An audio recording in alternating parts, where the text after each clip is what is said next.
Morning all! Oh my god, it's so nice to be back. It is so nice to be back. How are you all? God. I feel like I've forgotten something.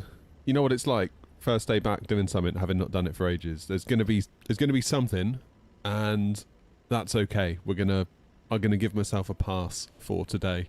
How are you all, guys? Nice to see you. We've got Grumpy, Joanna, Flashy, James, Tim, Philip, Toby, and Noms. How are you all? Nice to see you. Sorry if I've missed anyone that's further up the scroll. Do feel free to say hello again if I missed you. Hey James, thank you for becoming a member, mate. I appreciate it. It's memberships have been like leaves falling from a tree while I've been gone, so I do appreciate that. Thank you very much indeed. For those of you that don't know, I was in Tunisia last week, and this is the airport in Enfidha where we took off from, and we flew back to Bristol. So of course, it's the rules. We got to do that today.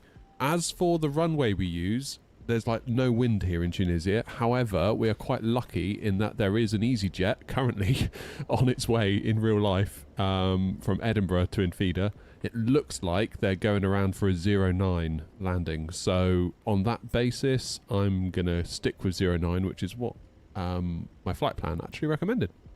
So that's kind of cool. I've got Grumpy with us. We've got a couple of others with us. It looks like somebody's in a A321, which my system renders as an Air Canada. I still don't know why it does that, but hopefully it won't be long until FSLTL launches an update, and that'll be cool. Yeah, Grumpy, we're going to fix the text in Cruise. I've got an idea for that. That's going to be a job for in Cruise, so don't worry about that for right now. And Noms. I thought I said hello, Noms. Sorry, Noms. Got a few new toys here today, by the way. So we're going to try them out today. So that's going to be cool. The job isn't done yet. There's one more piece to go on, which is an MCDU. However, I need to mount it. And I'm waiting on the mount to arrive. So that'll be cool. Looking forward to that. Crazy Howling, how you doing? Nice to see you. So yeah, we're back. We're back at it. So hopefully we'll get back to Bristol for about 1-ish, and there might be time for another leg. I don't know. So we'll see. Were they my holiday presents or all this? Yeah. No, actually, full disclosure, like boring full disclosure time. Wind Control actually sent this stuff. Obviously, I bought the throttle, and then they got in touch and said, "Would you like to review anything else?" And I said, "Well, don't know. It feels a bit rude, really, like just being like a kid in a candy store." But I said, cards on the table, and I've said this to you guys, I was planning to get the AGP and an MCDU. So they sent those, and they also sent a little eCam thing as well, which is nice. So we'll check that out. So yeah, massive thanks to Wind Control for that. They've been very cool. Fun story. Somebody tried pretending to be me to them to get free stuff out of them. Proper little scam, that, isn't it? I was actually kind of impressed. So yeah, they DM'd me on Instagram being like, could you check your emails? We haven't heard from you. Check your junk. I was like, you what? I haven't even spoken to you. What are you talking about? And it's like, oh, I see. So I emailed around to the other brands that I work with, and one of them said, oh yeah, it happens all the time. We've got internal processes to weed that out, don't worry. Can you believe that? Unbelievable. I was genuinely like, I couldn't believe that. And I suppose, I mean, I'm a nobody, really. Like, in the scheme of things, I'm absolutely nobody. But, like, I guess it must happen all the time. Like, someone emails, I don't know, Enfidha being like, oh, hey, I'm Tim the Tap Man. Can I have a 5090 or whatever? Like, crazy. Crazy what people will do. Anyway, very grateful to Wind Control for helping us out. And, yeah, I look forward to checking this out. We'll do a proper video of it. This is very much me figuring it out day to day. I've bought myself a new USB hub. And I know Grumpy's going to be like, why did you buy a USB hub? But it was either that or move my entire shed around. And I thought maybe I couldn't be bothered to do that. So I'd take my chances on a hub. And it is working for now. So there you go. Do you reckon they'd give me a few products to review? I don't know. It's really difficult. It's really difficult. You never know. You never know. Right, I've got to figure out how to start this bloody plane up. Right, batteries on. External power on. Emergency lights arm. No smoking on. Nav and logo 1. Crew supply on. Ground. And we'll do the navs. Also now, because we've got the new USB hub, my EFIS works. And my mouse does not mess up. Which is nice. So that's cool. We got a clock. I finally got a clock in the shed. My wife goes, "Oh, you've got a clock." I was like, "It's not a clock." It is definitely not a clock. Well, it looks like a clock. It's not a clock.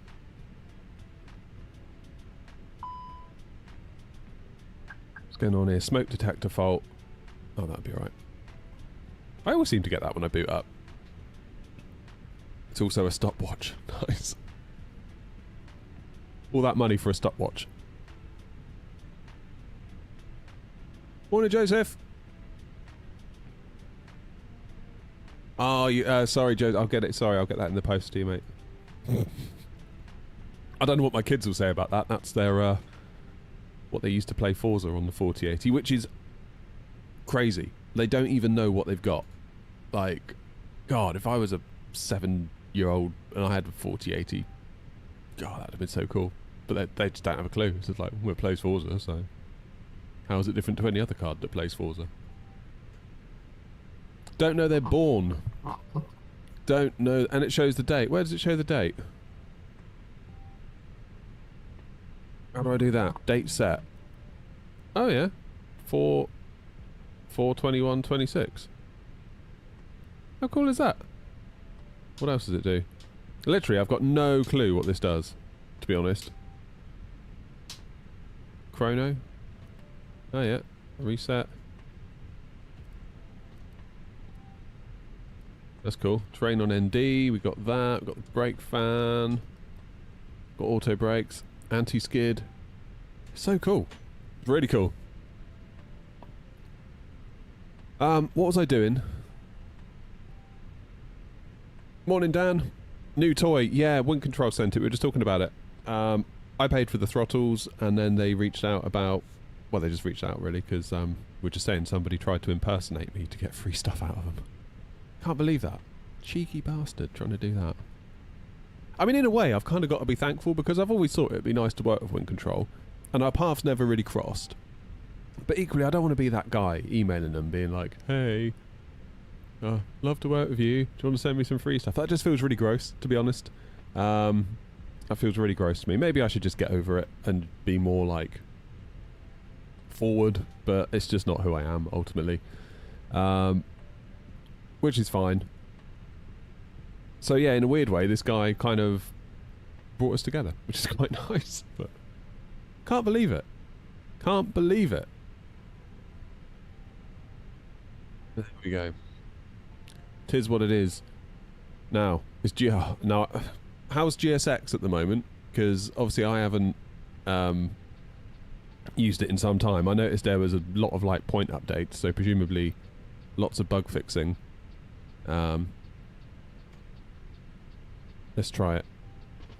What's the point of having a yoke on an Airbus setup? Well, it's in case I ever want to fly a 737 or a 777 or maybe an MD-11 that I'm thinking about buying this week. I think I might finally do that. Have any of you got the MD-11? Is it any good? For me, it came just at the wrong time, working like GSX does. For me, yeah, it came just at the wrong time, because I just spent a load of money on the 777-300ER, which is like $77.73 or whatever stupid number they put on it. And then that came out pretty soon after, and I was like, my wallet feels like it's already taken a beating, and I sort of don't want to spend another 70 quid on a plane, or whatever it's going to be. Do you know what I mean? Right back, how you doing? Getting up at 4:40 AM for today's flight. Wow.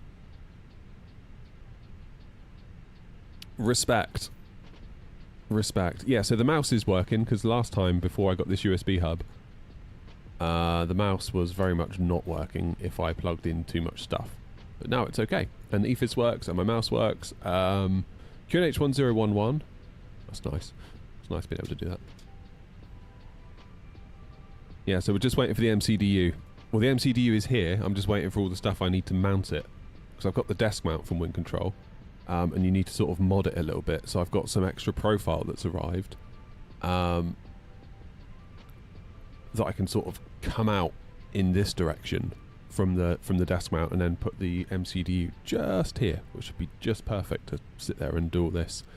I'll do a video showing you how to put it all together because, oh my god, was this a faff to put together. Like, there was no instructions in the box. Obviously, there's manuals online, but it's just like, ugh. Like, I must have been there all afternoon on Sunday trying to, like, get it working, you know? It's just like, maybe I'm just really stupid and I don't want to rule that possibility out, but I kind of think if I'm going to sit there all afternoon struggling with it, loads of other people must be as well. So I'll do like a step by step guide, and hopefully that'll help some people out. Alternate Heathrow, estimated time on route 3 hours 3 minutes. Okay, so that's slightly longer. So last week, Thursday night, we did this flight in real life, and it took, I think captain came on and said it was 2 hours 55. So we'll see how we get on. Let's do init request. Scenery looks interesting. Yeah, I don't know why we don't have a terminal. I really don't know. Ever played in VR? Yeah. Yeah, Pimax are currently letting us borrow a Crystal Light and a Crystal Super. They're very, very nice. Very expensive, but very nice. What's my cost index? What happened to that EasyJet? They've turned off their transponder now. Fairly certain it was 09 in any case. My cost index is 60 and we're doing 340 as our cruise. That's fine. Looks like the route that SimBrief has given us is almost identical to what we did in the real world as well, which is always nice. It's kind of... You never quite know, do you, what you're being given.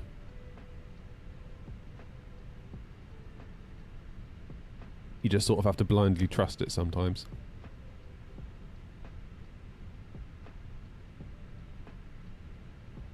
Yeah, scenery-wise for this airport, there was... I think there was a payware provider that provided something.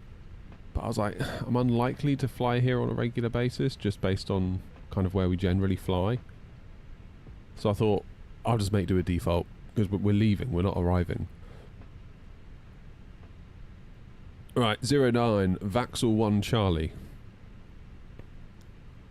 And of course we've had an AirAC update, haven't we? Honestly, getting back from holiday is like, there's so much stuff to update. Like, all my stuff was like, update. It's like, damn. We're doing ICTAM, 1 Bravo. And I'll put in BRI 1, but honestly, unless there's ATC online that tells us any different, I'll probably vector myself. I'll sort of head out over the estuary maybe, and yeah. And of course there's other people flying as well today, so we'll take a view on what they're up to as well.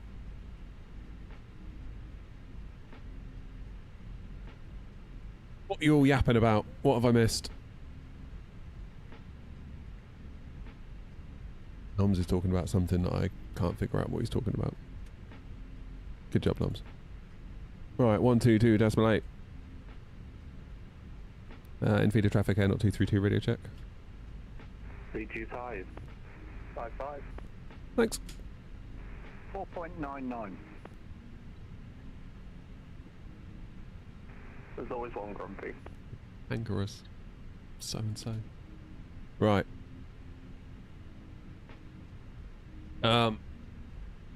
Charts. There we go. So we're taking the Vaxel, so we're going to be heading out, making a left-hand turn, then coming up towards Vaxel. There is no altitude restriction, but I'm guessing there's an initial climb of... No turn permitted below 500 feet. Okay, that's fine. Transition 6,000. SIDs are also noise abatement procedures.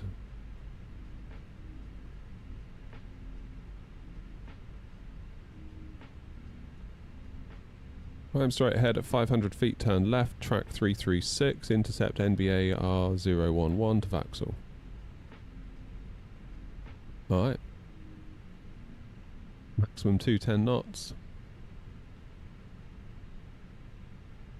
Can do that. No initial climb on the chart, so is there?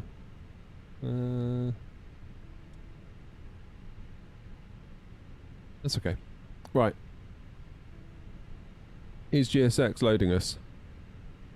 GSX, why are you not loading us?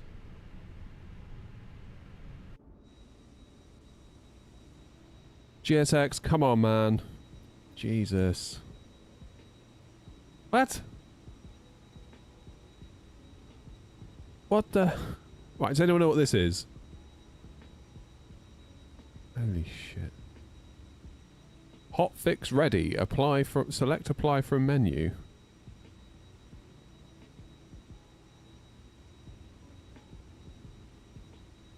I don't know, what should I do? Should I do hotfix update? I guess I'll do the hotfix. Apply hotfix and restart GSX.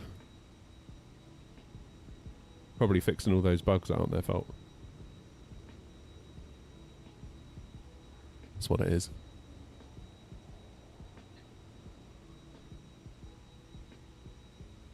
Another day, another load of aggro from GSX. You can now update in there than the original way. We not updated last night, so has there been another hotfix overnight? Right.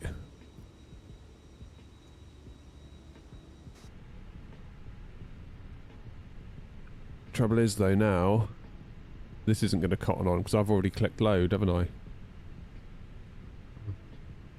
I'm going to have to reset everything. Brilliant. Does that reset your MCDU as well when you do that?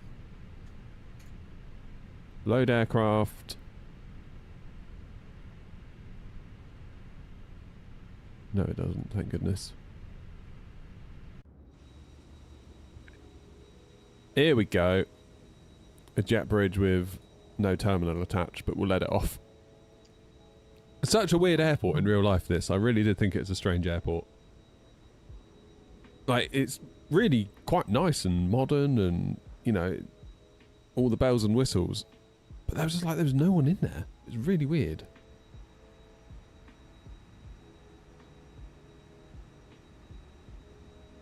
Just collected my rudders from the free Facebook, for free from Facebook. The Saytech ones. Nice, so that's basically the Logitech ones, right? Time to learn flying from scratch. Yeah, I know. Well, it's going to be weird for the first couple of flights. But man, that's going to, yeah, it's going to transform you flying. I've always said, like, obviously I've got the nice Moser MRP rudders and they're lovely.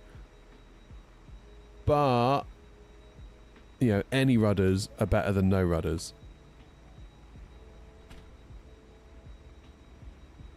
Main airport is Tunis, not this one.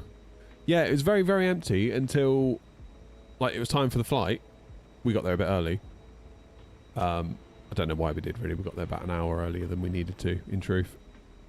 Then a couple of coaches arrived, because I guess a lot of people were, like, on package holidays, and they got coached in. It got really, really busy, then we all got on the plane, and then it got really, really quiet. Yeah. Nice airport, though.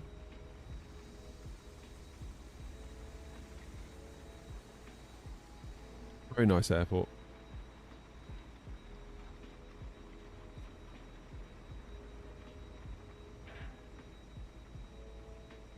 Yeah, passengers can jump this last little bit. They'll be alright. It's not far. It's not far. Looks like we've got two A321s. I can see two Air Canada deliveries. I'm guessing that's Grumpy in a 350. Grumpy, you in a 350? Yeah, it's bound to be right. Yeah, 35k. Then we've got Toby in a 737. Noms in a 737. James in a 321 Neo. Interesting. And Luke's in a 320 Neo. That's also showing as an Air Canada. How bizarre! My VMR files must be bugged for the Neo. I don't know. I don't know.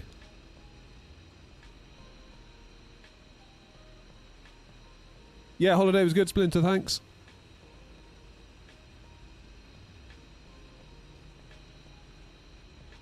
Very good. It's always weird, isn't it, going, like, we went to an all-inclusive place and it's such a bubble. Like, it's such a bubble.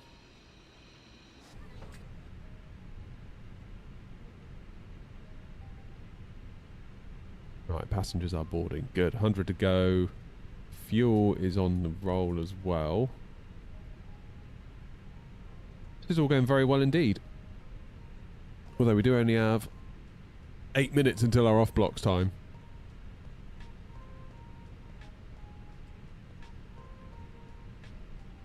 I don't know what it is, Toby. It's weird, isn't it?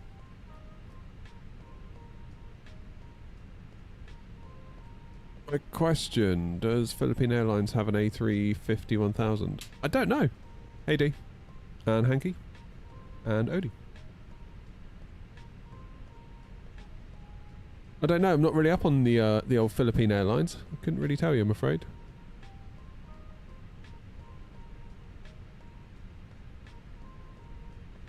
Couldn't tell you.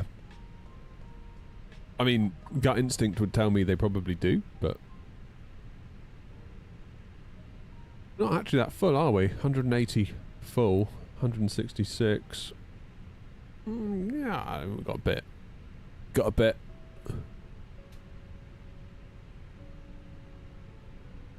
Keep checking my phone. I'm waiting for a pot of paint to arrive at Screwfix, and it was supposed to arrive yesterday, and they haven't texted me yet.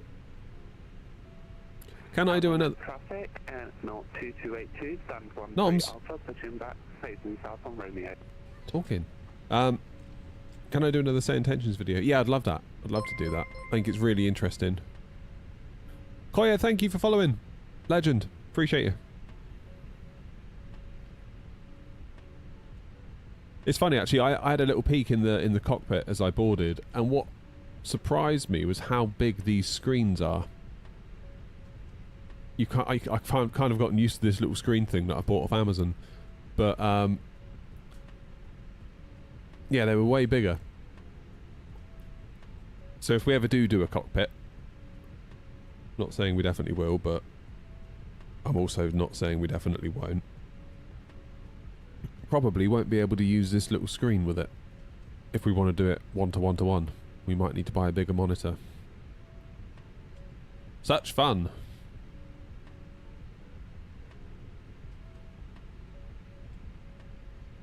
Can neither confirm nor deny, Flashy.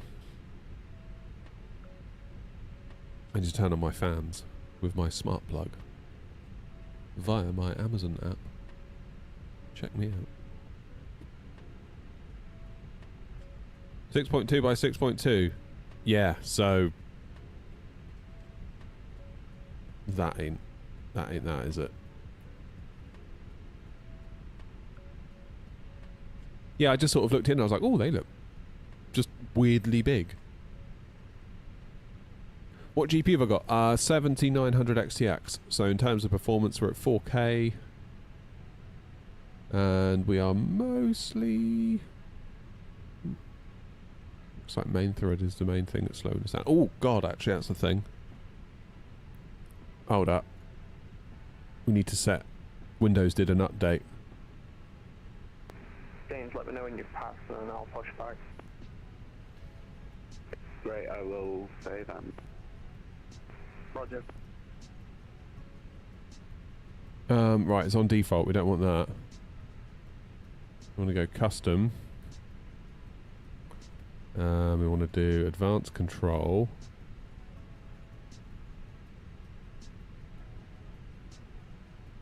$2,300. 2450. Apply that.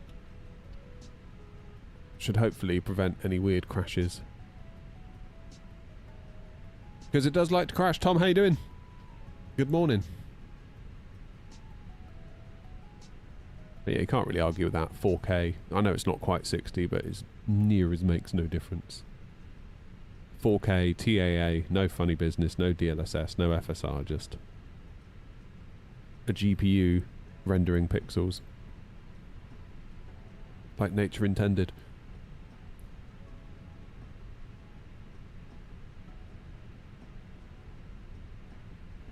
Morning, Harp. How you doing, mate?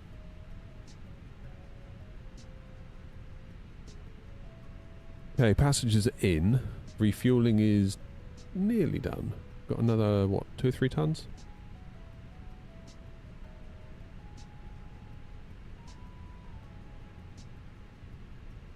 Starting to regret not buying that Cobra that I was offered.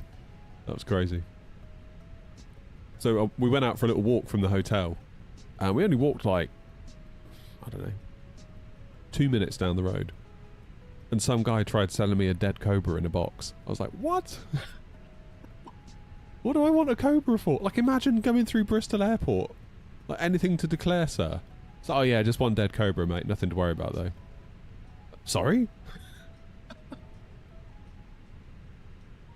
He said it comes from the hills. It comes from the hills. I was like, what, you went up there and got it yourself? He's like, yeah. I was like, bloody hell. Like, surely no way that's getting through customs. Like, it was in like a little boxed display, glass fronted. Wild. 2282, taxiing Alpha via Absolutely wild. uniform.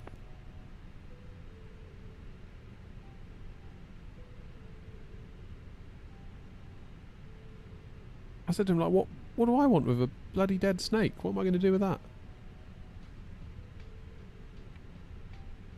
Obviously, I just don't understand.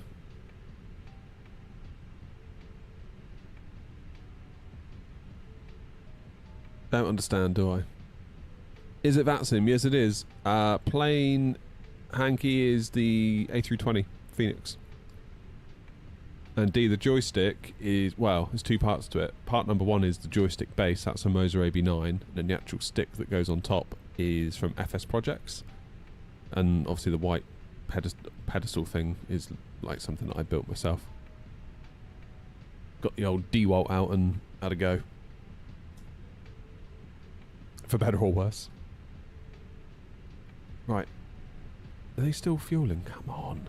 Bloody hell. Getting impatient. Is GSX paid add-on? It is. And it's good when it works. It can sometimes be a right pain. But you'd struggle. It's one of those where there's no alternative and you'd struggle without it. So, you know. I'm off to your workplace, am I, Koya? Nice. I was there myself on Thursday and the Thursday prior. And 14 Alpha pushing back, facing southeast. Yeah, Bristol's changed a lot since I was last there. Normally go out of Bristol at least once a year. And the whole transport interchange hub thing is there now, which is wildly different to how it used to be. Which made me think, actually, poor old SoFly developing the Bristol scenery. Like, I was talking to Callum, the developer, and he was saying it's such like a Bristol's such a moving target at the moment because of all the building work that they're doing. Like, obviously, they can model something in their scenery, and then like 6 months' time, it's all different, which is a bit of a challenge for them. And when I got there, I was like, I'm just totally lost. Like, this isn't what I normally expect. It really has changed a lot for the better. Like, it's looking really good. Really, really good. Good little transport hub to get people in and out of the buses and all that stuff. Cheers, Damon. Yeah. It's all happening at Bristol. Good. We are finally fueled. That means I can get passengers filtered up. We can get the fuel pumps on, and I'm going to get the APU started because as soon as that baggage is done, we're out of here. Enfidha traffic on 23 Alpha pushing back south west to Yankee. Enfidha traffic. Oh, what's happened, Noms? What's happened? Oh, you're all the way back there, Noms.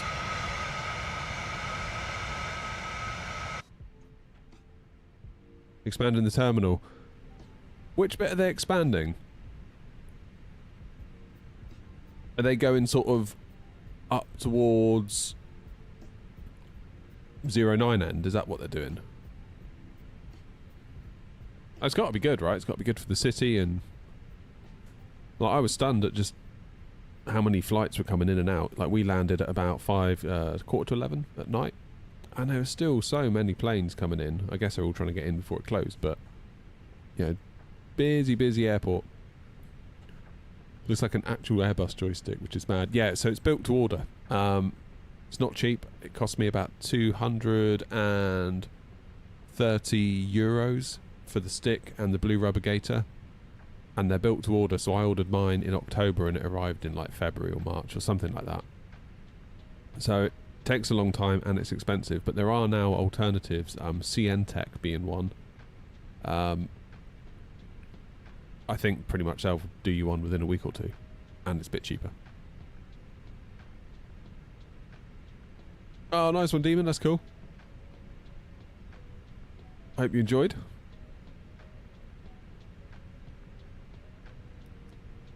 Let's get that APU bleed on. Cargo, what the hell? Why haven't you done anything?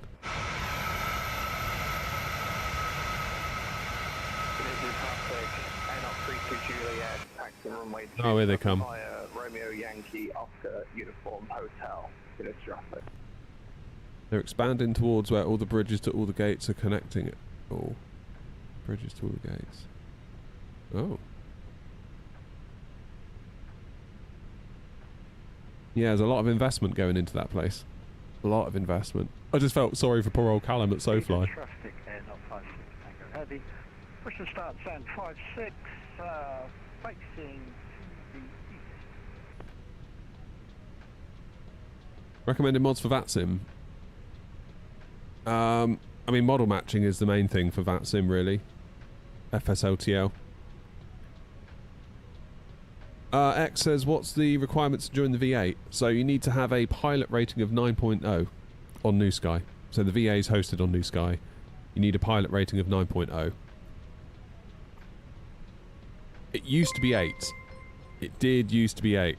And, oh, Koya, thank you for the sub on Twitch, man. Appreciate you. It used to be 8. And, Into traffic, air not 32 Juliet. I'll go Mike because the company 737. So Mike Uniform Hotel. Mid-zoo traffic. yeah, 8.0. See the traffic, air Not being... lining up from runway 09. God, you be quiet. I'm streaming. Yeah, the 8.0 kind of, not being rude, it let in a lot of people that perhaps weren't ready. And I know that sounds harsh and judgmental and makes me kind of sound like a bit of an ass. And I get that, I really do. But our VA figures have been going up and up and up and up. The flight quality's been getting higher, the money earned's been getting higher, the penalties that we've been receiving have becoming fewer and far between. And you can almost plot it on a graph, like when we upped it to 9.0 and when things started improving. Because I think maybe it was a bit too easy to get an 8.0 score. Because you have to do at least one flight with the New Sky Academy, which is like how you train. And I think it's maybe a bit too easy to get 8. A little bit harder to get 9. Quiet, Noms. Toby, I think we're doing active 27. Oh, did I miss that? Thanks very much for that. Sorry, that's 09, but I'm currently on 09, so watch out.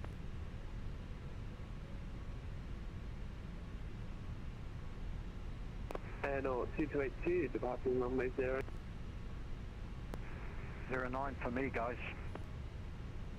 Same. In that case, I will go 09. I can wait if... Am I a pilot? Hell no. Come on, last bit of cargo. Yeah, Navigraph says 27 as preferred runway because of the wind. That's weird.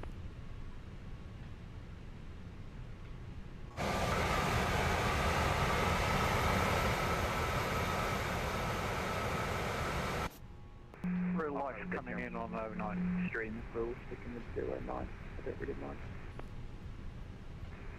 Do a little 180.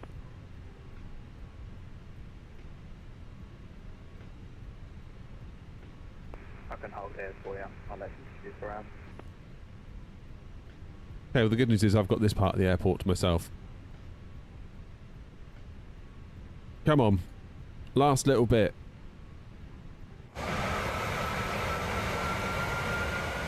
It's you, that little one now.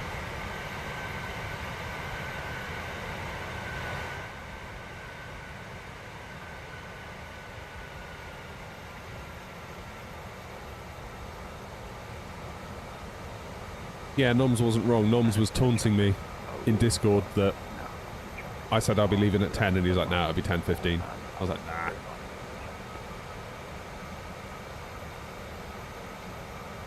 I blame GSX because of its update. Enfidha traffic airport 228, climbing 6000 on Bristol 1 Charlie departure.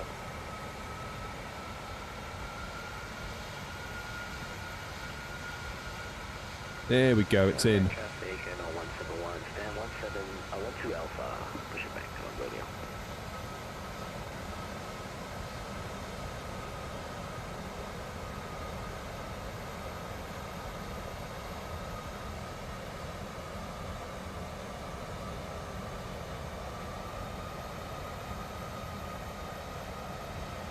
Traffic down 56 Tango Heavy, taxiing to Come on. 09, following company traffic.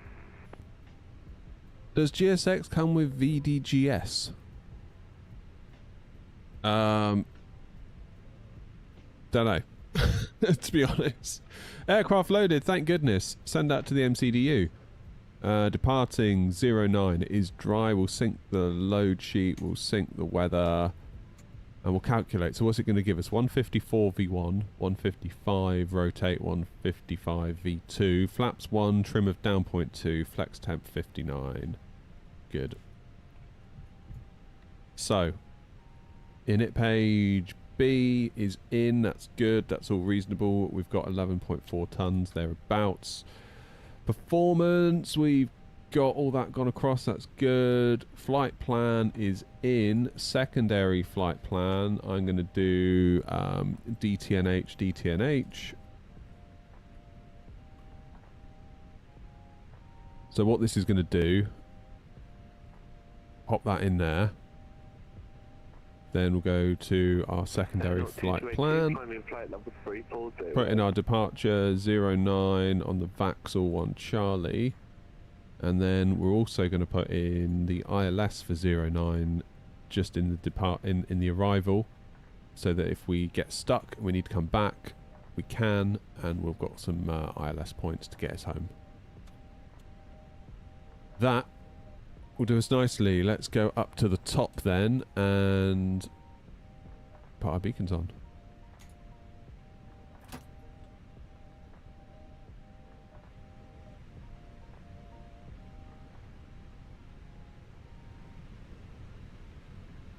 I consider myself a real pilot because I play a simulator on the Xbox. That's the way. I can get with that, down with that. That's the way. Into traffic, and up 32 Juliet, turn left on Bravo, lining up runway 09.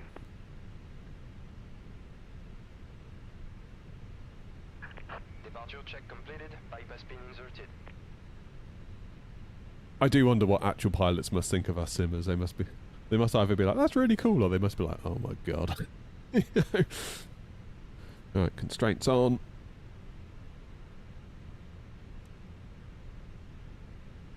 It's really nice having this little EFIS. Locking gear. Very cool. Into traffic, and up 32 Juliet, taking off runway 09 on the Vaxel 1 Charlie departure. Into traffic.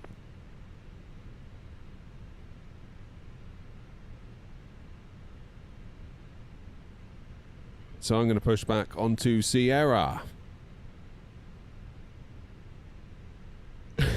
Yeah. They probably were like us. In general, I find actual pilots on here in the comments to be the most humble, the kindest, not to mention the most knowledgeable. Generally, it's the armchair pilots that are like the ones in the comments, be like, oh, you should have done this, you should have done that, you did that wrong, you did so and so. Like, And then quite often you'll get an actual pilot being like, "Hey, real pilot here. No, what you've just said is wrong." I love that. I'm climbing now to 5,000 by the third. Enfidha traffic, and 23 Alpha lining up and waiting on 09. Enfidha traffic, not 232, stand 17, pushing back, facing southwest on Sierra. Release parking brakes. Commencing push. Permit traffic, and 171, taxiing runway 09 via Romeo, Mike, uniform, and Alpha.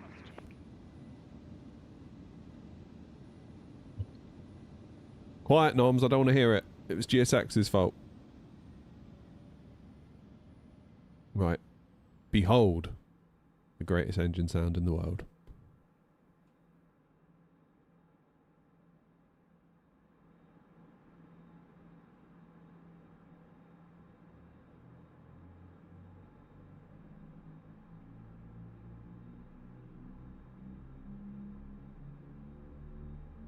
Ladies and gentlemen, I feel like a please conductor. observe the cabin crew member closest to you as we are about to demonstrate the safety features of our Airbus A320 aircraft. Thank you.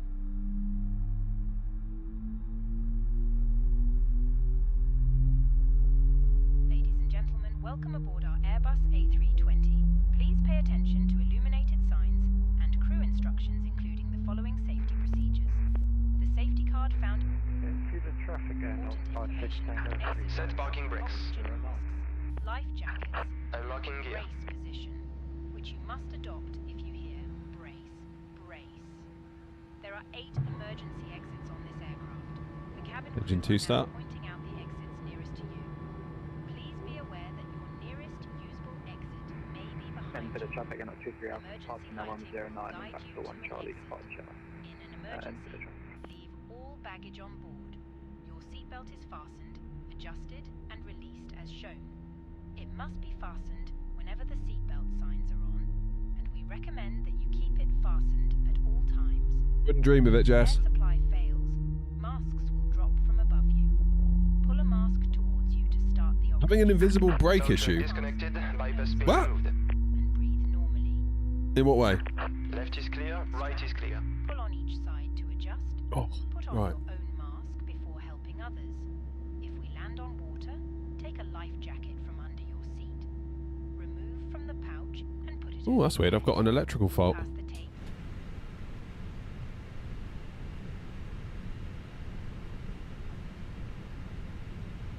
IDG1.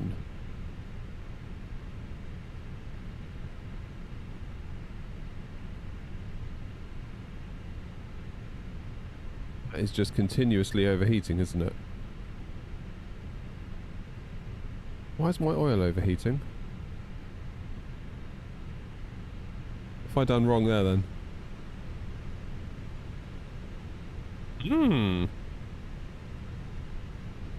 Guess we'll turn that one off then. Enfidha traffic, and 23 Alpha is now airborne, passing 1000, making left-hand turn on 10-6. Now my engine 2's overheating.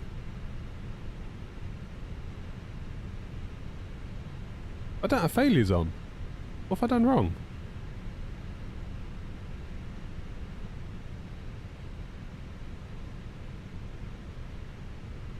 What the hell?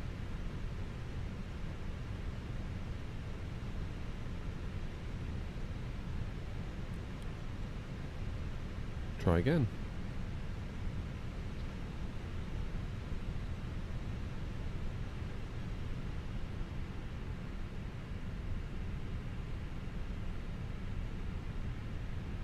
Okay. Config.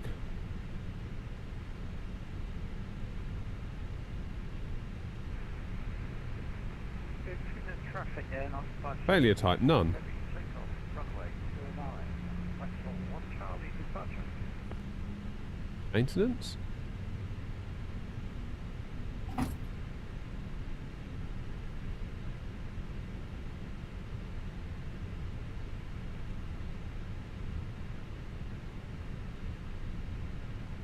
Diagnosing.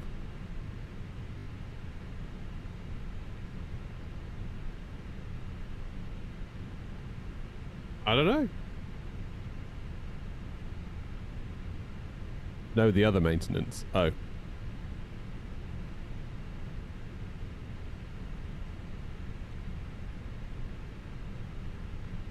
Met traffic, 171, landing on runway 09. Failures? on, None. What have I forgotten?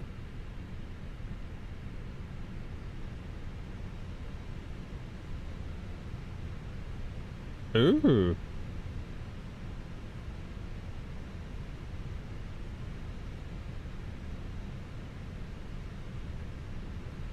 Enfidha traffic, 2 ground, which climbing up, like 360,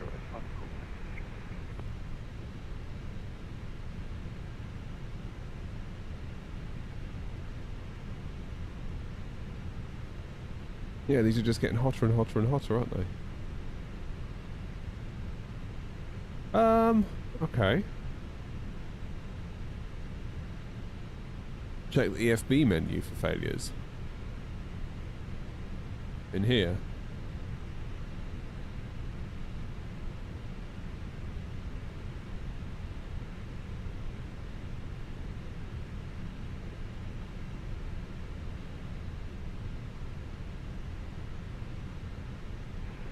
Traffic air not 56 Tango Heavy, airborne out of 09, traffic 2,500, climbing now, flight level of 400.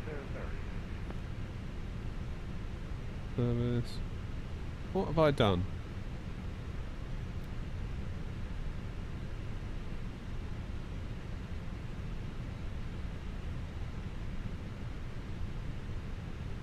It's getting hotter and hotter. It's nearly 1,000 degrees.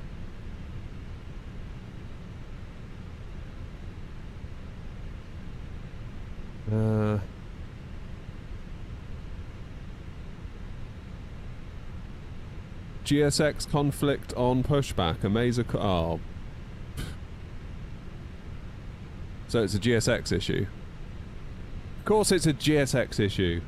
So what do we have to do? How do we get rid of it?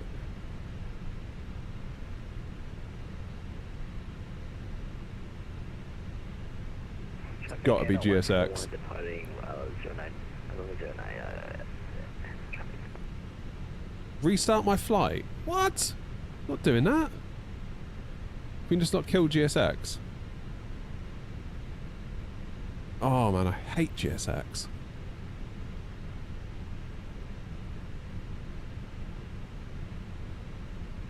Okay, let's restart GSX.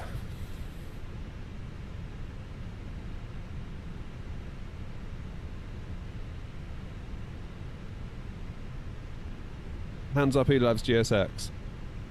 Nobody.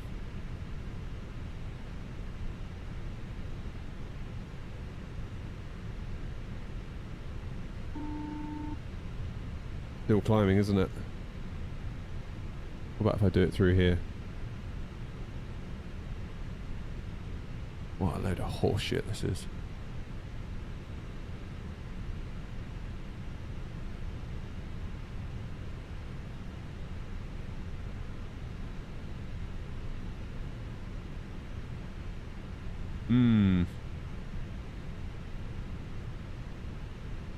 GSX is the software that we use to get ourselves pushed back from the gate. It also loads the plane and does all that good stuff. Traffic Dino 171, airborne, climbing flight level 380. Can we just like reset all the failures or whatever? FMS reset. What will that do? No. Oh man, this has gone to rat shit, hasn't it? I'm sure it's not GSX's fault though, it's probably my fault, right? It always is. Yeah, the word hotfix, Grumpy, suddenly has a totally different meaning, doesn't it? Oh, shit. We'll have to start again, I think.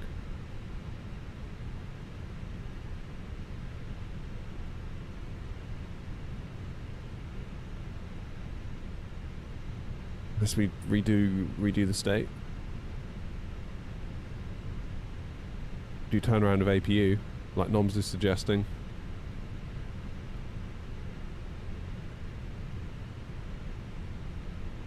I think that's all we can do, really.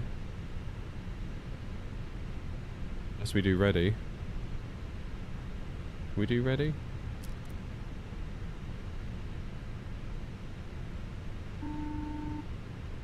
What's it doing?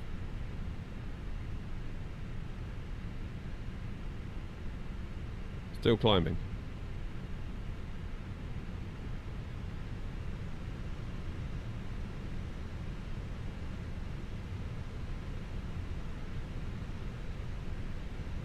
No.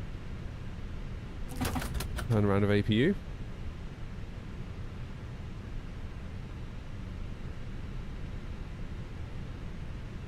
What's that, the navigation?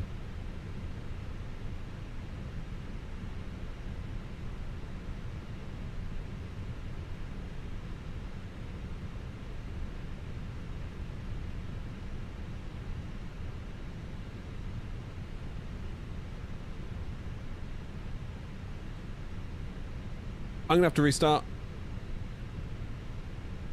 I'm gonna have to restart. GSX. Fuck you. Not to put too fine a point on it. Oh. Let's disconnect. I'm gonna have to cancel my flight in New Sky.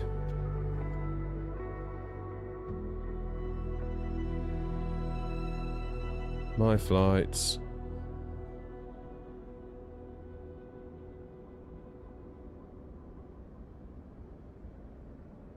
We cannot declare an emergency on the ground. Hate my life. Guys, I think I'm going to quit streaming.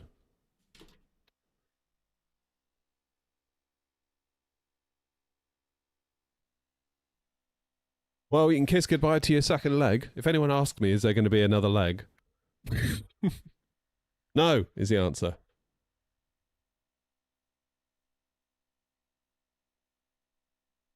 Because we haven't got time. Because GSX has ruined everything. Again. First stream back and it screwed me over. Love it.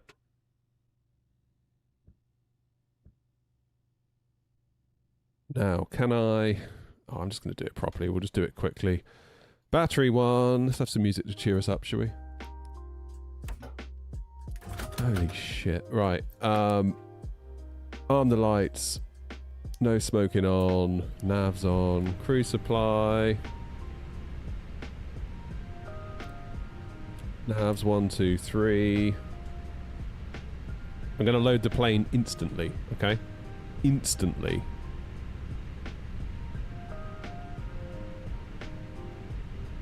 Yes, I know I'm 25 minutes late. Shut up. Right.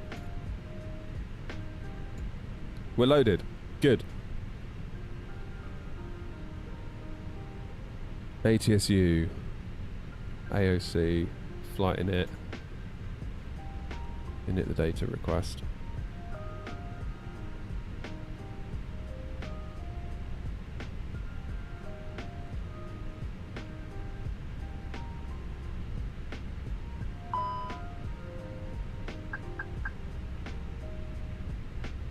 Flight number N0232.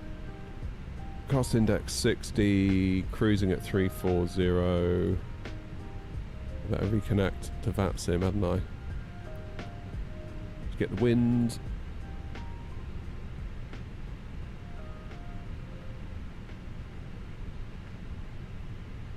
Yeah, that's true, Joseph. Joseph's saying good job it happened here and not somewhere like Gatwick. That would have been annoying, wouldn't it? I was annoying wherever it happens, but... Right, there's the wind. Secondary, let's do an init. We'll do DTNH / DTNH. Oh, balls, I didn't mean to click that.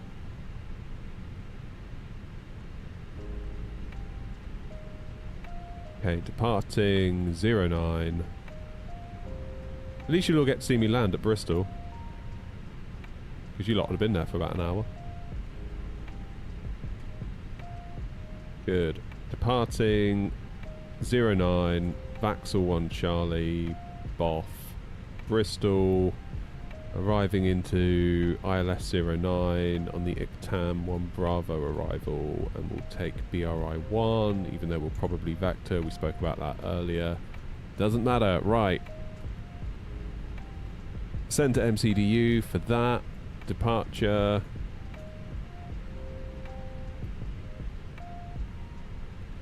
Six minutes until IR align. That's foolish. Well, let's not waste any time. Let's get the fuel pumps on. Let's get the APU fired.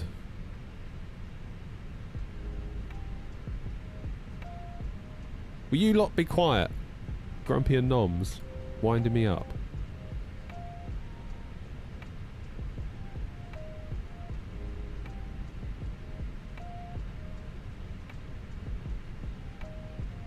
First stream back. Of course it all goes wrong.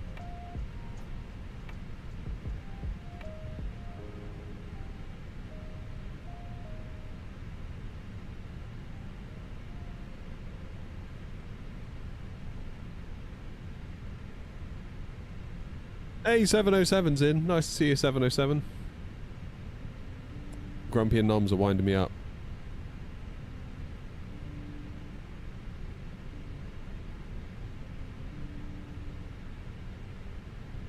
Morning, Ryan. May the 777 rule the world. I saw that the BA ones at Gatwick are going to get phased out soon, Ryan. Holiday was good, thanks, 707. Interesting place to go to. Unlike anywhere I've ever been before.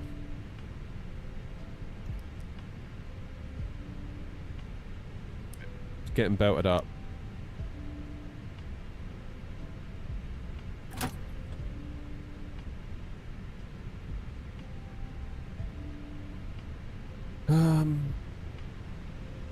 If I close this flight and rebook it, because I might get slew cheats now, mightn't I? Because I've restarted and respawned at the gate and all sorts.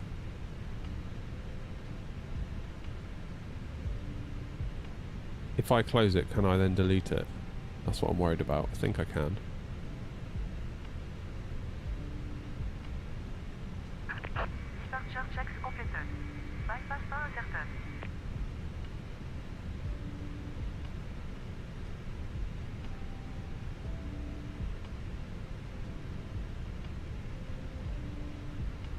Maybe I'll leave it as is. Right, 6,000, QNH 1011. Where are we going? We're going to Bristol.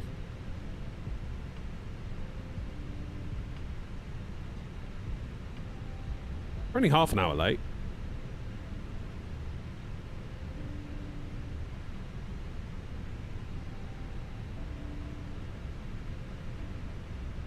Close and delete. Go on then, let's try it. I cannot close a flight before takeoff. Brilliant. Okay, Noms will leave it as is then.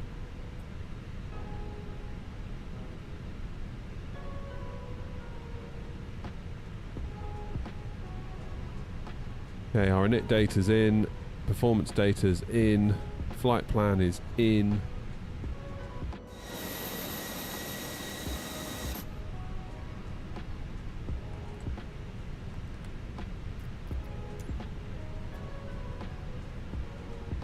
Nose left, tail right. Enfidha traffic, A0 232, again pushing back from stand 17 onto Sierra and Enfidha traffic.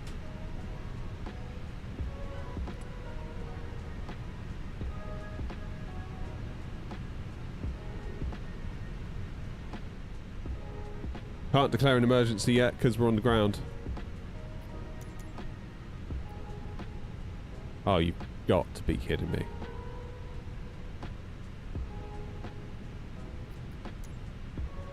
I've got a question. Why is GSX so shit? Like, what the hell?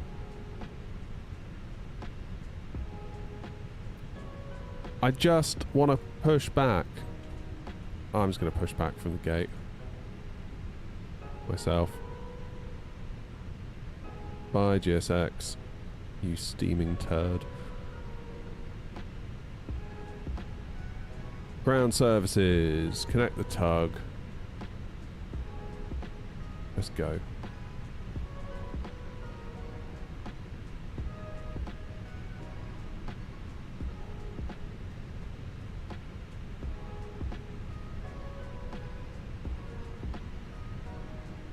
Yeah, should we just go to the pub? I can do like one of those IRL streams from the pub if you want.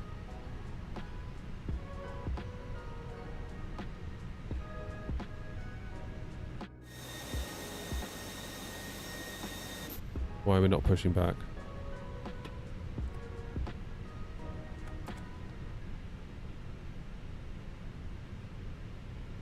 There we go.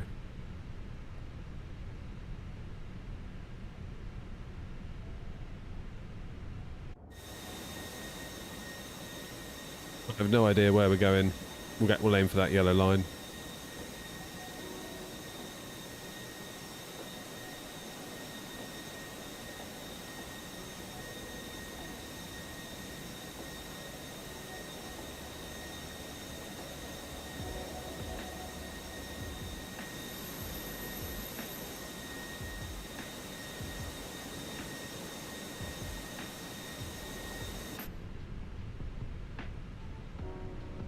Wrong way.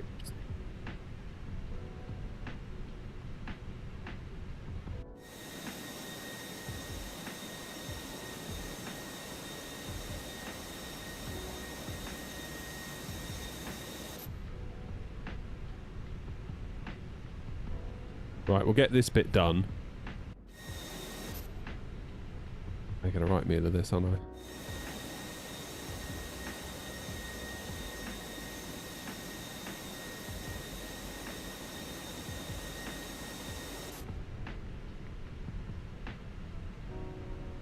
Maybe we'll just use Pushback Toolbar Pro from now on.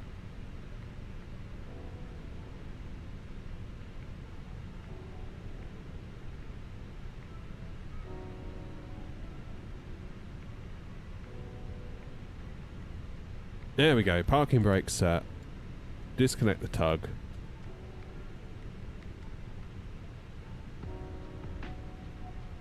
Why isn't the navs working?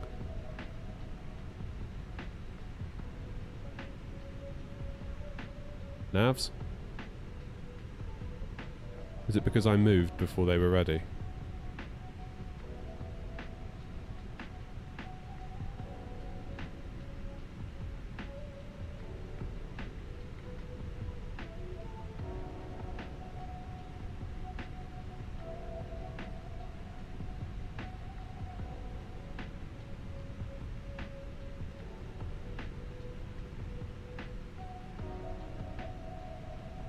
Push before aligned. Ah, oh, you've got to be kidding. I was rushing. Okay, can I restart them somehow?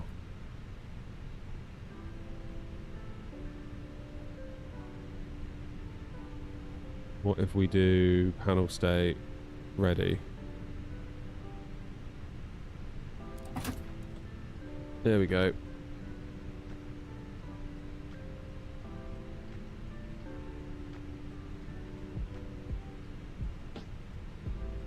Is all my stuff still in? Yeah, baby. We are going to get to Bristol.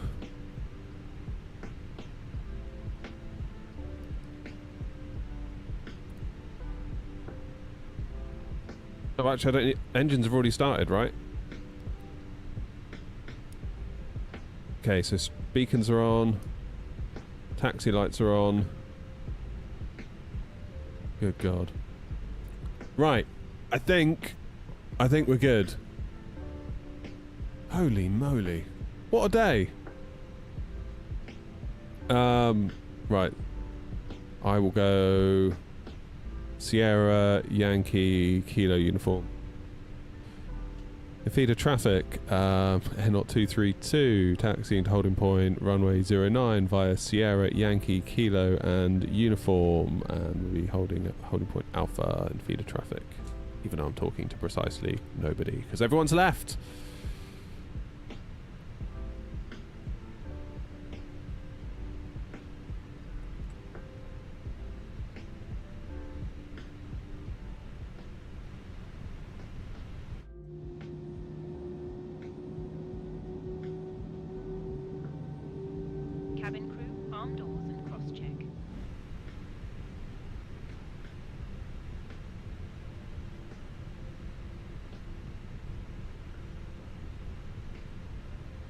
My one pet peeve is that you can't spawn in the air if you just want to practice landings. Look at FSI panel, Husky.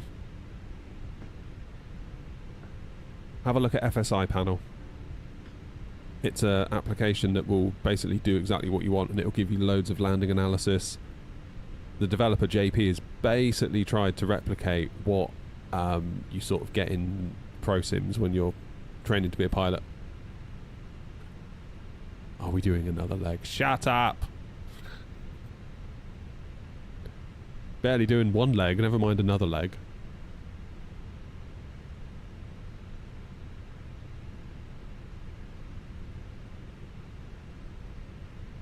Okay.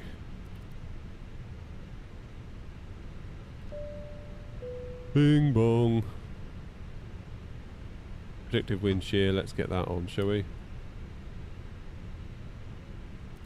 Rain on the ND. Get the constraints on.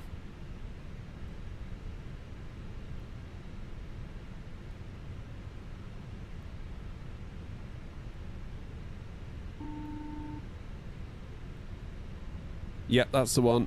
FSI panel.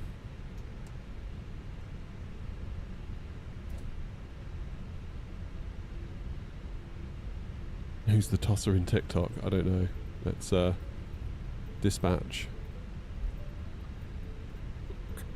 There we go.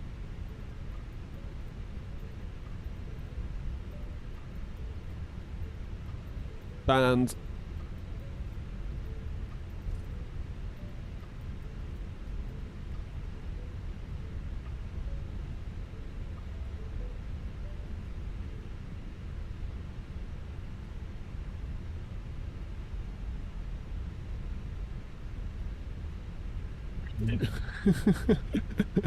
Days without GSX aggravation 0.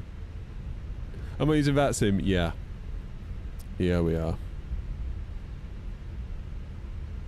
So we're now on Yankee.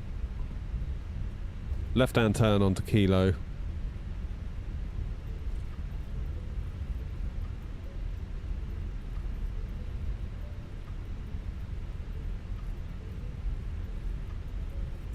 Still, on the bright side, this is fantastic. This AGP and all that stuff.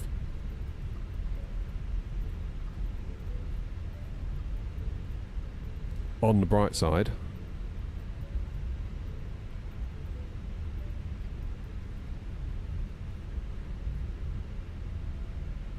Okay, left onto Kilo, right onto Alpha. And we'll try and catch up with the rest of them. You must be like getting on for like Corsica by now? You must have France in your front window. I'm gonna need a coffee after this, I'm stressed. And then we'll go up the pub during the cruise, alright?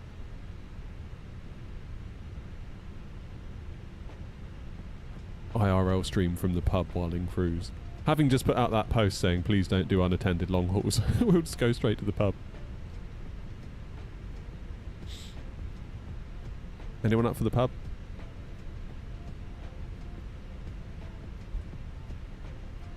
Move, JMD, it's all done, mate.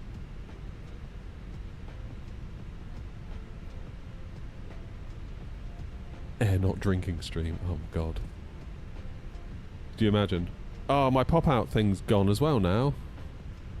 Oh, I don't know if I dare even try and start that. Because that could ruin everything if it fails.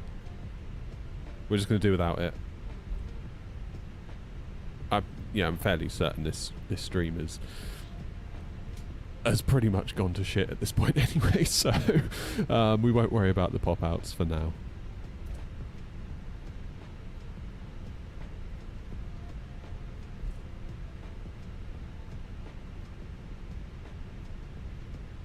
Poor old wind control, they send me all this stuff and it all goes wrong.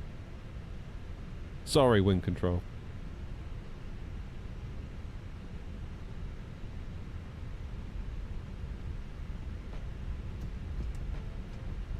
When are you moving, Ryan?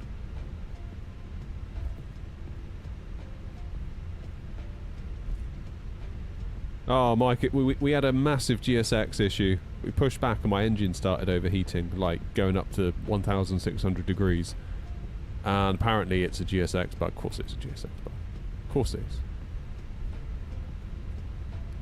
It's probably my fault though. So it's got nothing to do with GSX being inadequate in any way. And the only option on the market, therefore we're all forced to use it even though we don't like it. Sorry. Quiet.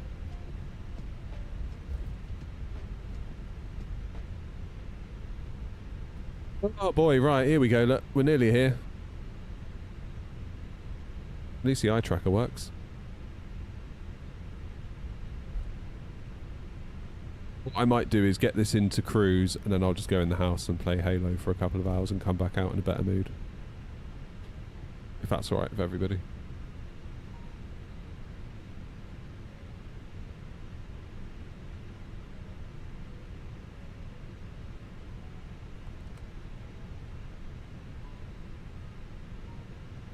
Uninstall and reinstall GSX, then fix it off stream. How do you fix it though? Like, it just breaks on you. That's the problem. That's the problem. Right. Like you think you fixed it and then it just doesn't work one day. Where's everyone else? This is going to be depressing. Oh my god, look, they're all the way up here.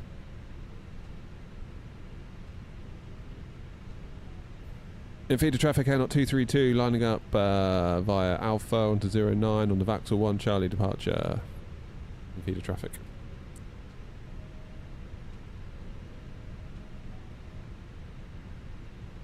Okay, let's start the clock. Let's get the lights on. Boff, boff, boff. Boff, boff. I'd say we're pretty much good to go.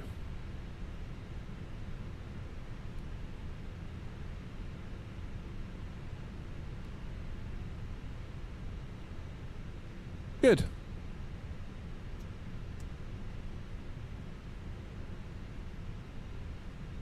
Morning, Black Fox. Was the holiday good? The holiday was good. It was like... I've never been anywhere like Tunisia. It was different from every other holiday I've been on.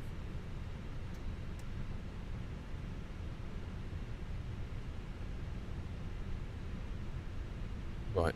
We'll talk about the holiday once we get up in the air.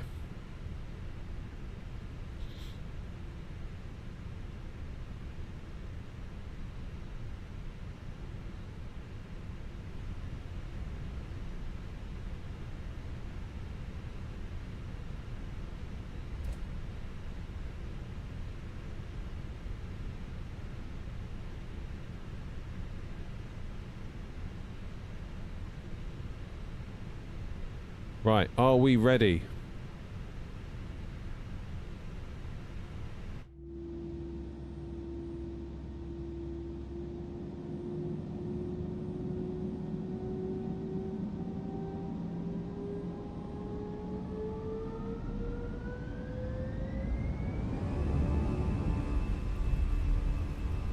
Okay, Manflex 59, SRS screen, auto thrust blue, that's good.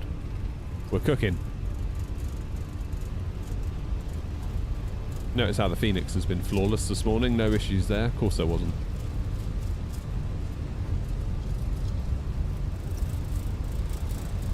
V1, rotate. Positive climb. Gear up.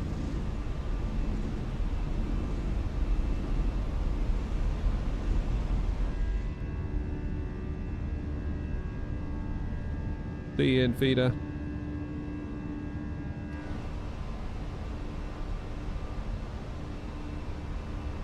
Of course, it's harder to fly while looking out the window, but we'll live with that. Levers climb. Nose down.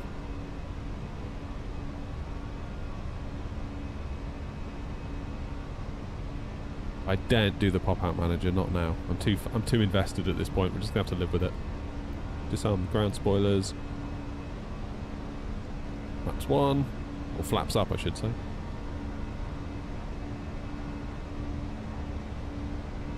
Feeder traffic Air 232, airborne out of 09, Vaxel 1 Charlie, passing 3000, find the call and feeder traffic.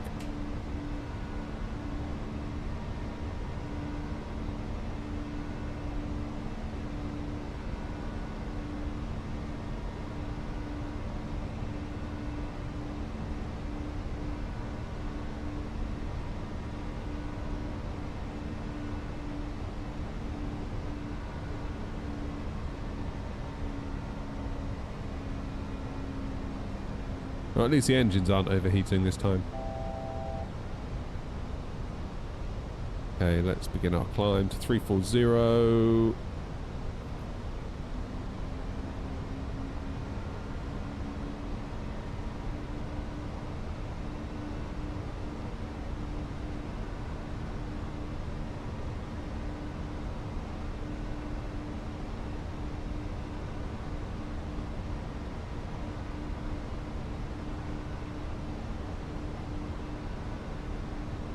$7,500 feet.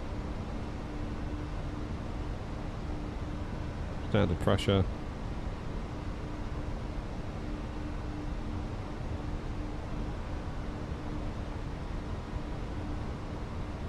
$9,000 coming up on 10.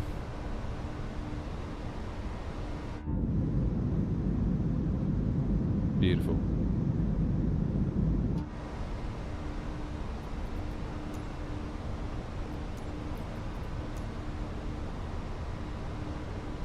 Of course, live weather broken on us as well.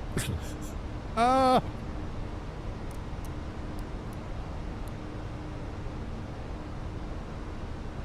Why does the simulator hate me today?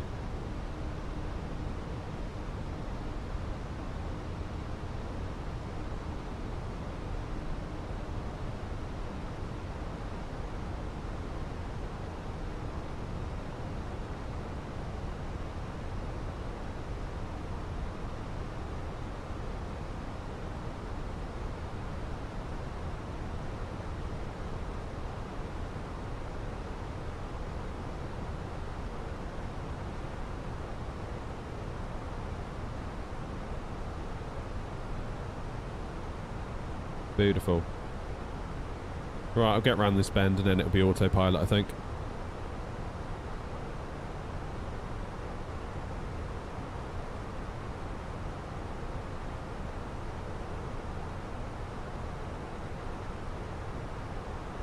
AP1, please and thank you.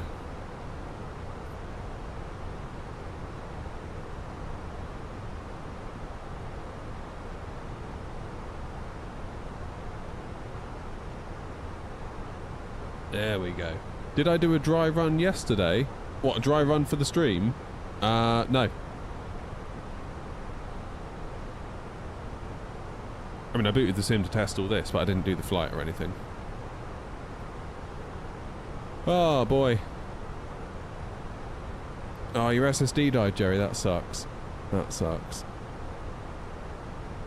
Can I try an ATR 72? I don't really like that plane, to be honest. Not my cup of tea.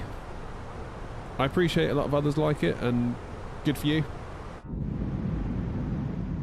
It's really not my thing.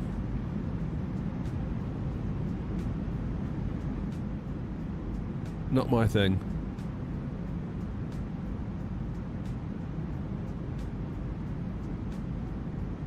I don't even know if my livery still works for it in 24. Should probably check in on that. Should probably check in.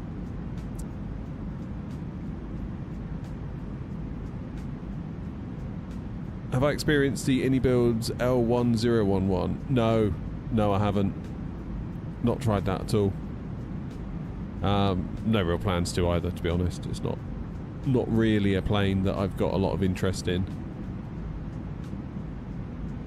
I appreciate some people really like it, and that's fine. But not really something I'm into. I kind of feel like the only tri-jet I've got an interest in is the MD-11.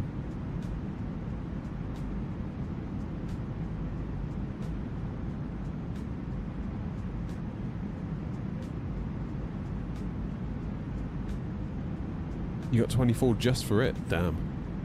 That's ballsy.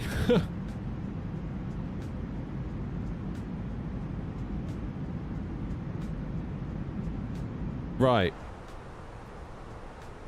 Now we're finally in the air. Oh, you're kidding.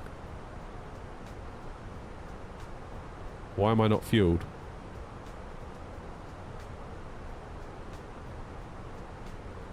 Why is the plane not loaded? Oh, it's because it restarted everything. We're screwed. We are actually screwed. I'm going to declare an emergency on New Sky. And we're going to refuel mid-flight.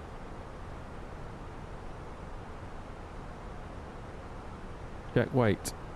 Yep, I know. How do we refuel mid-flight?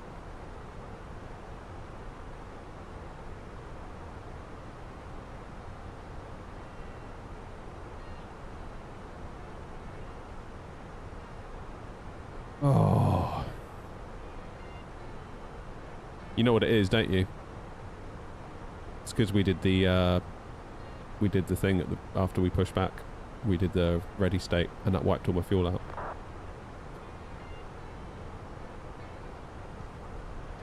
Here we go then.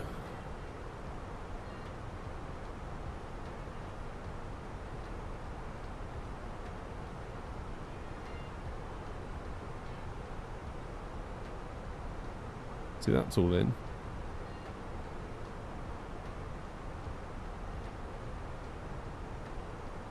Holy moly. Mental. Config. We'll do 166 was the plan, right? And we'll do 3652 in there. Why didn't that work? That doesn't want to do it, does it? And then the fuel. What did it want? 11,000. We'll put in 11. We'll just put in 11,000. 11 tons. Because we must have used some for the taxi and whatever.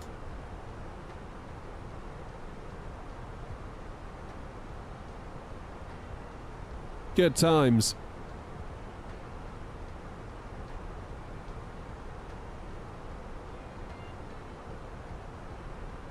Trash Tuesday. Yeah, right.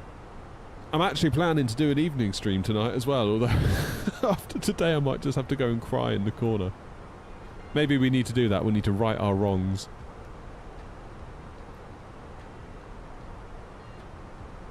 God damn. What a mess.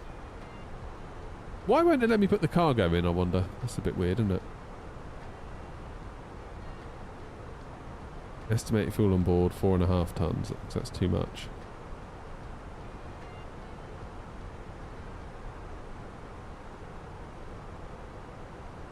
So when it comes to doing the arrival performance,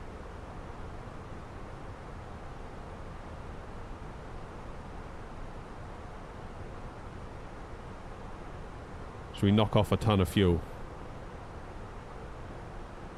Whoops, wrong button.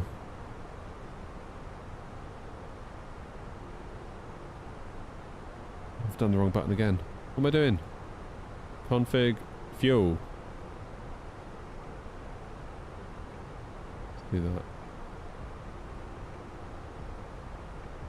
Give it a minute to catch up.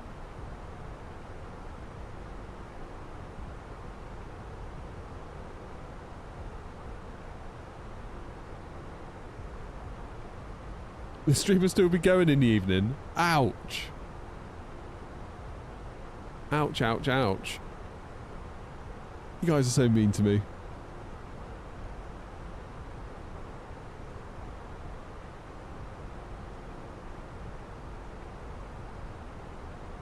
Okay, this hasn't yet updated, has it?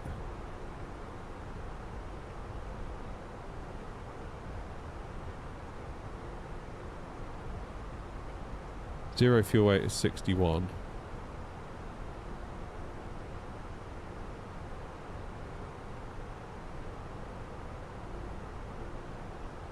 Why won't it let me put the fuel in?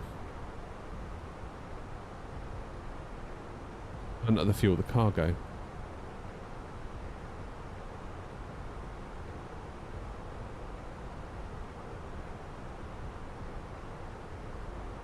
Is it 3652?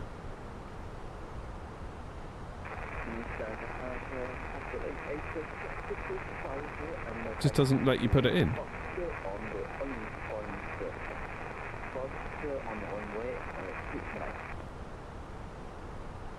Can't put it in there. Load cargo. Just doesn't do it.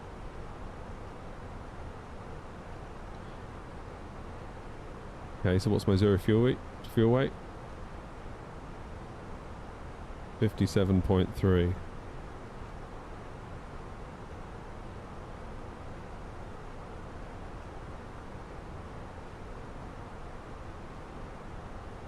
What a mess.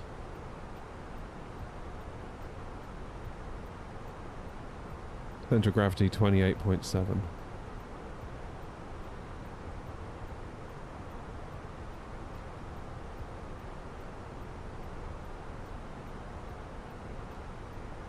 My word.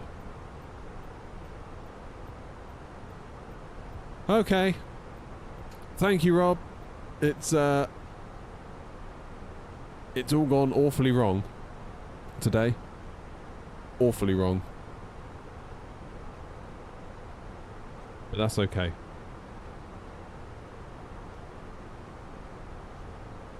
Go in Tobib. That's better. About 3.9 tons on board. So what's our weight going to be on landing? 57.3, 3.9. So yeah, it should be okay, right? 61.2.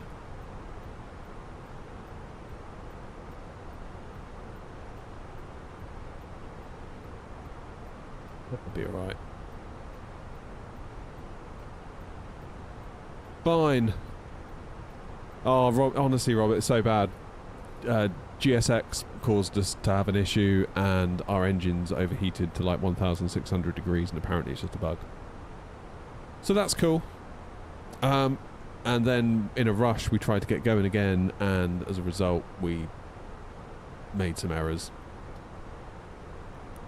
I pushed back before my navigations had aligned and then they wouldn't work. Never mind. How you doing, Trippy? Trippy, you're on a 25 stream streak. Bloody hell, that's a lot.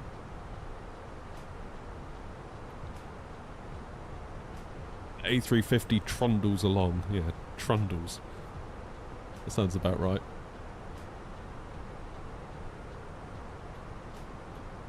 Sounds about right. Give me a Phoenix. The Phoenix has been fine. It's been GSX. Of course it's been GSX. It's always GSX. Crazy. Should change the stream title to Stuck in Cruise with They're Not, nearly an hour late. Fuel was a suggestion, and GSX said not today. Thank you, Noms, for those words of encouragement. I don't know what I'd do without you guys. Thank you, Noms, for your £5 donation and words of encouragement. Man, where even are you guys? You must be like... Yeah, so like you've literally... Who went first? James. So James is over Corsica and will soon have France in the window. Meanwhile, I've just left the coast of Africa. There it is.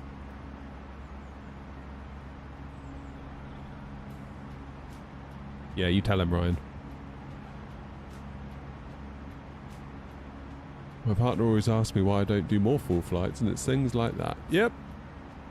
Hey, Smash.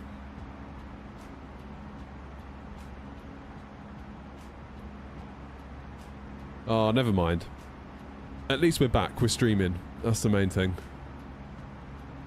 That's the main thing. I definitely missed it on holiday. I'm so crap at holidaying, like really bad at holidaying. I need to get better at holidaying, but I don't know how to. It's like, I get there, and it's like, after 2 days, I'm like, I'm ready to go home. I'm really bad at it.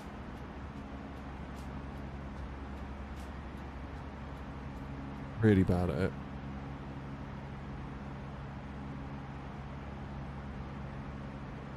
Especially in like an all-inclusive place. It's like, I don't know what to do. There's nothing to do. Like, all my stuff that I like is at home. What do I do here? The airports are the best bit. Yeah, pretty much. Like, I enjoy the flight and all that bit, but like when I get there, I'm just like, well, this is just a horrendous waste of time and money, to be honest, is how I look at it. Which is wrong. I know, well, I don't know, maybe it isn't wrong if that's how I feel, but I know loads of people love it. They live for their holidays. It's like the best part of their year, and it's like, I couldn't give two shits, to be honest. It's like, it's fine, but I really have to fight the boredom. Really fight boredom. Like, my job is to drive the car to the airport, drive the hire car if there is one on the other side, and make sure everyone has a nice time, I think,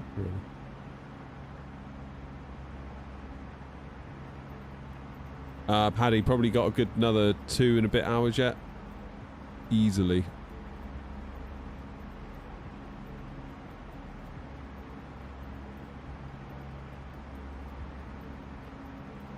But yeah, must get better at holidaying.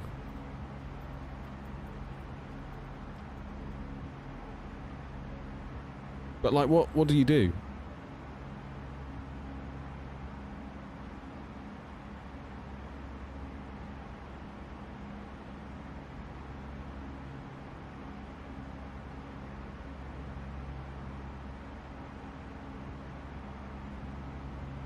What do we do in the meantime? We chat to chat, we lark about, we drink coffee, we chill out. Not a lot, in all honesty, Paddy.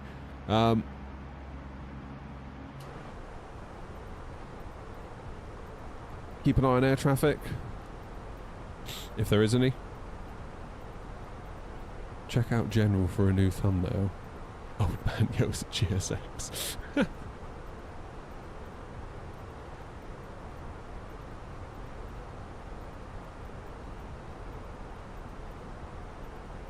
Do many people sit here for hours then if not much happens? Yeah. Monitoring the plane, monitoring for air traffic, so we're flying on VATSIM, so here's me. I got delayed due to technical issues. Thanks again, GSX. The guys that I'm flying with are up here. They are now cracking on towards France. You can see the NAT tracks are on, so the Atlantic controls are on, both sides.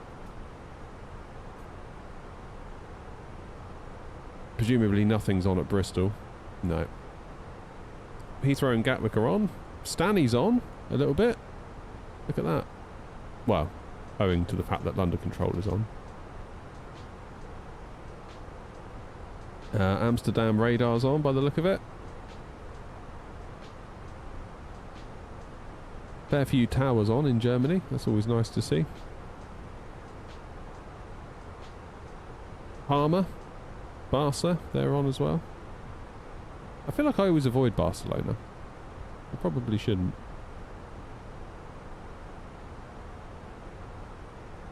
But there we go.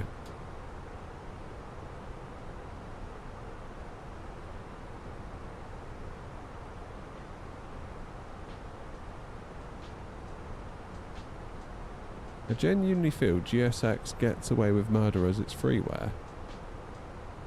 GSX is payware.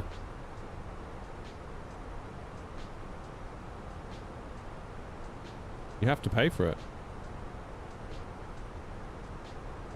When you get to Bristol, take a look at the massive skyscraper in Weston. What's that at Weston? Toby, your sim just crashed. Oh my god. Yeah, Dan, GSX is payware. Like, I paid like 30 odd quid for it, and it gives me nothing but ball ache, to be honest. So, all 5 people. No, Paddy, I also stream on Twitch and YouTube. TikTok is in the minority for what I do, to be honest. Having just mentioned Twitch and YouTube, TikTok's AI algorithm will probably now delist me.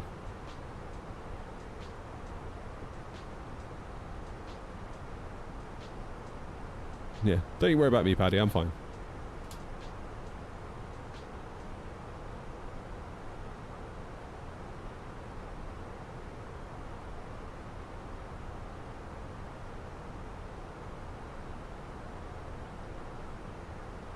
You alt-tab too many times. That sucks. That really sucks.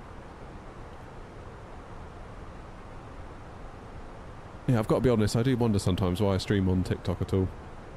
I don't really feel like it's that great of a platform to stream on. I see loads of other people have loads of success on it though. Or at least they look like they've got loads of viewers. Whether that translates into anything for them, I don't know.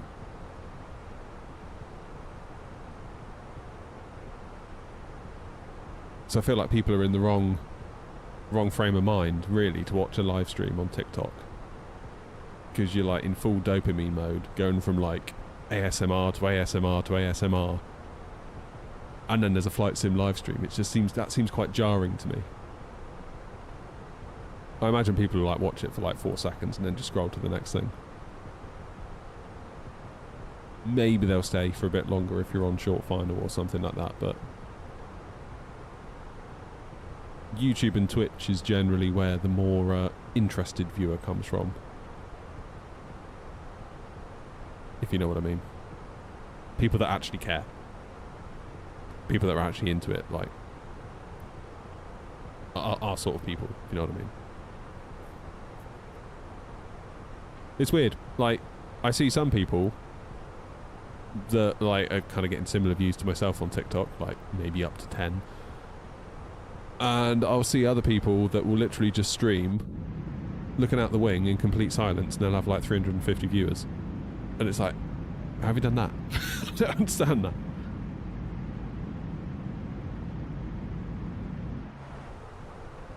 I really don't know.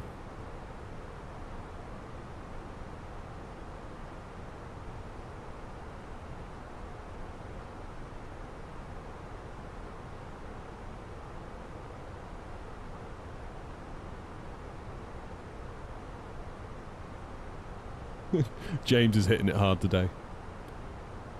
Name a plane for an edit. Yeah, I don't really get that either. Madness. Right, what time are we due in? 12:40, so that's going to be 1:40, isn't it? So, in answer to the inevitable, will there be another leg? No, there won't. You have to fly on your own, sorry. Yeah, Toby, there will be.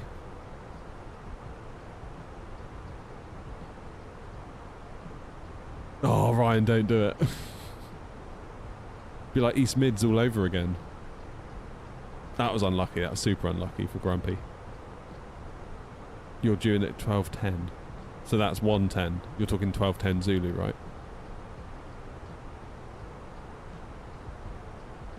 1:10 in proper money.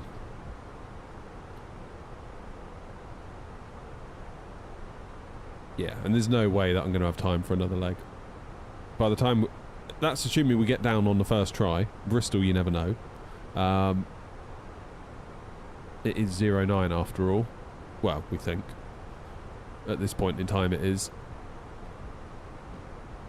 So, on that basis, there could very, very well be a go-around.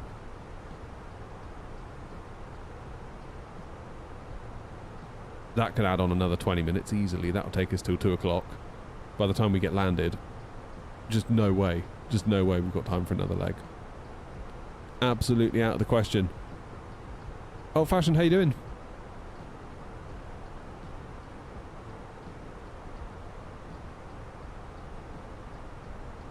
Right, what am I looking at? This is Sardinia.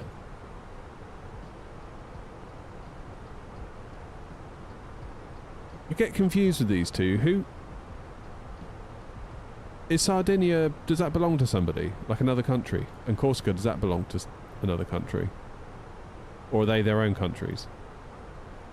I'm never quite sure, to be quite honest with you.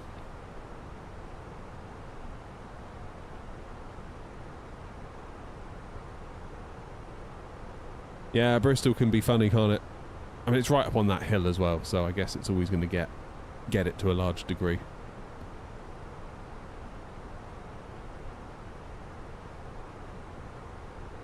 It is always going to get... Isn't it Italy? I thought one of them was Italy, and I thought one of them was France, to be honest with you, but I could be wrong. I could be completely wrong there. Oh, Mackham, how you doing, mate? Corsica's French. Got it. The top one, right? Yeah, top one French, that's what I thought.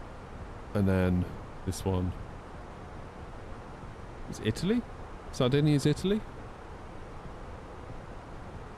I don't know.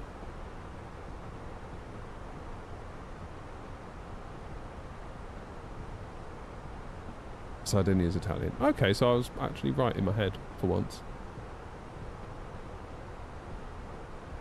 Is this the main airport here then? Yeah, it looks sort of like it, doesn't it? That'd be a nice little jaunt from Nice, wouldn't it? Nice down to Sardinia and back. That'd be pretty cool. It says it on Navigraph. Oh.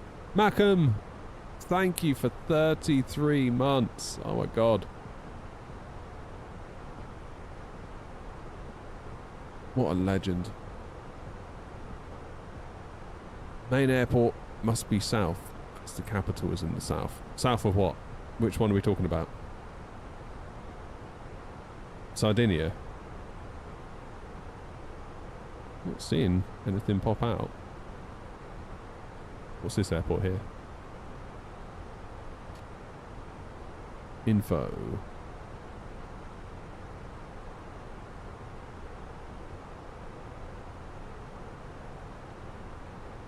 Calgary is on the south coast and it's the capital of Sardinia or Corsica.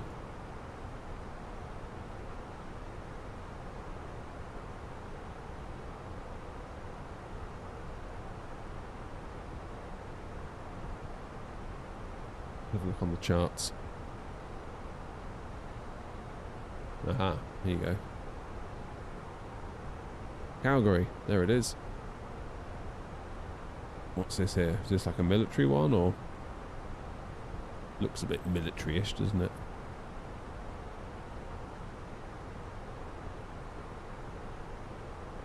And then what about Corsica? We've got up here. A little bit of a Bristol-y style airport. Yeah, Husky, we think Sardinia's Italian and Corsica's French. What's this one?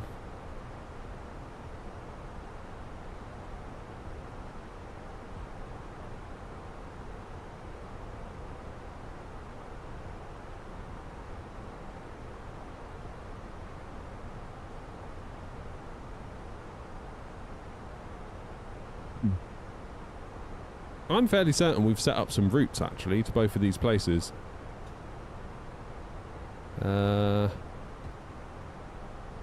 My flights. Book a flight.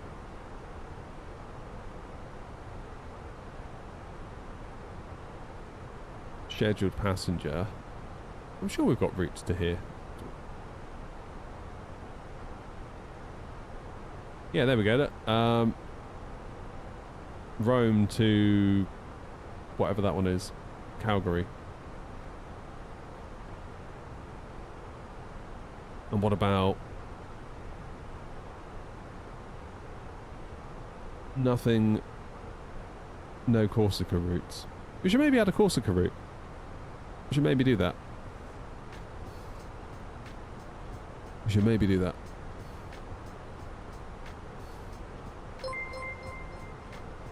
Oh, Lanky, how you doing, mate? Thank you for 16 months on Twitch. What a hero. Thank you, Lanky. Hope you're well, mate. Lanky, this has been probably the worst stream of the last 12 months so far. The amount of aggro we've had.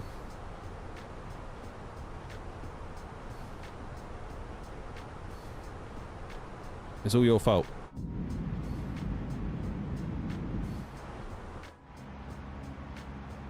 That'll be it. There's Calgary, right? He wants to go to Brussels tonight. I need some Brussels scenery before I go back there, because definitely struggled when I landed last time.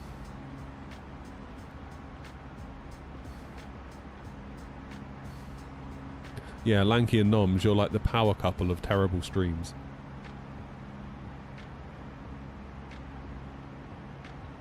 Never mind. I'm really missing having the pop-outs. But I daren't do it now, because if Pop-Out Manager locks up or fails, quite often it will crash the sim. I just can't do it. If that happened, I would just end the stream, I think, to be honest, and be like, I'll see you later. Can't do it no more. That's interesting.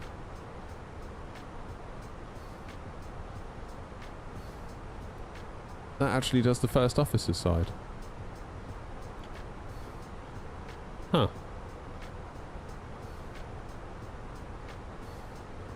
That is interesting. Wonder if there's a way that you can change that to make it do captain side. Yeah, we've got new gear, Lanky. Full disclosure, Wind Control sent this. I didn't pay for it. I paid for my throttles and, you know, did all that. And while my throttle video was in edit, they got in touch, which was completely random. So, yeah.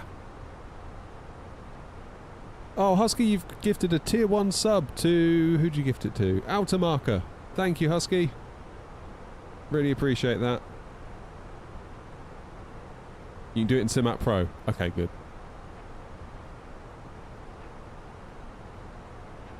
Thank you, Husky, and thank you again, Lanky. I looked at my Twitch subs last night, having not looked at them before I went away on holiday, and I was like, oh, God, what's happened there? What's happened there? Fairly certain we were at like 30, and now we're down to 10. So it goes to show, if you don't stream, on Twitch particularly, it goes to show what happens if you take a holiday. Another reason why I struggle to take holidays, because you feel like everything you've been building for the last month, 2 months, 3 months, you just disassemble by going on holiday. And I find that really annoying. I don't like it.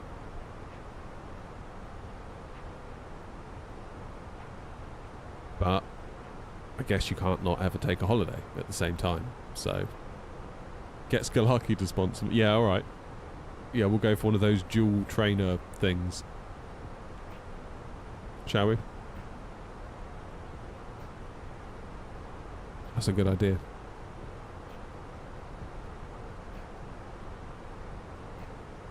How dare I take a holiday? I know.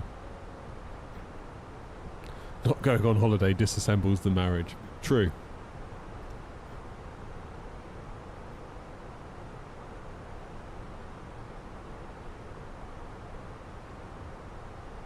Do you want for the 777?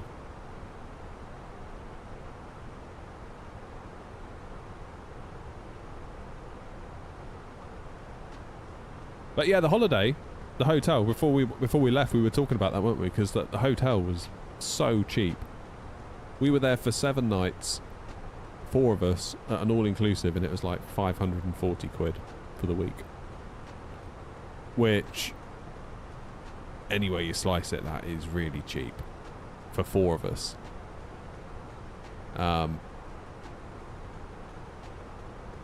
That's less than £100 a day for 4 of us. To the point where I was like, I said to my wife, I was like, there's no way this can be. How are they doing that for that little money? Like, that's crazy. So I was like, it's either going to be such a bargain or it's going to be terrible. Surely it can't be. I don't know. I just couldn't figure it out.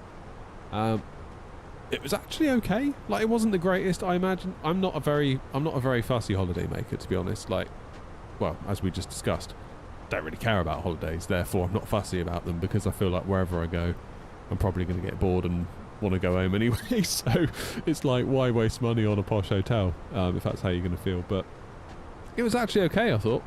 I don't know what star of a hotel it was. If I had to guess, I would say it's probably a 3-star. But there was no, like, stars on the door or anything. It was nothing like that. It was okay. The room was basic enough. It was a bit rough around the edges. Been well used. You know, you could see where they tried to patch things up and not done a very good job. Like masticking over stuff and polyfillering over holes in the wall, and you know, the door trim needed probably a few screws in it to re-secure it. Like, some people would turn up and be like, absolutely not. I'm not staying here. That ruined my holiday. Completely awful. Whereas I don't care. It's like, yeah, fine, I'll do. It's cheap enough. It's functional. Like the all-inclusive nature of it was all right. Like the beer was served in what I can only describe as a thimble. Almost like shot glasses of beer, to be honest. But I guess that's how they slow you down, isn't it? Because then you've got to queue up every time to get another one, and they only say maximum of 2 per person, so you can't like order 20 and then just sit there and gun through them all. Which I guess is their prerogative. But it was alright. The food was average, I would say. Most people that I saw were eating chips. Like they had all these like, you know, meals that they'd made like in a tray that you take a scoop of and put it on your plate. Most people headed straight to the chips and the pizza. Yeah. Did it have armed guards? No, it didn't have armed. It did have security on the gate, but they weren't armed.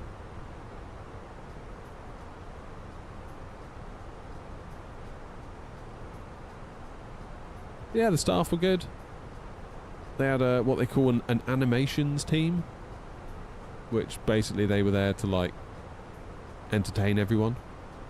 And they worked really hard, those guys, and they worked really hard to keep the kids busy and keep the kids entertained.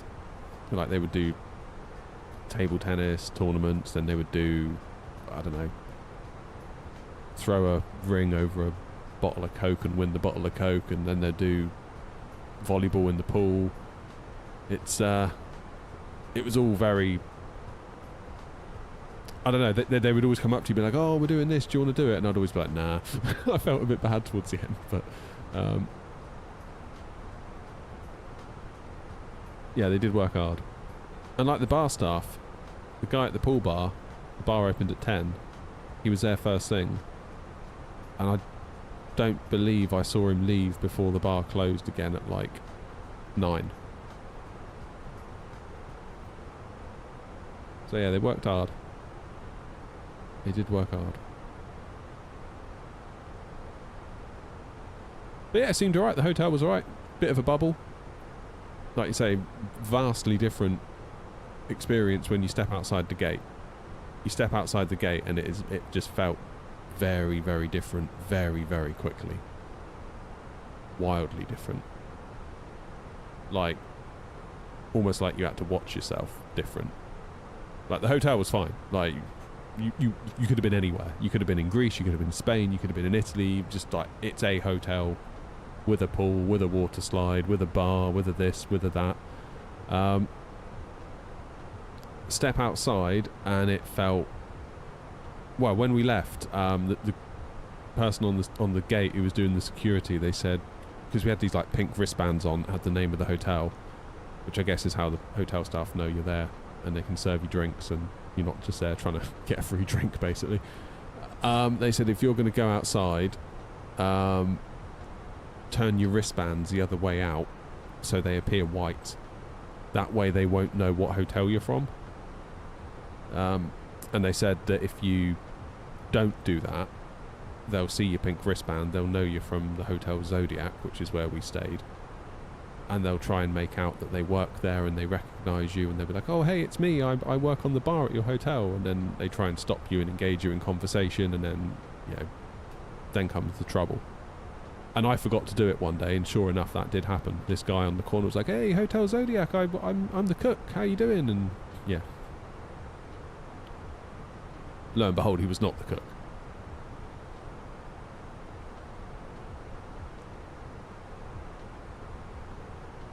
So little things like that. Yeah, definitely a scam. I asked at the hotel about it, and I said, well, what's the grift? Like, what are they trying to do when they do that? And it's like, it could be anything. They could be like just trying to stop you so then someone else can, you know, like pickpocket you or whatever. Or it might be that they just try and ask you for money, or like, you know, oh, give me a tip and I'll do such and such for you tonight at the restaurant or whatever. Like, you name it, really.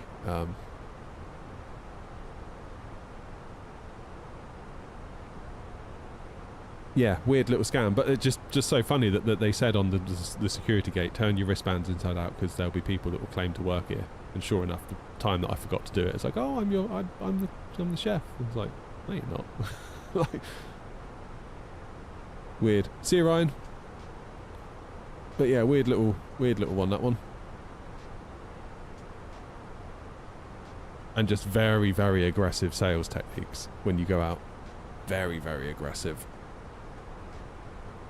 To the point where people come out of their shop, stand in front of you and block you, and almost try and physically drag you into their shop.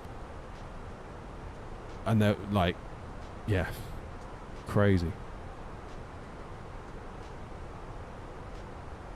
And a lot of them will just be wandering the streets, and then they'll be like, oh, hey, are you English? And you'll be like, yeah, English. Oh, English, yeah, I love England. Yeah, Manchester United or Chelsea? Like, they'll try and engage you in conversation. And then I have to be like, oh, I don't like football. And then they're like, oh. And they're like, oh, let me give you a business card. It's like, business? What possible use would a business card be? Like, and it's basically like a lure to get you in the shop. And then once you're in the shop, it's like, they just sell everything. They like literally point to every product that they have. Like, I have this, I have that, I have this thing here, I have this is that much, this is this much. You buy two together, and it's like, they are aggressive. Really aggressive. It's kind of impressive, really. It's like, if they were to get a job in sales here in the UK, they would just crush it. You know? Absolutely crush it. Right, Woodsy. Hank, we're still a fair way yet. Probably good 2 hours away, easily. Yeah, they really know how to sell.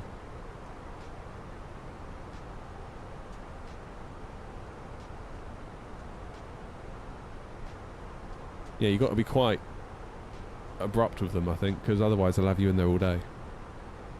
Like, my wife wanted to buy like a little bowl from a shop. Yeah, like a little, I don't know, I don't even know what you put in it really, just like some crappy little bowl that she saw and she wanted. It's like, okay, whatever. Trying to get a price out of the guy, because he wouldn't give a price, because he was like, no, I'll do you a bundle price, because you need to pick more items. It's like, no, I don't want more stuff. Like, the last thing I want is more stuff. And he's like, oh, give me 200 dinar.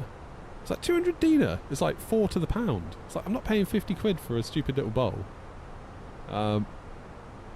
In the end, I got him down to 20 dinar, which goes to show how much he was willing to rip me off. 200 down to 20.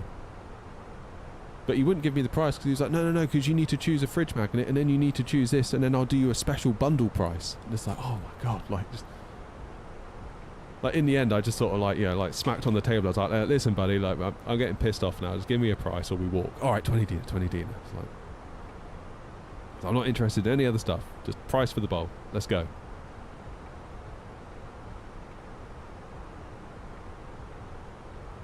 They offer you a drink and try to get you tipsy. Oh, we didn't have that.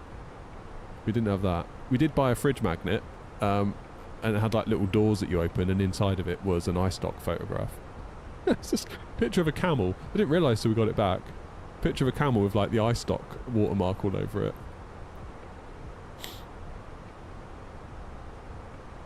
Yeah, there's another shop. My wife bought a little scarf thing, and we got a baseball cap each for the boys, and they wanted 280 dinar for that. So again, that's quite a bit of money. That's like getting on for 70 quid for a scarf and 2 baseball hats that were obviously knockoffs. Like, one was a Nike one and one was a... No way that's a Nike one. Guaranteed, because I saw the machine out the back. They got this like machine which they basically just load in a design and go it makes them a fake Nike hat.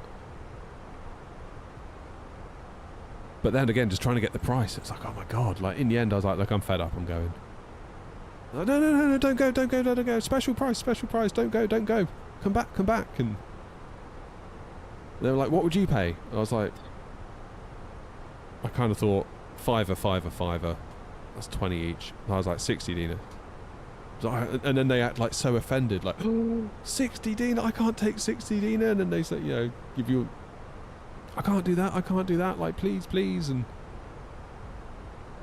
And then lo and behold, in the end, they're quite happy to take 60 dinar once you basically say, oh, okay, we won't then. But one guy, he insisted that we barter with him. Like, almost like he wanted it. It was really weird. Like, can you not just tell me the price? And then if I want it, I'll buy it, and if I don't, I won't. There were a couple of shops, though, that had on the doors, like, fixed prices. So maybe they were sort of, like, trying to appeal to that side of the market that just wants to buy a thing. And if it says €10, they'll pay €10. Or whatever it is.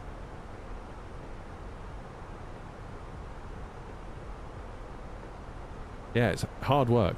Exhausting.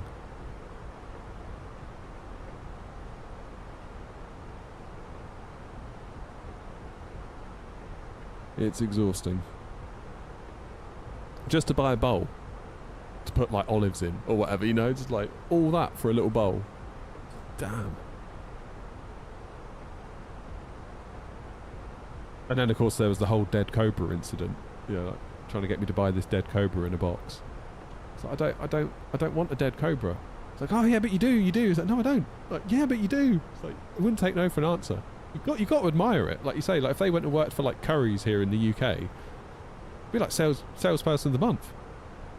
Be like selling like 10,000 care plans a day. Where's my mouse stopped working? There it is.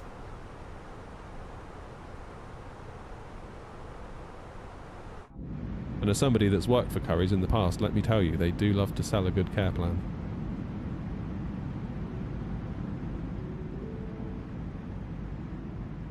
Doesn't matter what you've sold, you gotta sell it with a care plan.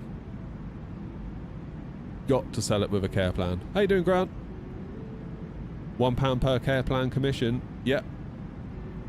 Yeah, it was £1 for a care plan. And was it 50p for an instant replacement?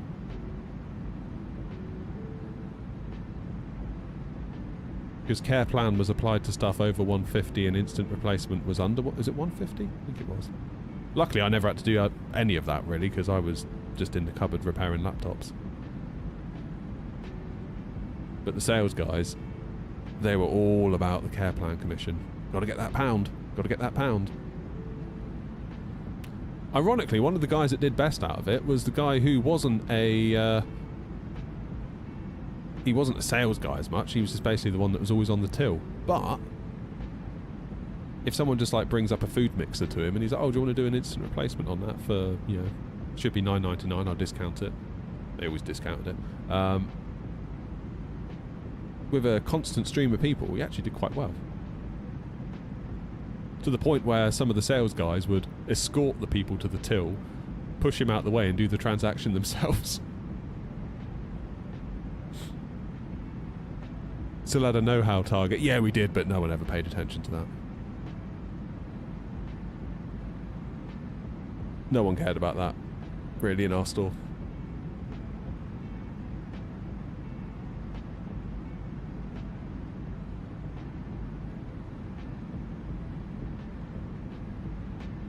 Yeah, I remember somebody sold an OLED TV. And they went up to the manager being like, I just sold an OLED TV. Like thinking they're about to get a big pat on the back. So, oh yeah, did you put a care plan on it? No. Did you put it on finance? No. Did you do an installation? No. Did you sell any HDMI cables? No. It's like, so you just basically let an OLED walk out the door naked? It's like, yeah. It's like, that's terrible. It's like, but it's a £3,000 telly. It's like, we don't care. Not interested in that. Doesn't matter what you sell. We don't care. Could be a £200 TV. Could be a £3,000 TV. Don't care. Did it have care? Did it have credit? Did it have an install? Did it have some sort of add-on thing, you know?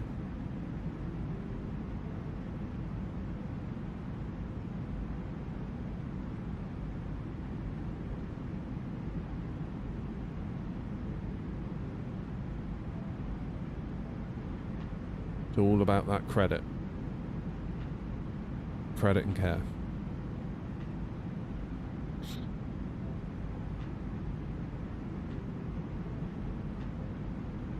What's my side stick called? The side stick itself, this bit that you can see, is from FS Projects.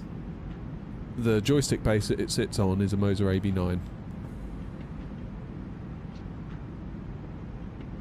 Oh yeah, the SSD installs were great. People used to get so impressed with that as well, because they would be convinced their machine was knackered and you'd put a new SSD in it and they'd be like, oh my god, it's like a brand new machine.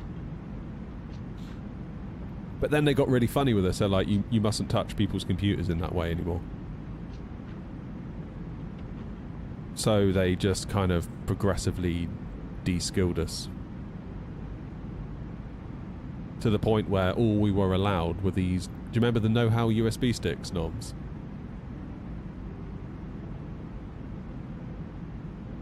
Pretty much all we could do was run those. And at that point I was like, I'm done here. There's no reason to be here anymore. It's like you can just get some of the Wallies off the shop floor to run that USB stick. Like, if you don't actually want us to fix stuff, then I'm gone.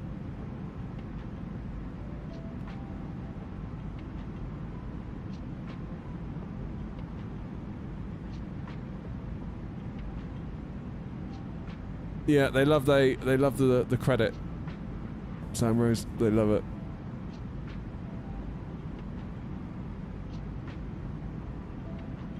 Yeah, the little health check stick. Do you remember that? I remember them. So we got this new manager, basically. We got a new... When I joined, the store manager we had, he was a bit techie with a screwdriver. He'd take a machine apart and all that sort of stuff. So he sort of understood it, and he knew that we understood it. And he let us get on with it. It was really cool. Then he retired, and we got a new manager who was not good, to say the least. Didn't last in the store very long at all. Less than 12 months. And that was when it all, you know, it all just ended, really. Basically, you can do health checks, which is where you run the little USB stick, press the go button, and then it just sits there for 4 hours, and then you get a big green tick at the end being like, your machine has been health checked, and it has passed. And the customer's like, oh, yay, great. And it's like, you realise that's done basically nothing. Like,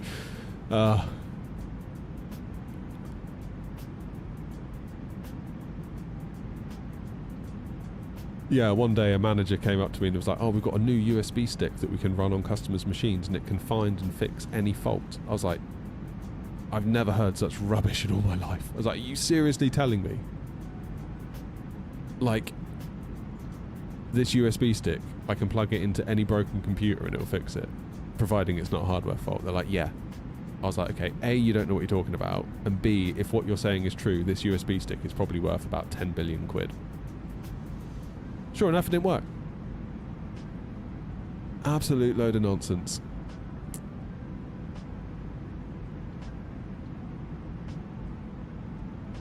I forget what it was they licensed. It was some software provider. Something they'd licensed and just like branded it up as Curry's. I'm trying to think what it was called now. Noms, you won't remember.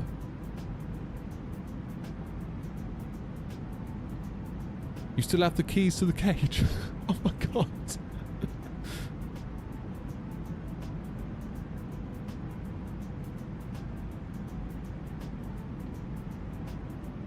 Oh, no, so many times that happened. So many times. I remember one old guy came in and bought a laptop and he was back the very next day. And he was like, yeah, so I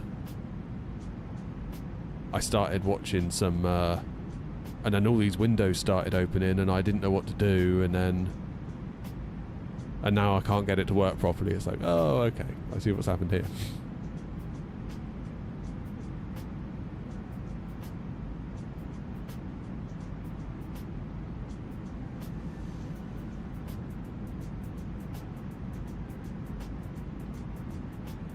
I always felt bad whenever someone would bring a Lenovo in and they would say, can you do a factory reset for me?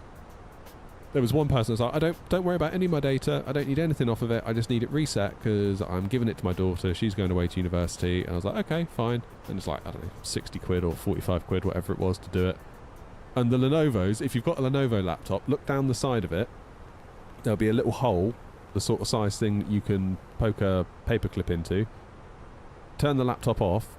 If you then push the paperclip in, that button will, the little paperclip button will act as a power button and it will put it into recovery mode and it will just do it. And like the amount of people that bring in their Lenovo's and pay us to do that was crazy. But if you don't know, you don't know. But it was so simple, it was like, God, should I really? You almost feel like you should tell them, but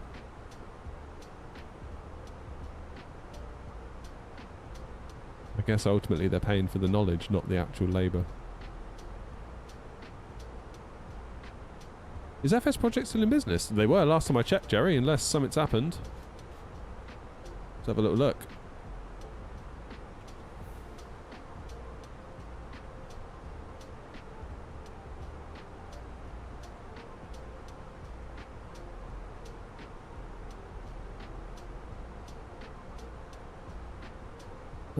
Yeah, here they are, look.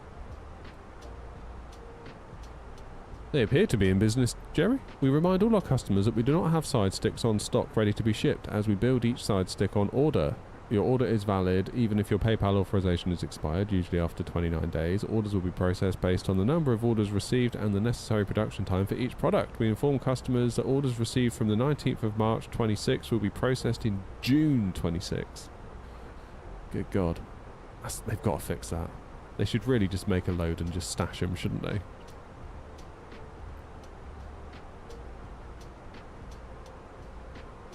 So they've got an AB9 base now, I see. Or an adapter for it. That's quite cool. Yeah. That's not a million miles out from what I designed myself, actually. So we want captains with a rubber gator. 256 will go no hat switch. 256 euros. Damn.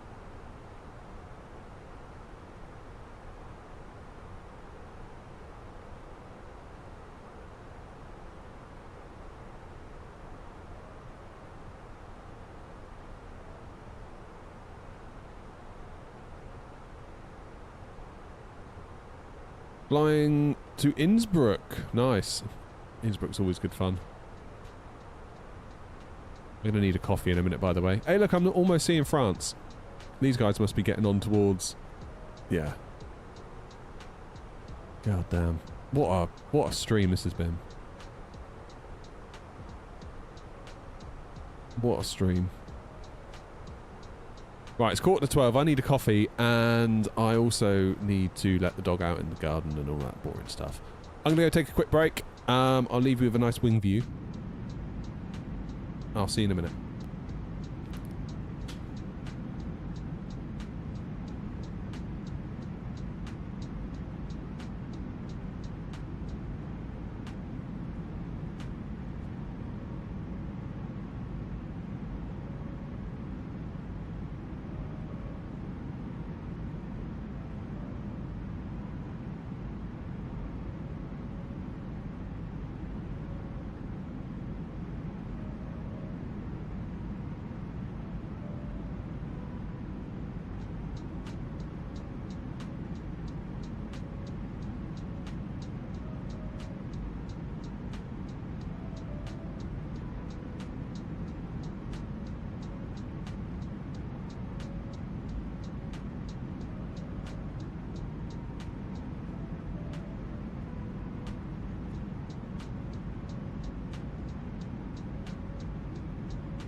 back. Oh, what's going on in my headphones?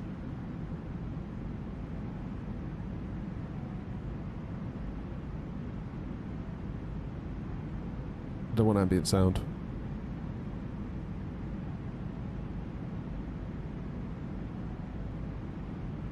That's better. Noise cancelling's on. I found some quavers. Start stress eating.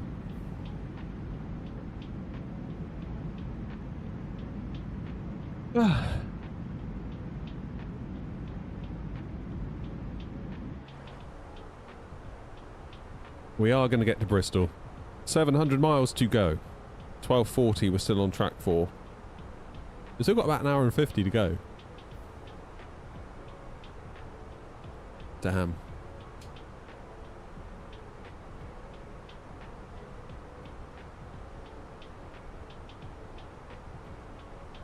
Yeah, no, I'm just saying about we're running out of jet fuel. That's going to be a real thing pretty soon, right?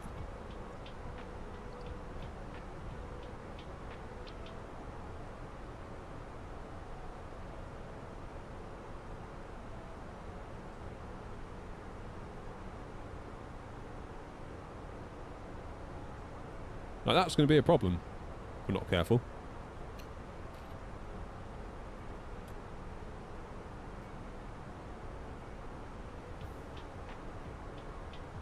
What does the ET mean on this bit?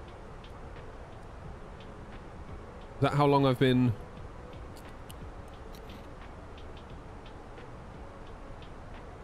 I don't really know.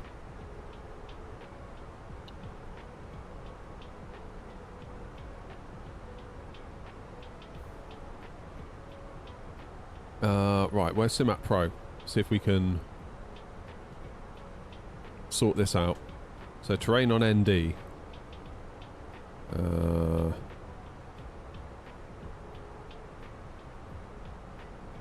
do I make terrain on ND do the captain side? Anyone know? Backlight.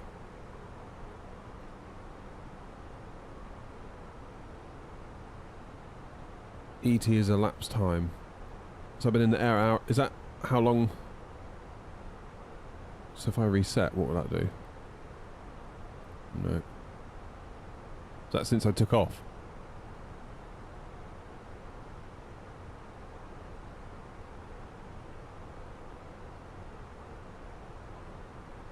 Calibration?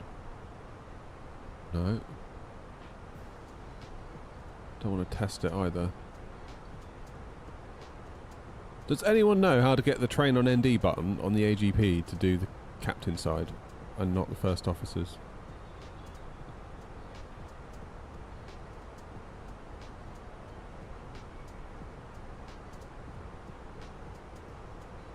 Since you move the switches to run, which is usually before takeoff. Got it. Oliver, how you doing? Yeah, so I'm trying to get my terrain on ND button on here, because at the moment, I'll show you. See, it's on the first officer side. Turn it off. Which is correct, because obviously they're modelling this little panel here. So that is correct. But in practical terms, I would like it to do this one.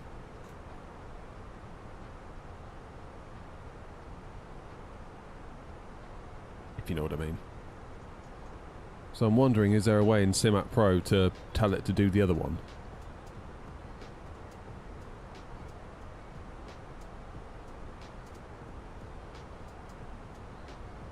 Now, I'm not seeing an obvious way to do it.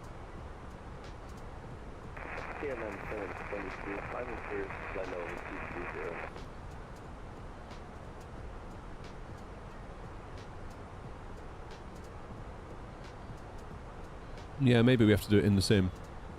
Was that Nice? That is Nice, isn't it? There's Nice. Love Nice. Right. Controls.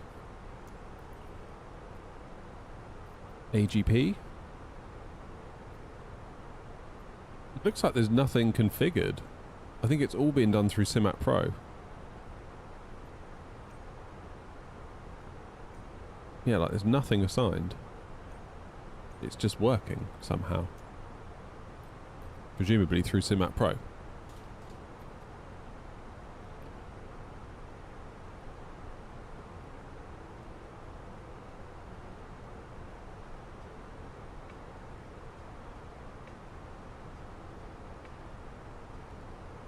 Someone asking on Reddit that Husky's just put into chat. Did it within Moby Flight. Okay. Maybe I'll have to do something in SPAD then.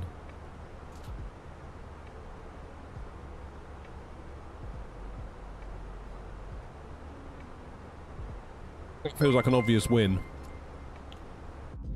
They could definitely do something within Sim Toolkit Pro.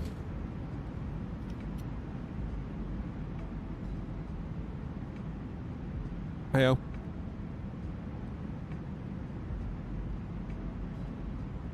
What's the longest flight I've flown?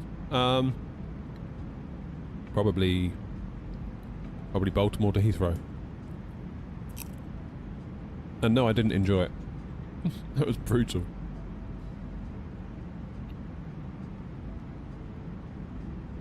What are we having for lunch today? I need to think about that as well.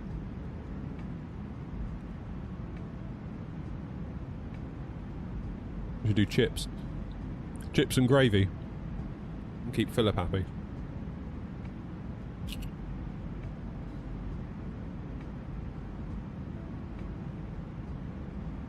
Can we do a multi-leg across the pond? Yeah, that would be good. Sort of like St John's to Nook to Keflavik. Back to Eddie. Yeah, something like that. That'd be cool.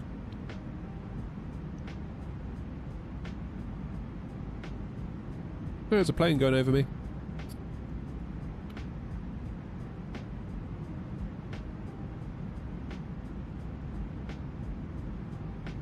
I'll say this though, speaking of lunch, the ham and cheese toasty on EasyJet, do not recommend. Bloody hell, that was bad. The bread, so it comes in like a little package that they put in their little oven thing. So you've got a piece of cardboard that the bread is on, then you've got the ham and the cheese, and then you've got bread, and I think they put a little bit of cheese on the top. The bread pretty much fused to the cardboard. So my sandwich was just stuck to the cardboard. Awful. Such a rip-off as well. But what are you going to do? I was hungry.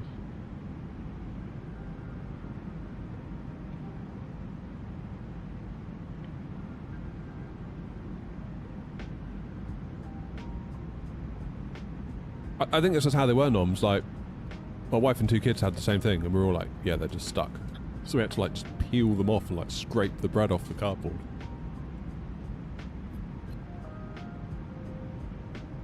Getting my Wind Wings throttle with the pack tomorrow. Nice. You'll love that. You really will like that.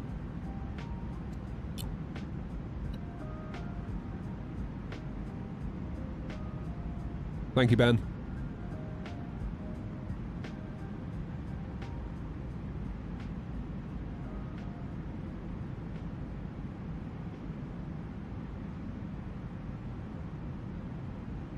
Yeah, you do have to pay for food on EasyJet. It's like 10 quid a meal. So basically a sandwich and a snack and a drink.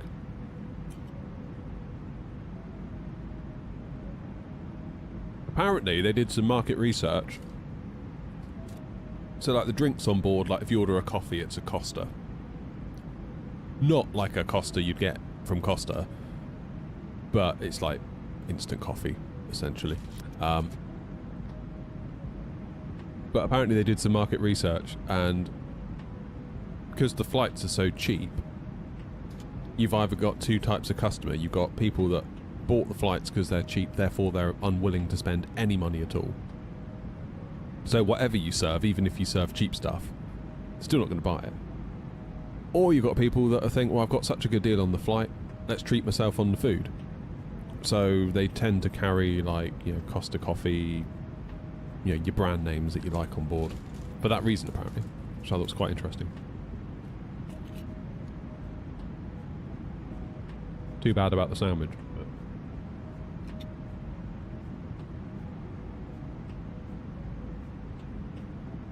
I knew I should have gone for that cold ciabatta. Lesson learned.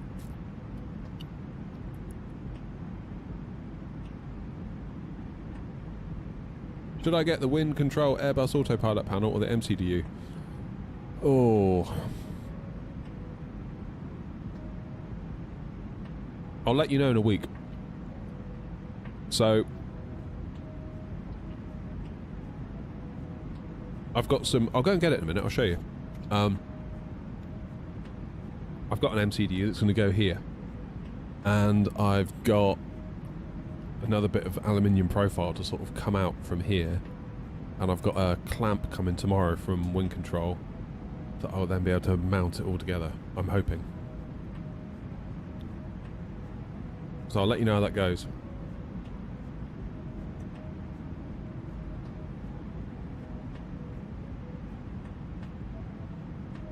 But I'm then hoping that we've pretty much got it all taped, haven't we? Pretty much everything we could want in one nice little easy to clamp to the desk setup. Because I know, like, pedestals are all the rage, and, you know, don't get me wrong, I see you all building your Airbus pedestals and I'm totally here for it. I love it. More power to you. I may well do the same thing myself in the summer. However, not everyone can do that. Not everyone's got the room to do that. And with all this basically clamping to your desk and taking up a very small amount of room is a really nice way to do it.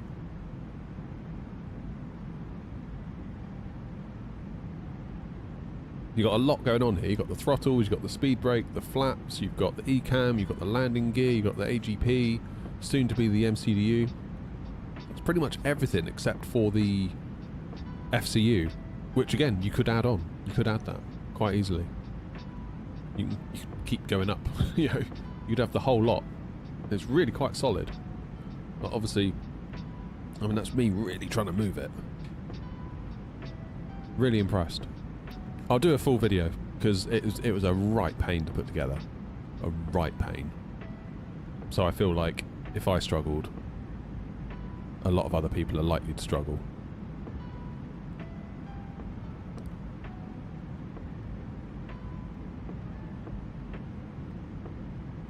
Are you talking about the wind control overhead one, Noms?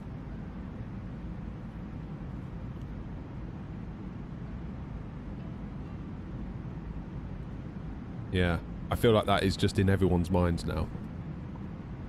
I almost feel a bit bad for Wingflex because they've just basically been coming out with theirs, haven't they? And now it's like everyone's just talking about the wind control one instead. Hey, David, how are you?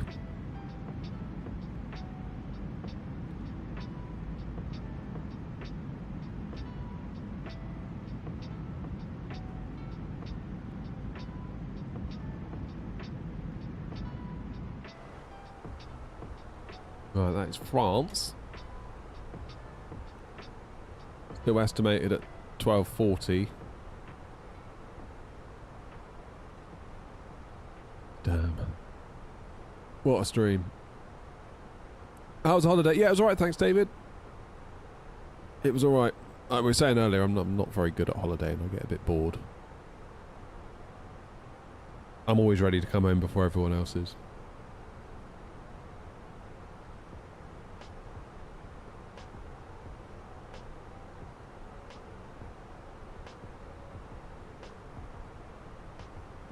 Yeah, I think probably, what did we flew on Thursday. Monday, if you told me we were coming home on Tuesday, I'd have been like, perfect. That's just the right amount of time. But yeah, definitely felt like it dragged a little bit towards the end. I don't know how people go away for 2 weeks. I really don't know how people go away for 2 weeks, especially if you're staying at a hotel. Like, yeah, I don't know how people do it. Kinda wish I could.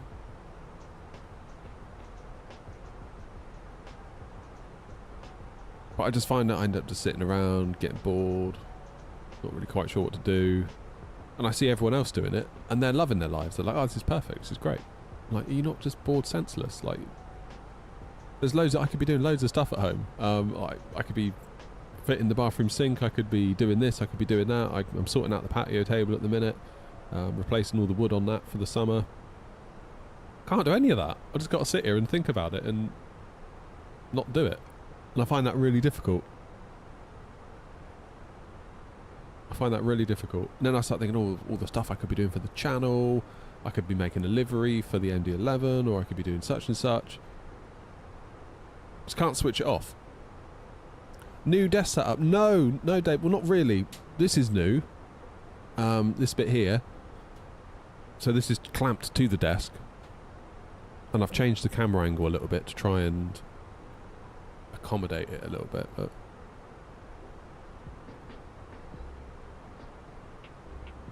does the win-win clock work on the Boeing? I don't know. Not tried it. What's Husky saying? The thing I find about hardware is that you really have to be invested in one aircraft for it to be feasible. Yeah, that's the thing. So I've sort of made the choice that I'm going to go Airbus first. If I was to build a cockpit, it would be an Airbus cockpit. And I would just try and make it work with the Boeings as best I could and live with that. That would kind of be probably what I would do.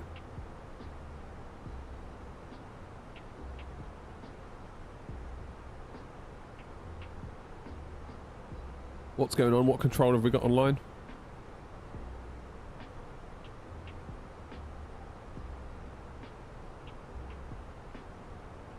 I can see a load of Atuses, but I can't see any.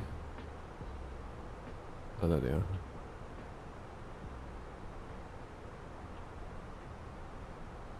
CDM in use. Is that that thing that we had in Nice? I think it is, isn't it?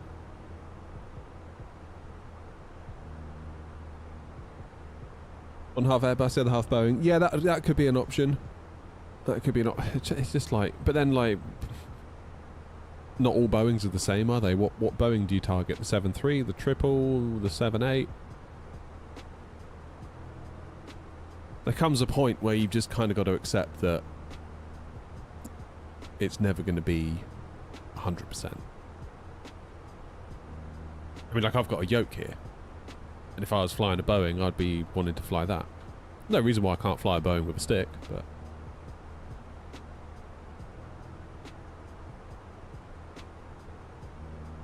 Can't believe you lot are pretty much over Paris. I've barely cleared Nice.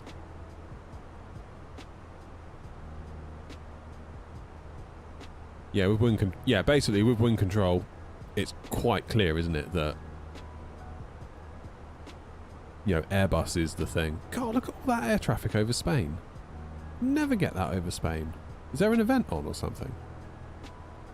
Usually it's complete crickets over Spain. Weird.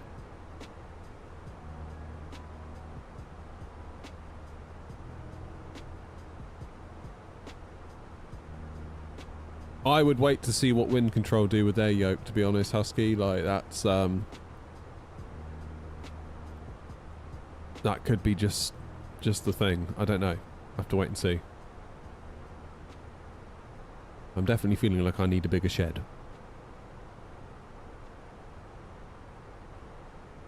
I'll have to punch through to next door.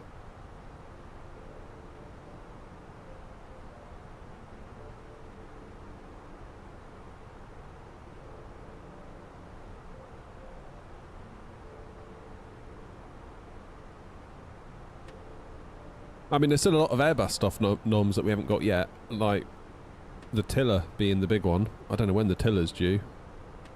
Can't wait for the tiller. Tiller's going to be incredible, and I've got just the place for it, right there.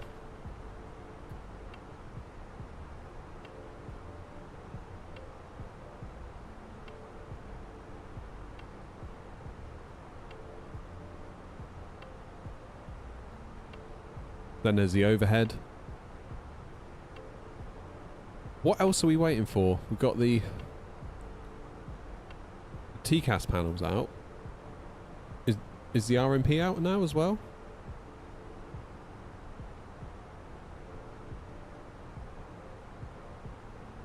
Just sort of looking at this and thinking, what have we got and what have we not got? Obviously, we've got this bit here. That bit's done. Probably don't need a door lock, do we? Not really. MCDU is done. May for the RMP. Okay, and then the TCAS has just come out. And then, are they doing this little bit here? Whoops. Are they doing this, like the light panel, or no? I feel like this could just be one little unit, couldn't it? They could just probably knock the whole lot out.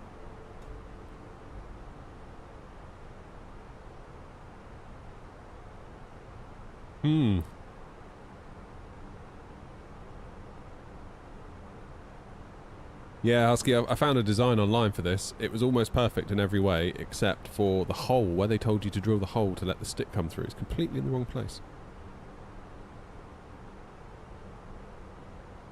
Main global. Yeah, it's going to take a while, isn't it?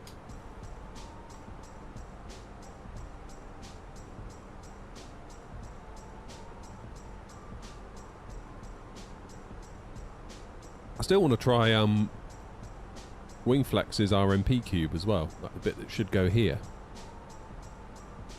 I think that looks great. It's Flight Sim 24.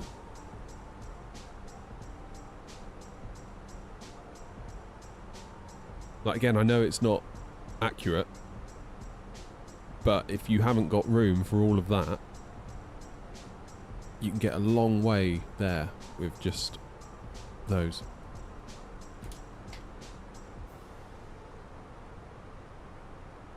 Can't wait to see what they do with that overhead. That's going to be big.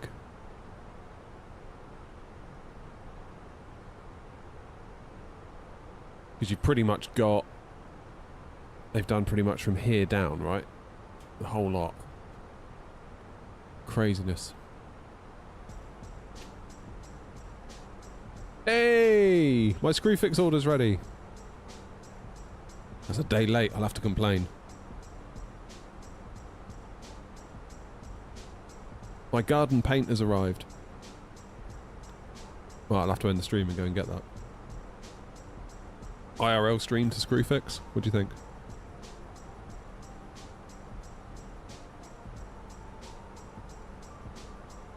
I love Screwfix.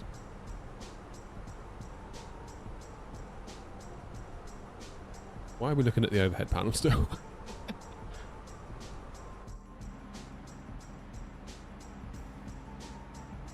I was properly getting withdrawal symptoms though last week, which is good. It means I'm doing the right thing. I'm in the right place, you know? If I'd gone away and I was like, oh, thank God I don't have to stream today, fed up with that, then clearly that's a message, isn't it, that you're doing the wrong thing, but quite clearly we are not, which is awesome.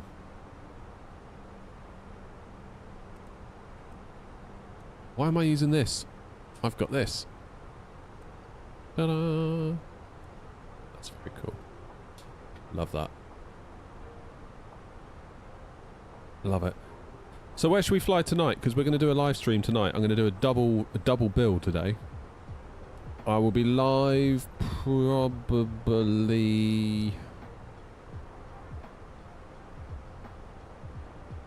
I reckon 7:30. I would like to say 7, but that might be a bit ambitious. By the time I've done dinner and all that stuff. The dog could do with a quick walk.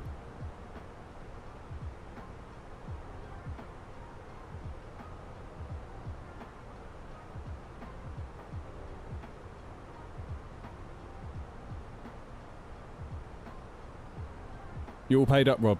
Jolly good. Where is it? I want to say Croatia. Is it Croatia? Corfu. I knew it was a C. That's what it was. It was a C. Is that a Greek island? It is, isn't it?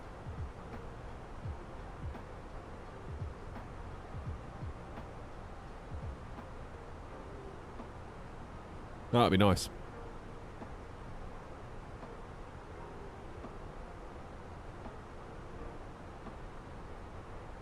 Is Corfu Greek?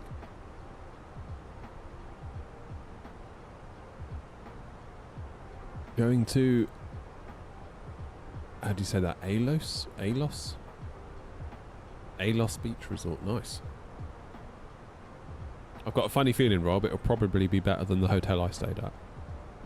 What was really weird, right, is that the little place we were in, I forget what it's called, is it Bushifa? I have to have a look now. But basically, all it was hotels. Hotels and tourist traps. That's all it was. I have to find out what it's called now. It's going to bug me.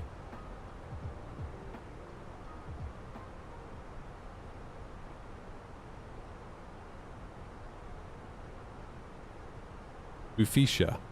Bouficha. Just south of Hammamet. And it's just like hotels. That's all it is hotels. And the hotel next door to us, it looked completely abandoned. Completely abandoned. I remember saying to my wife, it's like, oh, they must have just... That one must just be shut down or closed until further notice. You know, just... Nothing was on. And then one night in the middle of the week, and for one night only, all the lights came on, all the aircon units fired up, and they were blasting music until about 2 in the morning, like it was a wedding or something. And then the next day it was gone again. So weird.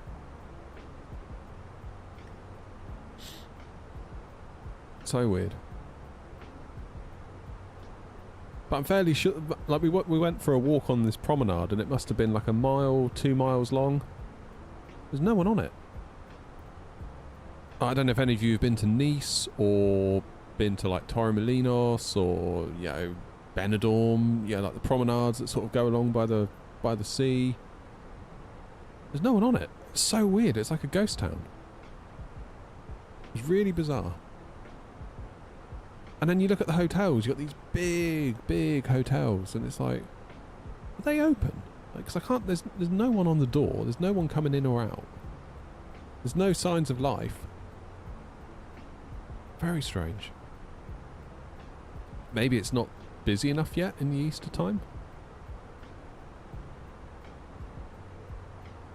We normally go away in Easter just because, well, myself and the kids, we struggled in the heat. Really, like if we were to go to Spain in the summer, I think it would be a bit of a struggle. Especially for the kids and for me. Like I don't do well in the heat. I don't really like it here in the summer, to be honest. I struggle quite a lot. So we all sort of go away in Easter because you can go to what would be a really hot place and it's still quite nice. It'll be like 23, 24. It's just right. That's why we do it. Yeah, I guess maybe it's not busy enough for them. I don't know.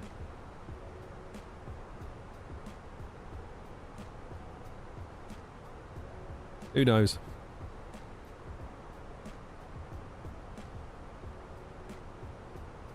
But I guess that does go to show, doesn't it? Even though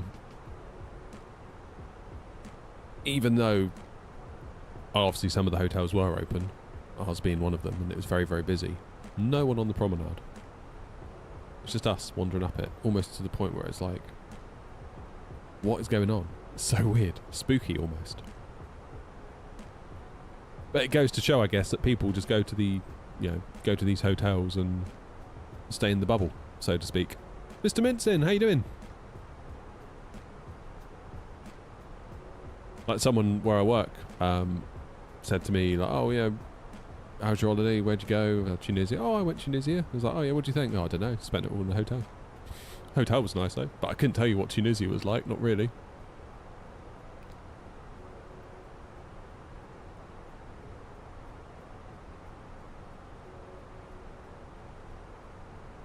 How you doing, Freddie? You alright? Yeah, it was a good holiday, thanks, Mr. Mint, but glad to be back. Very glad to be back. I like my home comforts.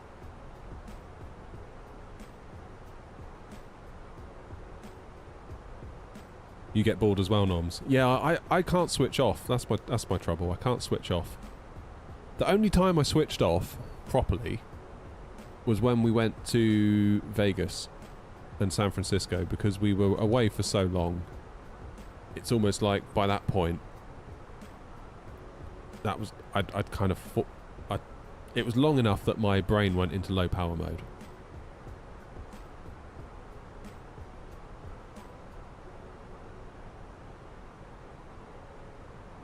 I find it quite hard to get it into that state. Thank God for the Switch 2. We took the Switch 2 with us. And my kid really wasn't that interested in playing it most of the time. He was quite happy with the iPad, so I was like, sweet. So I played through Metal Gear Solid 2 on the Switch. By the pool. Like a little loser. But I had a nice time.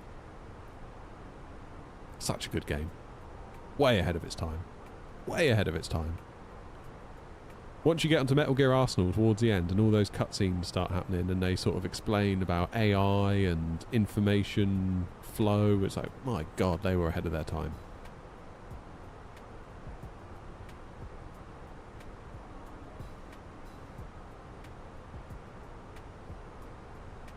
Generally about 4 days for me, and I'm like, it's time to go home. Like, we're going to Bristol this weekend, for the weekend, leaving on Friday, coming back late Sunday. That's like a perfect little amount of time. That's like an optimal break for me. Or sometimes we'll get these like static caravan holidays that go cheap, and you can get a weekend away for like 100 quid for all of us. Again, leave on a Friday, come back on a Monday. Ideal. Spot on. But yeah, 7 nights, that starts to get a bit like, ooh, that's a lot. And then I start to kind of go into like endurance mode, like you start thinking like only 3 days to go, 2 days to go, 1 day to go. Yay, I can go home, which isn't the way to be, I don't think. But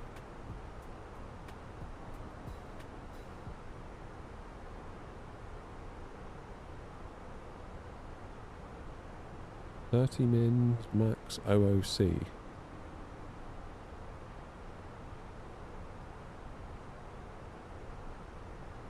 They're talking about what's OOC?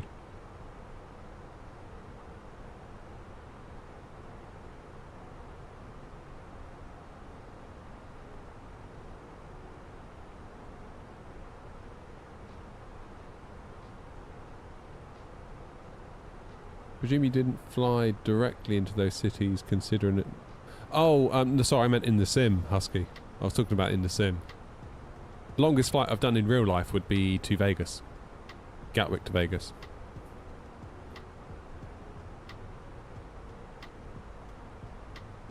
10 hours and 45 minutes. What was weird about that was that they wouldn't let us off the plane in Vegas until some guy from the Las Vegas State Commission or whatever came on board and gave us all a lecture.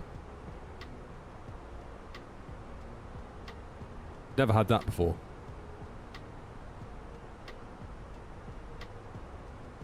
Like, he came to the front of the plane, grabbed a little microphone that the cabin crew used, and yeah, basically for about 5 minutes gave us a pretty stern talking to. Pretty much being like, right, you lot, you need to pay attention. You've arrived in a desert. I know it doesn't look like a desert. It doesn't sound like a desert. It doesn't smell like a desert, but it is a desert. He goes, if you go outside, water, water, water, water. Don't go anywhere without water. Don't be outside for too long. Try and get back into hotels, into buildings if you can after like 20 minutes of being out in it. Because he goes, you will pass out and you will end up in the hospital and it will ruin your holiday. Don't do it.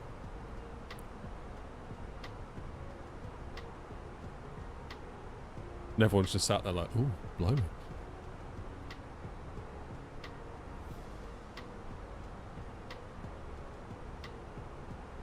Alright, Westy. Hey, Asaf, how you doing? Sorry, I missed you up there.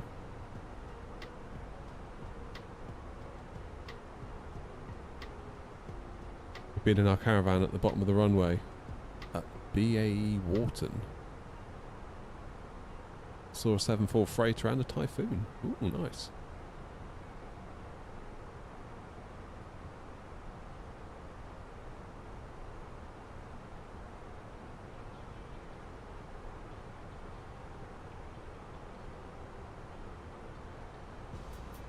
I feel like I stayed in Vegas for maybe 2 more days than I needed to.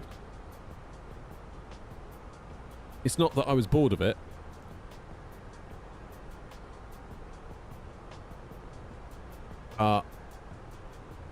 I'd had enough. It got too much.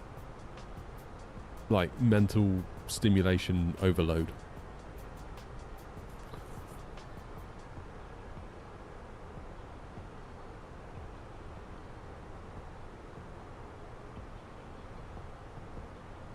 $480 miles to go. 4 tons of fuel on board when we land. Are we still on for 09 at Bristol? It looks like it. 12 knots and a 12 knots down the runway and a 9 knot crosswind. Ooh. Yeah, I think we stayed longer in Vegas just because when we were booking it, it looked really cheap. Like, it was really cheap. Like, the flights were obviously a big expense to get there. But once you were there, dirt cheap. Like, the hotel was very, very affordable. Stratosphere, which I know, again, not the greatest hotel on the Strip. In fact, it's, you could argue, is it even on the Strip? Because when we were there, you had the main strip of hotels, then there'd be a big gap up here, and then the Stratosphere was above it. It almost felt like they took a bit of a bet on how long the Strip would be, and they put themselves on what they thought would be the end of the Strip when it finally got finished, and it didn't quite make it up to them. I don't know if it's like that now. Could well be, but...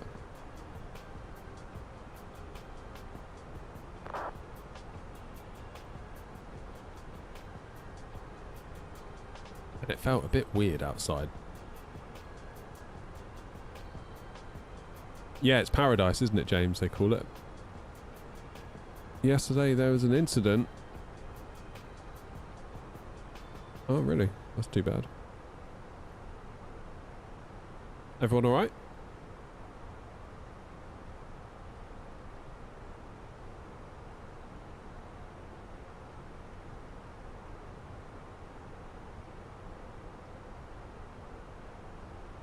Yeah, I'm trying to think, like, for 5 nights, I think the hotel was $250. And of course, when you get there, they slap the old resort fee on. It's like, oh, I see what you did there. Thanks for that.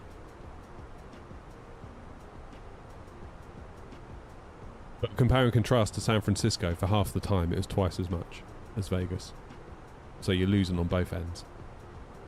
And it was a really crap hotel in San Francisco, let me tell you. Really crap hotel. Like, the room was very small, very old, very tired. Like, it was clearly not a good hotel. But if you wanted to stay at, like, a Marriott or a whatever, then it'd be even more money, so... We took the view that we weren't going to be in the room at all, really, except for sleeping. So, just whatever. We wanted to be out exploring, really. We're not too worried about a nice, fancy room.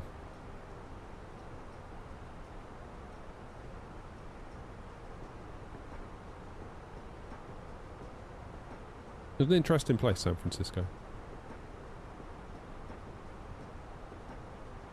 It's like you got so much wealth and then almost so much poverty at the same time. It's like something's gone wrong there, somehow.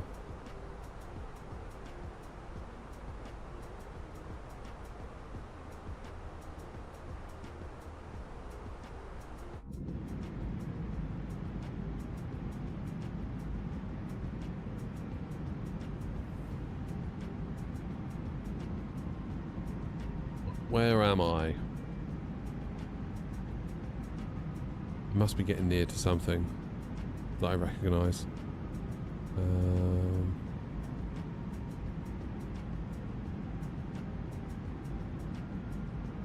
have no idea where I am in France. I'm looking at the chart. Am I near Lyon? Don't think I am.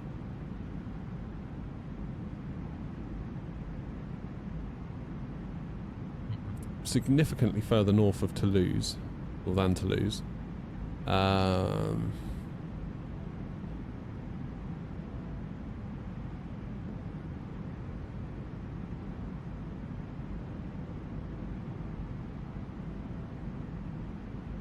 What shocked me, Husky, was when we came home, we used the BART to get to the airport, and we left at like 6 in the morning to get the BART. And we went into the station, and before the turnstiles, obviously you're still sort of undercover in there, aren't you? And there were just all these people lined up asleep in sleeping bags, because obviously it's very warm in there because you have all the heat that comes up from the subway system. It was almost like a car park for humans. I just thought, that is so crap. Like, what's happened there? But there was almost a system to it. Like, it wasn't like they're all in like random directions and falling out of each other. It's like, no, they're all like lined up, just like car parking bays. It's like, that's terrible. So terrible. And here's me coming through with a suitcase, about to jump on a plane and go across the Atlantic in complete luxury, albeit in economy, but relative. Do you know what I mean? It's like, God. Poor people.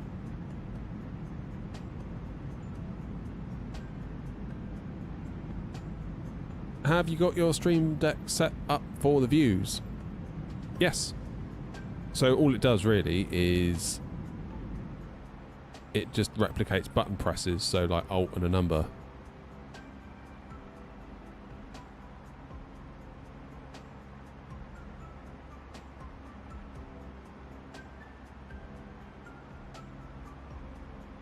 How you doing, Stu?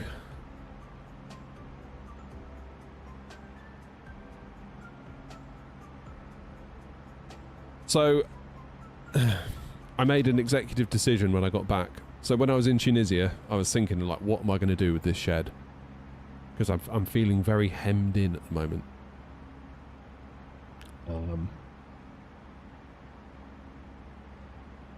One thought was that I would move my entire setup from here over to here. So I'd do like a 90-degree turn. Because over here at the minute, this side is it's not really used very much. I used to like do a lot of gaming here when I wasn't simming, but I will quite often now just game in the house. So I thought, well, why don't I lose this bit of desk entirely, which would make this bit wider that way, twist myself over and rebuild the setup. But then it's like, God, I'm going to be here forever doing that. Like, had I started doing that on Sunday, I'm not sure I'd have been ready to go live today, if you know what I mean. So I decided to stick with where I am for now. A bit of a stopgap, really. Maybe in the summer, and I'll start planning it now, but maybe in the summer I'll build a cockpit, because I'll have more time. Maybe. Hey G, how's it going, man? Nice to see you. Yeah, Stu, I saw you made it into the VA. That's awesome, man. The fly-by-wire livery is live on the website. Oh, yeah, the news announcement. We have 2 new liveries on the website, airnot.co.uk/liveries. We've got the 2024 version of the fly-by-wire A32NX, and we've got an updated A380X livery as well.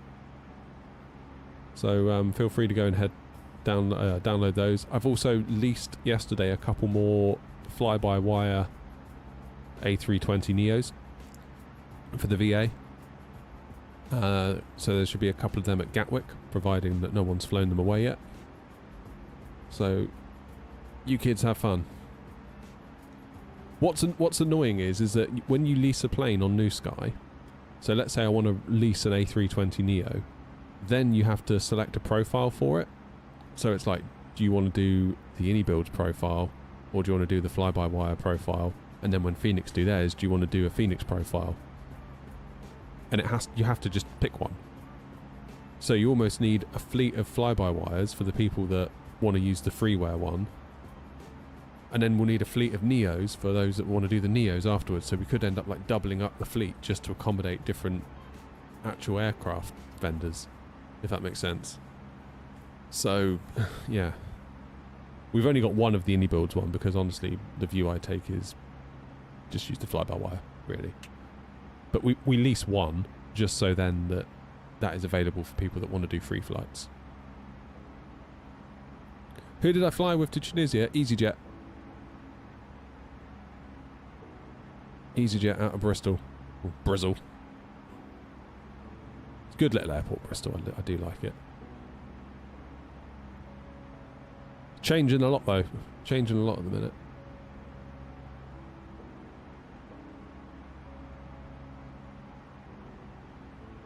It is changing a lot. For the better. Definitely for the better.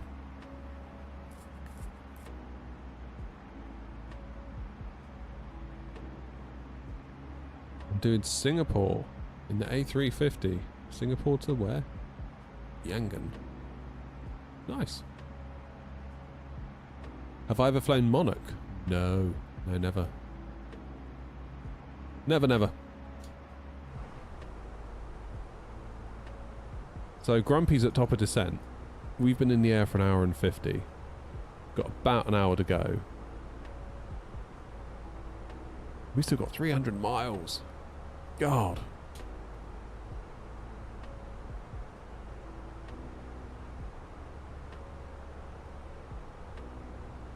I kind of hoped that me going on holiday would mean that all the updates we've been waiting for would come out, because normally that's what happens. I remember when I went to Nantes, the 19 and the 20 come out.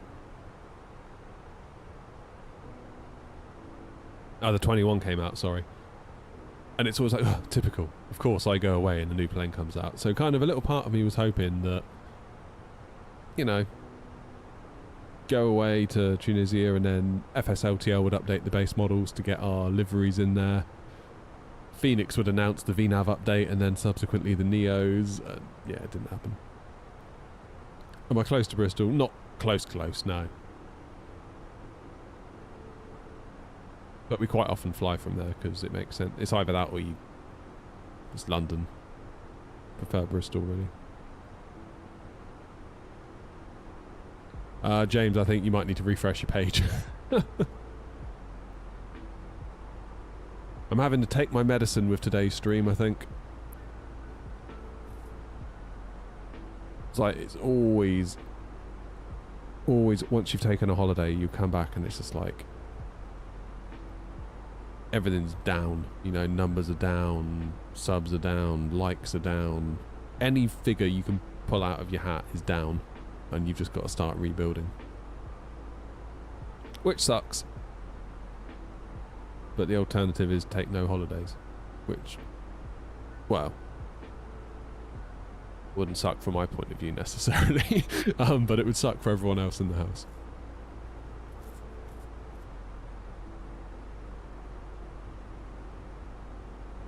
Do I ever stream on Kick? No. No, I could do without Kick in my life, I think, to be honest.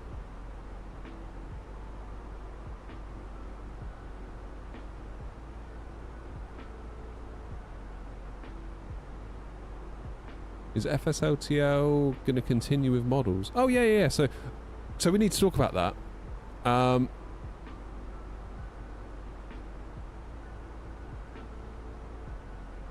So FSLTL has, if you're doing live traffic injection with FSLTL, the way it got that data, so you could feel like you were flying with actual aircraft that are actually in the air, it got it from the Flight Radar 24 API, and Flight Radar 24 are shutting down that. So now FSLTL doesn't have a data feed. So they're going to do an update before April 30th, I think they said, to essentially remove the connection to Flight Radar 24 in preparation for them switching it off so that it doesn't like error out and glitch. Because obviously if it's trying to call the API and it's not there, problems. That doesn't mean that FSLTL is going away, nor does it mean that it won't work for us on VATSIM, because it sounds a bit selfish to say it, but kind of not that bothered actually that the Flight Radar 24 integration is going away for me personally, because I was flying VATSIM. So VATSIM is the traffic. So all it needs to do is, if it sees a call sign of easy and it's an A320, will then show me an A320 with an EasyJet livery. So nothing's really changing for VAC-simmers. It's if you wanted to fly with real-world traffic. If you don't want to fly with real-world traffic, you're fine. Now, don't get me wrong, it still sucks. But ultimately, Flight Radar 24 are in business to make a profit. And probably letting FSLTL and others constantly ping their API is probably not good for business. So, yeah. It is what it is.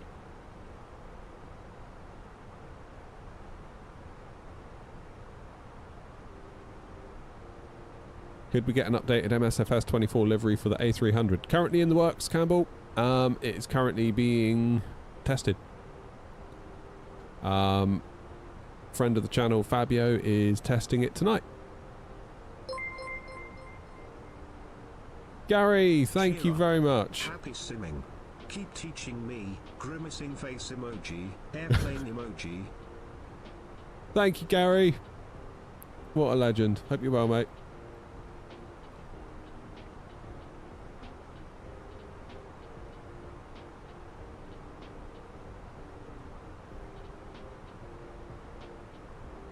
Yeah, keep an eye on the website, Campbell, because if it goes well, we'll get it live ASAP.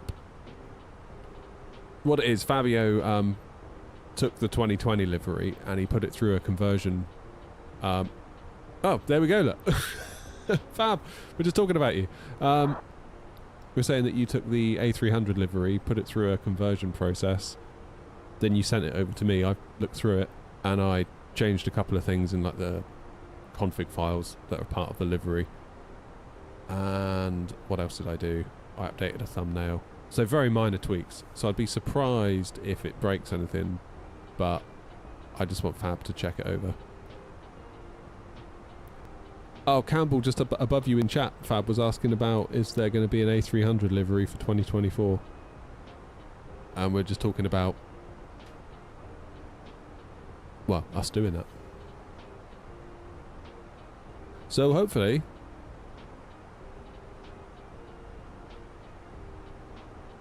I done your back in, Gary. That sucks. Well, hopefully we can provide some form of entertainment. I can't promise, but I haven't broken it.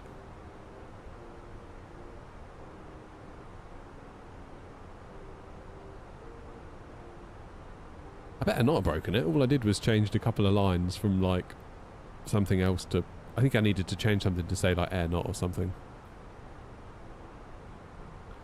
When's the sim update coming? Is it Thursday or Tuesday?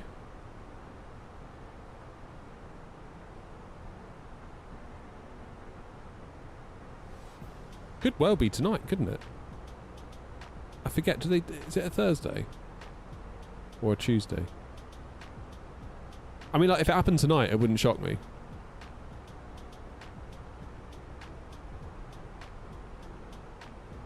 Wouldn't shock me.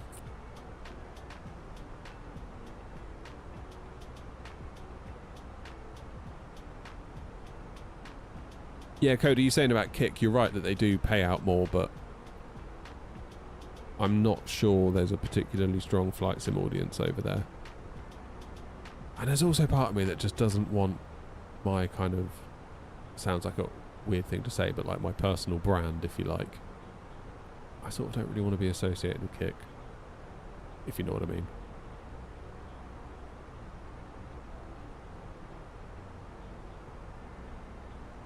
You reckon the PMDGs are going to break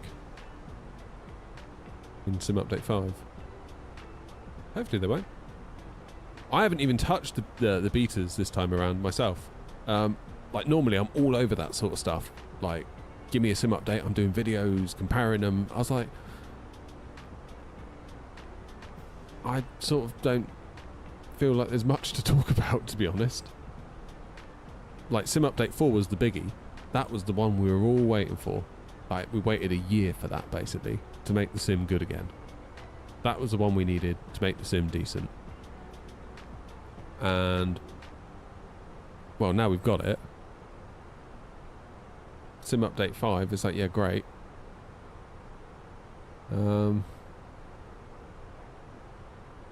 Yeah, I feel like 5 is I'm not complaining. I'm not complaining. Like, really good that we're getting Sim Update 5. But I'm not like, oh, I can't wait for Sim Update 5. Like, with Sim Update 4, I was like, I can't wait for Sim Update 4. Like, the performance, this and that, all these changes, all these fixes, it's going to be incredible. And it was incredible.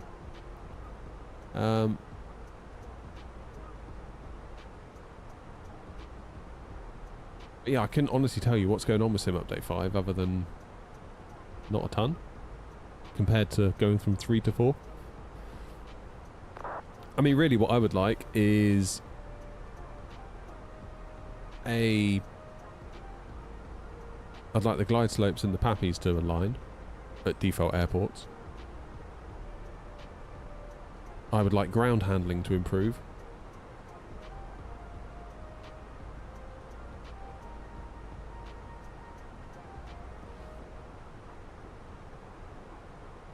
So yeah, those are the two biggies, ground handling and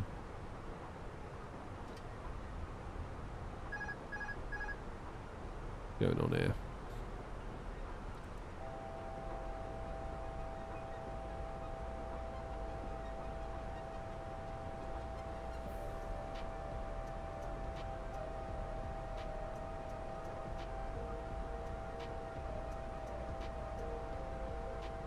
Says that there's somebody right under me.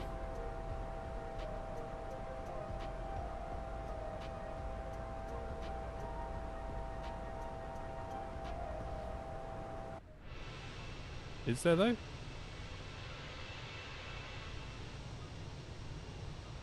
Convinced there is.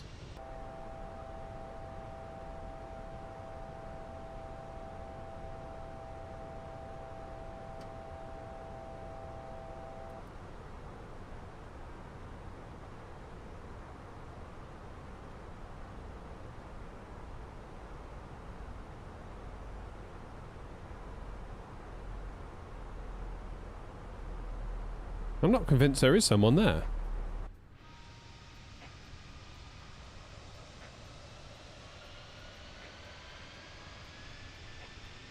What's going on here?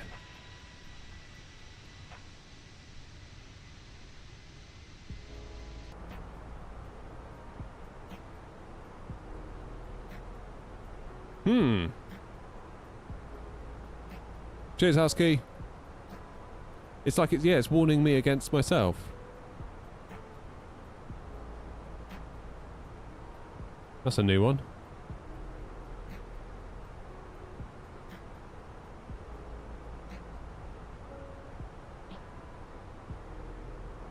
Philip! Yeah, let's try TCAS off and on again. Clear of conflict.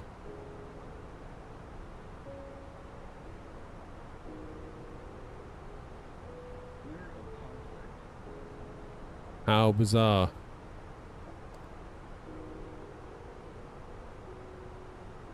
Yeah, I think it's warning me about myself.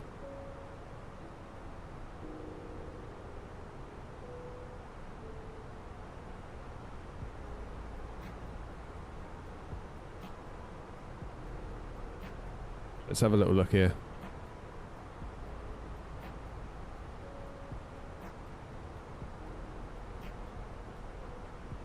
So I've got it on.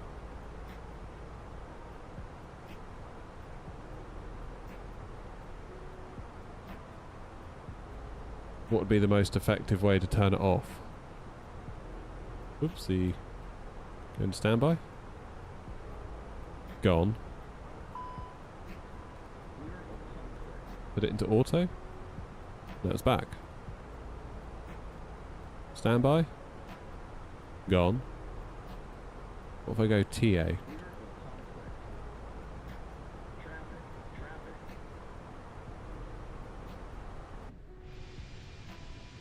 There's definitely no one there.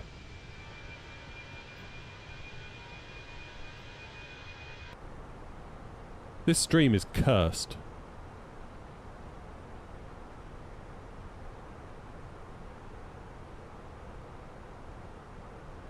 There shouldn't be any failures because I don't have failures turned on.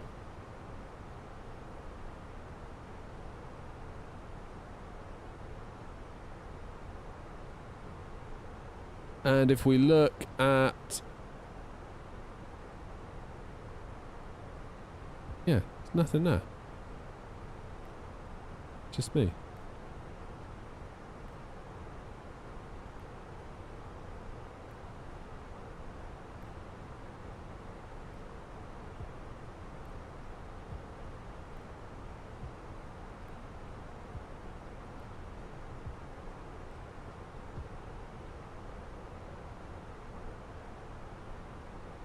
How bizarre.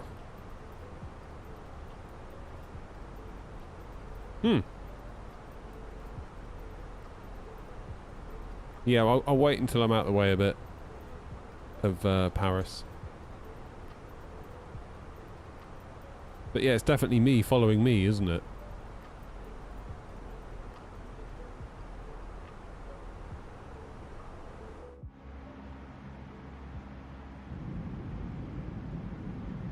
That Paris down there.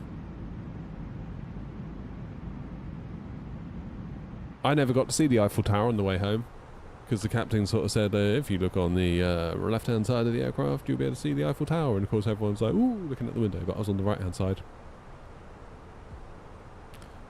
Yeah, we just did a climb and a descend, Jerry, and it followed us all the way up and all the way down. So I think it's detecting me. What is going on? How you doing, Linus? Yeah. It's all being a bit weird. It's all being a bit weird. So it's detecting myself, which is super weird. Oh, Philip, you just sent 5 gifted. Thank you, Philip.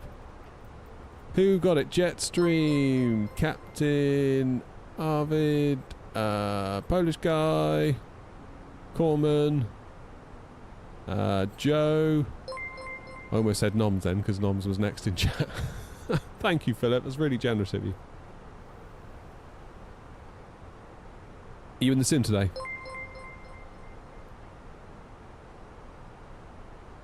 Tried restarting V-Pilot. It's injecting me as myself. I wonder if I just disconnect and reconnect, whether that would do it.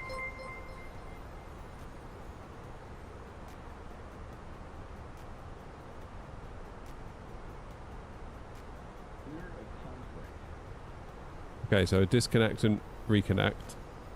Scene. Oh no, it's back. Oh god. It's back again. What do I do?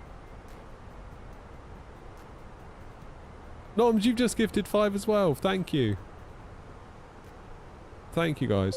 I really do appreciate you. Honestly. Even you, Noms. Sorry, Noms.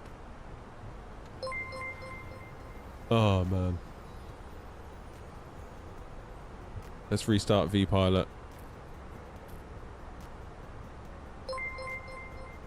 Yeah, Noms, say thank you to Philip.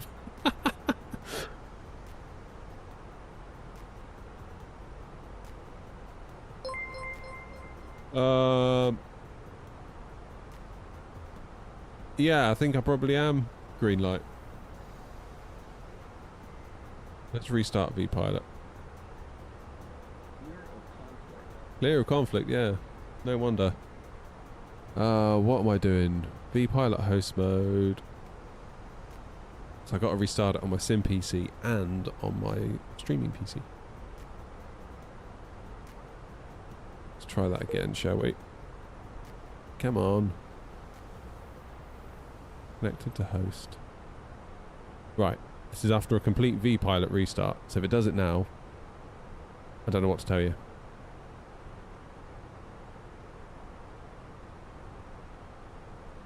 Okay.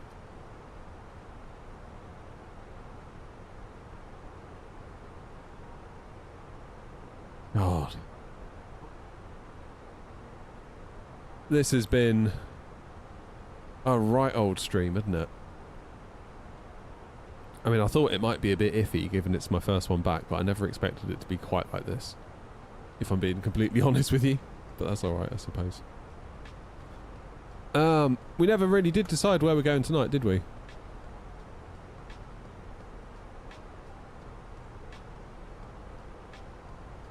A duplication glitch, yeah. So it was injecting me as well as everyone else. But of course I'm already in it.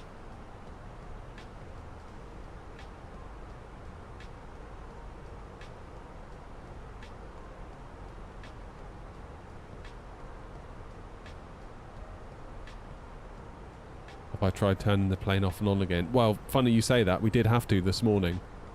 That's why we were like 30 minutes late. 30 minutes late getting out of Tunisia because GSX caused a bug apparently where my engine after start started to overheat to the point where it was 1,600 degrees and we had no choice but to abandon and restart. Fly to Vilnius. Where's Vilnius? Linus?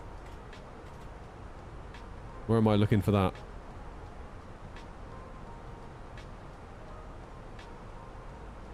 Absolutely no idea where that is. Baltics. EYVI.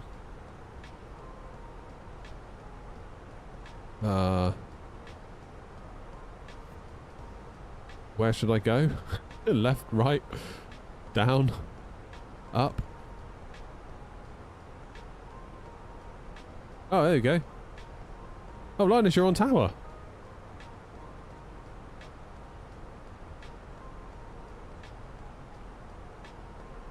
Lithuania. So we could go... Little Copenhagen jump could be alright to go there, couldn't it?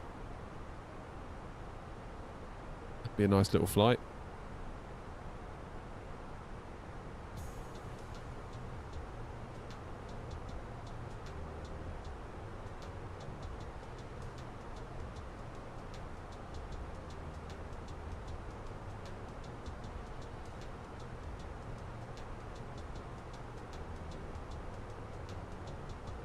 Yeah, that could be a nice little jaunt, that.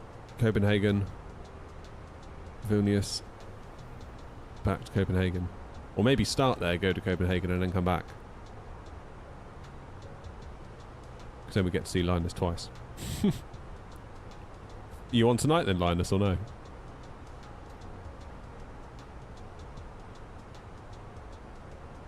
I am on VATSIM.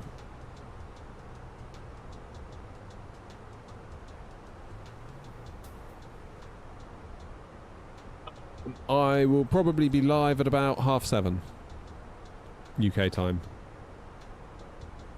Part of me wants to say 7, but I feel like I'm gonna not be able to make it.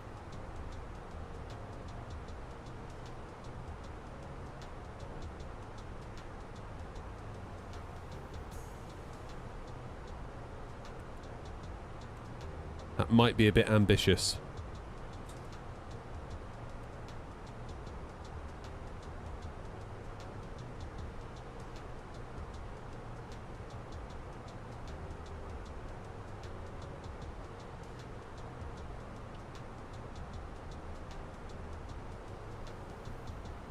Cool, well, let us know, Linus. If you can't make it for 7:30 and you can start later, or would prefer to do it later, we can always start from Copenhagen and then fly to you, because then that will give more time. Up to you. Don't feel under any pressure either way. Sorry, Noms.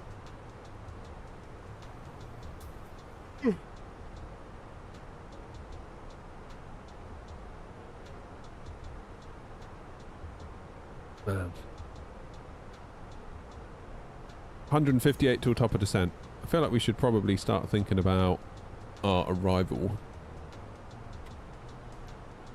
I imagine most of these guys are nearly home, aren't they? Yeah, look, Grumpy's on bloody final. That's how well Grumpy's done. Wow. Wow, wow, wow.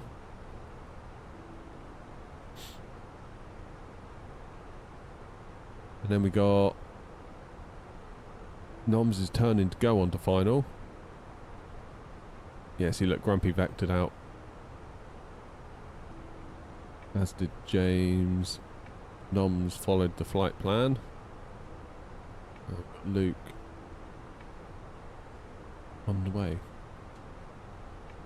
So where am I? Coming up to the coast of France. Good, nearly there.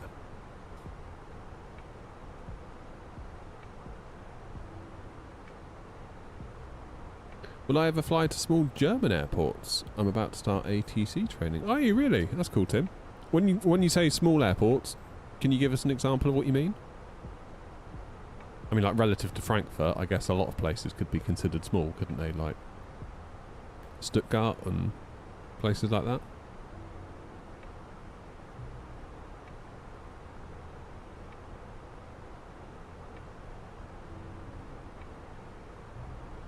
Right, we're going to go for 09. We're going to refresh the weather. We're going to apply the weather.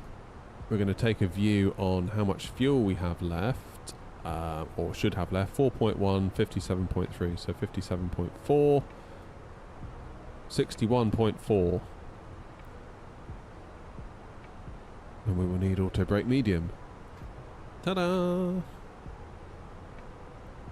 Dresden, Münster, maybe Stuttgart. I don't know yet from which size they require special training. Yeah, I'd like to do some more flying in Germany. I'd like to get good at Frankfurt. I'd like to feel confident getting in and out of Frankfurt and Munich. Those are two that I often avoid at the moment due to unfamiliarity. Hamburg, Hanover, we fly into quite a bit into Germany. Leipzig.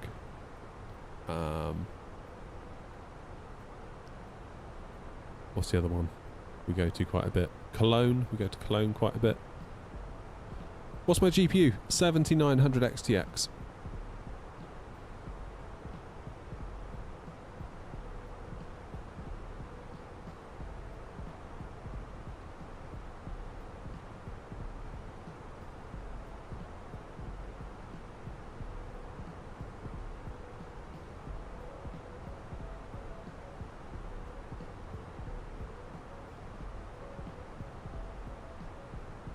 Let's do secondary flight plan.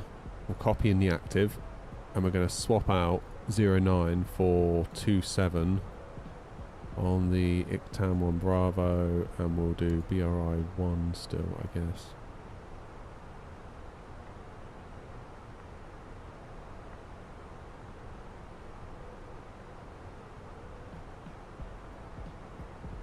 So we've got our plan if we need it. Haven't even done Wordle yet, have we?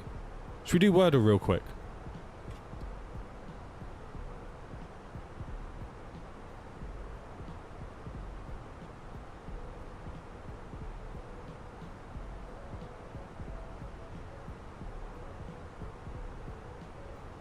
Right, come on in.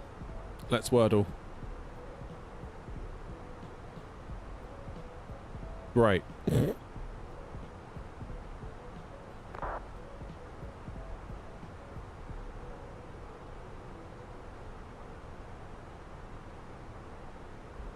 Okay.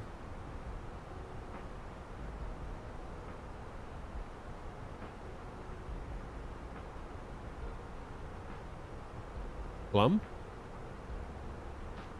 Ooh. Okay, so something lump. Clump? Can't be a clump. Could be a clump, right? Easy. Easy.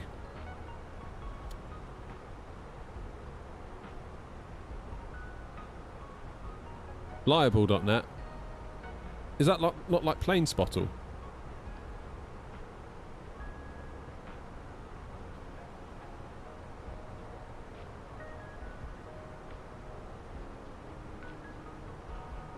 Oh, that's cool. Alright.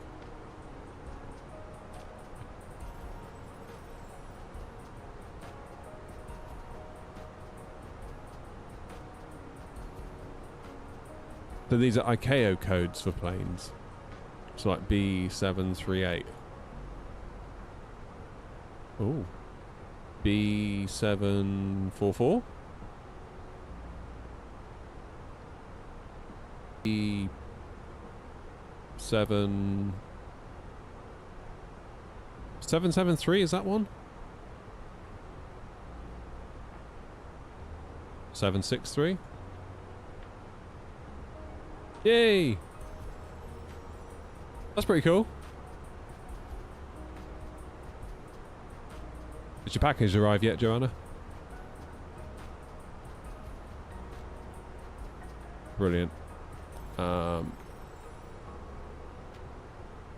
an L. Oh god.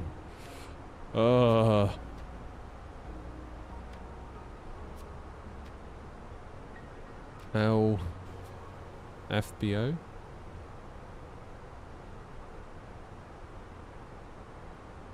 Struggling here, guys.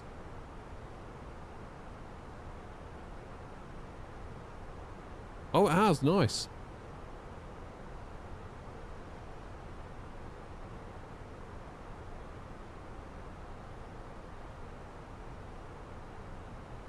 Oh, that looks cool, Joanna.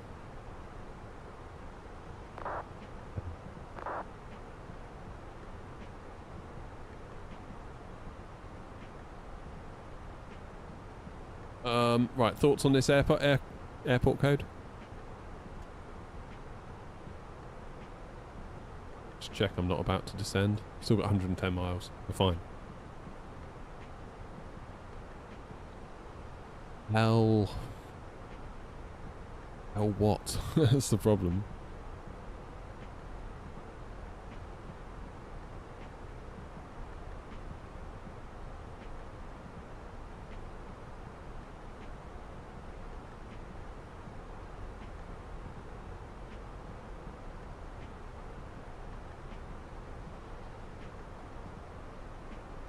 Larf, maybe? Ugh. Can't be LFPR because the R's gone.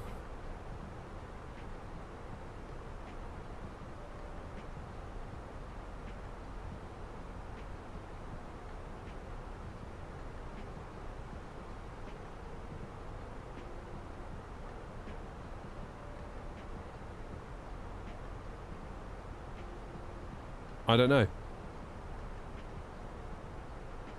I'm just looking at Navigraph here to my left.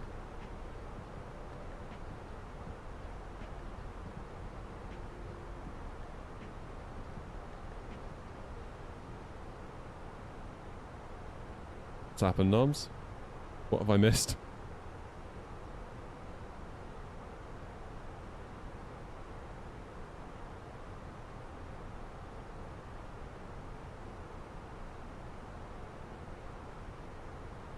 How you doing, Leo? Someone pushed back into Grumpy. Oh. Nothing to see here.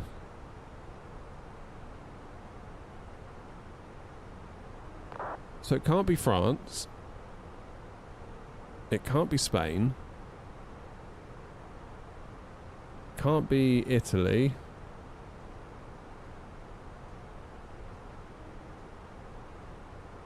It could be OBSF, maybe? No, can't be that.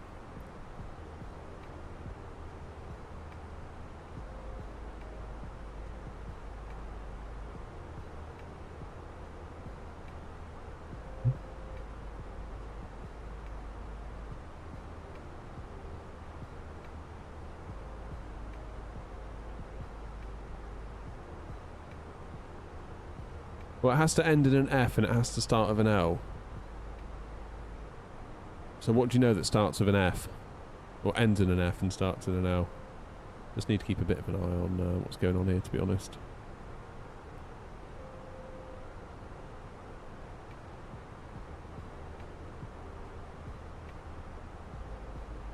I'm going to go cost index 5. Give us a nice easy descent.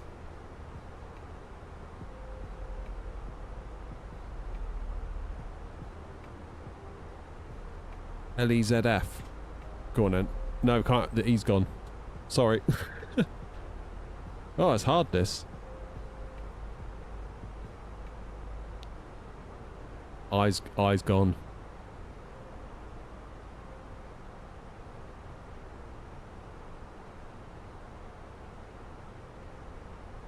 Yeah, the eye's gone, Jerry. Can't be Lurf.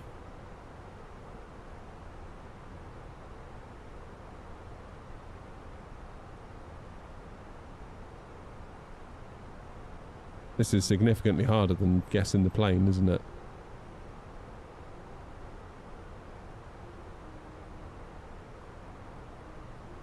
LSZS. Try it. L... What was it you said? LSZF. Nope. Sorry. Last go. LTAF. Can't be because of the A. Tim.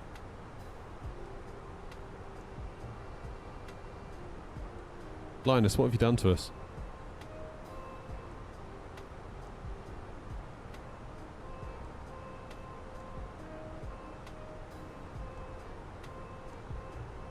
Just done that one, Enrico. Doesn't work.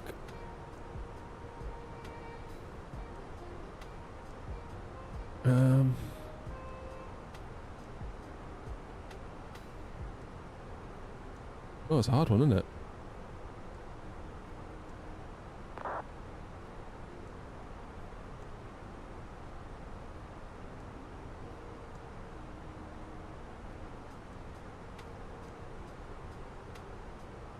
Yeah, come on, Noms, figure it out for us, will you? Did you get down alright?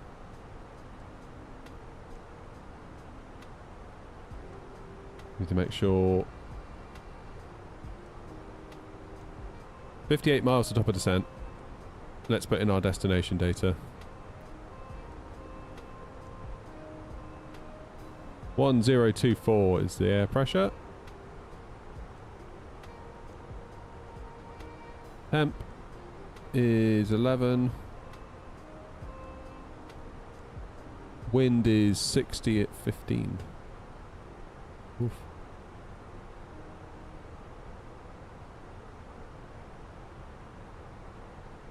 And 813 in Barrow.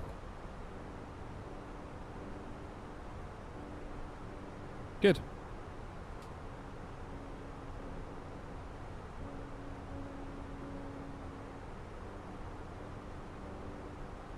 LGKF. Can't be... The LG one can't work. LTCF could work.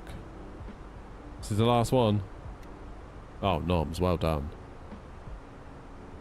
Well done, well done.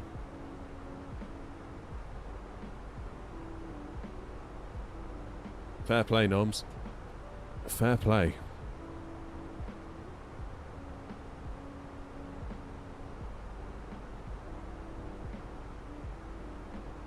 Where did I read the barrow from? There. 1024. Or 1024.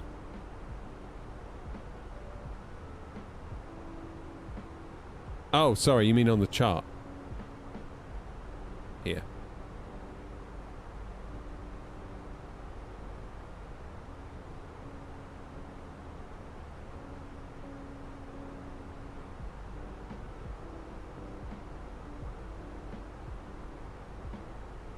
Right, so we're coming up on London. There's Biggin Hill.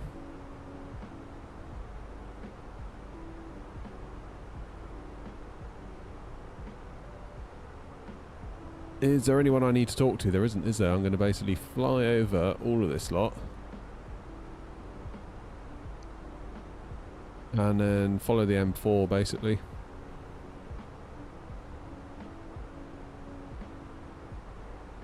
that a Chanex just leaving? Yeah. Alicante, let's go. What stand shall I take? I'll go 2-3. I normally go 2-3. Can you get an A350 into Bristol? I guess you can.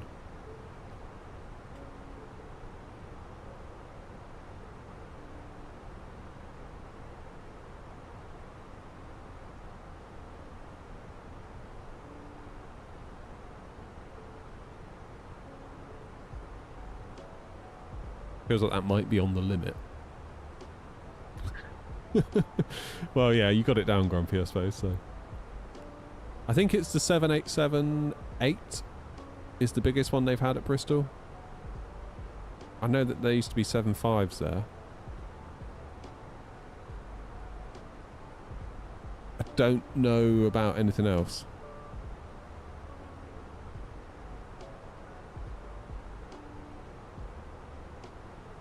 A330s, okay. And used to have 7.6. Fine.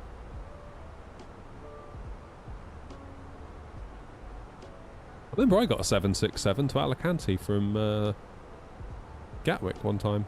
That was pretty cool. Because the plane broke. And they flew a 7... So we were due to go on like an Airbus or something. And there was a problem with the plane, and they flew an empty 767 down from Manchester to Gatwick to take us to Alicante. That was lovely, because obviously there was like, what, 180 of us that were going, because we were due to go on an A320. Then all of a sudden we had a 767, and we had all the room in the world to spread out in.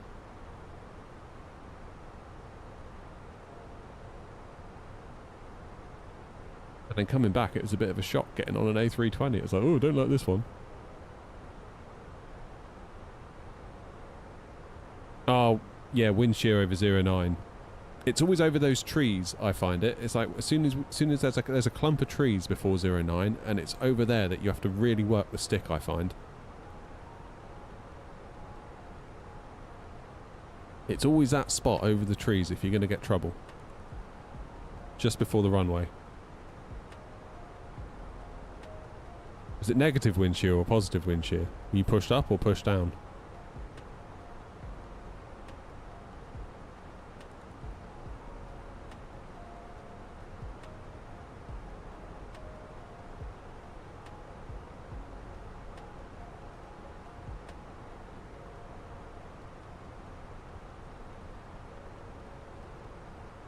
What plane do I prefer to fly, an A320 or a 7.3? Increasingly an A320. Or 19, or 21, or whatever.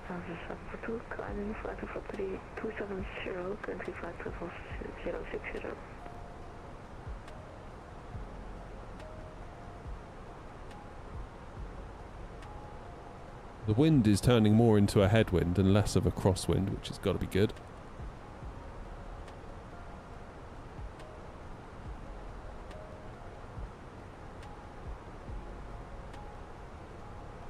Alright, it's going to keep an eye on this guy.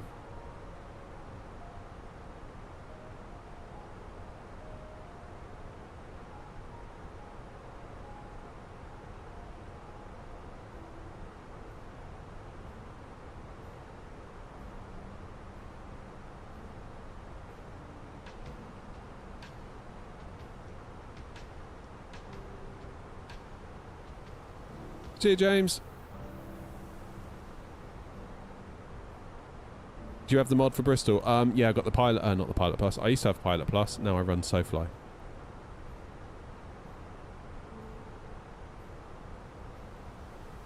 Alright, let's go flight level 220 then for ICTAM when it's time, which it isn't quite.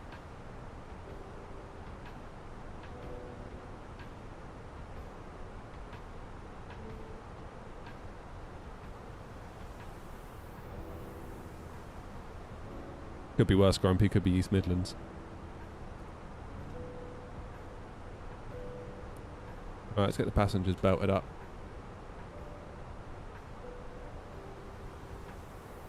Cheers, Jerry.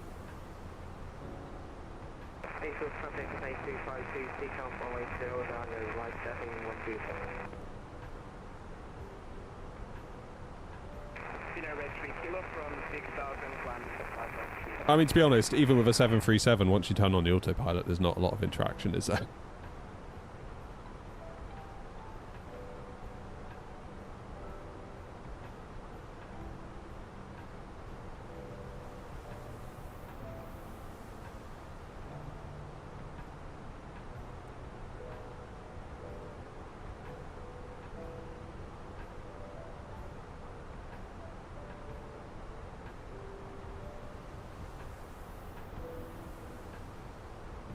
Bristol traffic air not 232, flight level 340 just overhead, big. Descending, flight level 220 level for ICTAM on the ICTAM 1 Bravo for 09.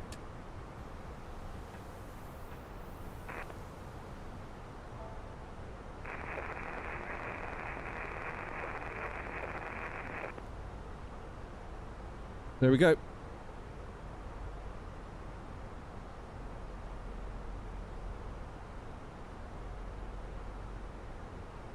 Cheers, Fab.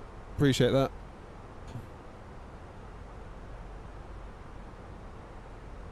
I'm getting a sore throat. That's generally not good, is it? Every time I swallow. Generally means I'm going to get a big old cold if I get a sore throat.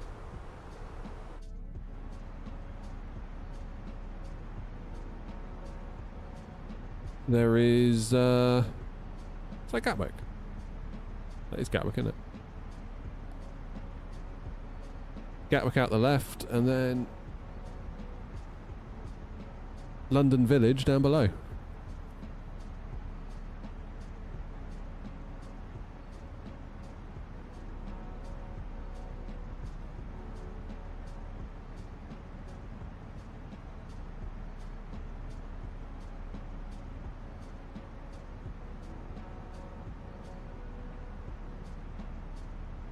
We should get Heathrow right in a minute.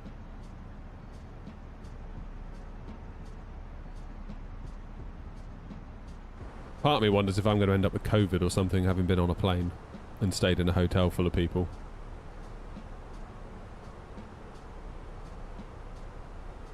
Is that Fulham? I don't know, Dan, to be honest.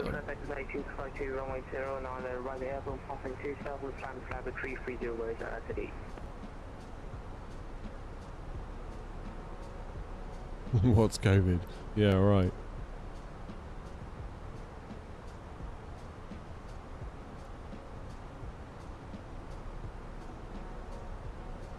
I might vector from Posmax.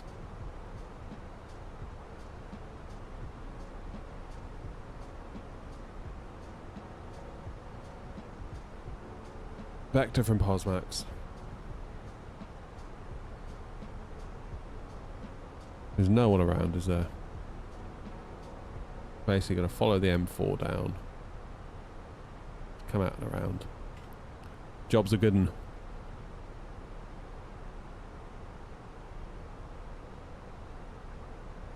What I do like about the SoFly scenery is that the Bristol bump is there, or the Bristol bounce on 09, but it's not as pronounced as it was on the Pilot Plus version, and I always felt that was inaccurate on Pilot Plus.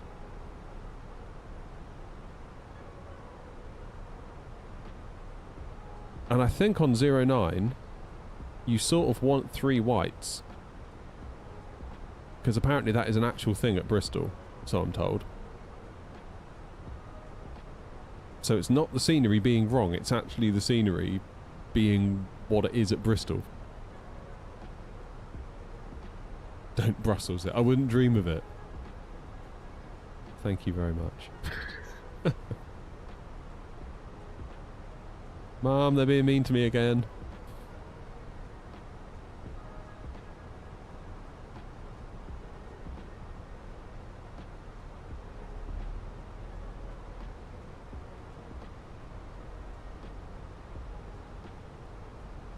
Oh, we bounced into Birmingham, didn't we? That's what we did, Noms. That was a right old bounce into there.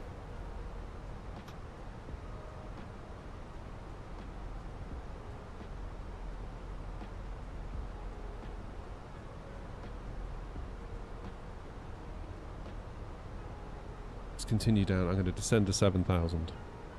Heathrow traffic, Peter 2 is inbound India, Bravo, Civil 147. Cheers, Alec.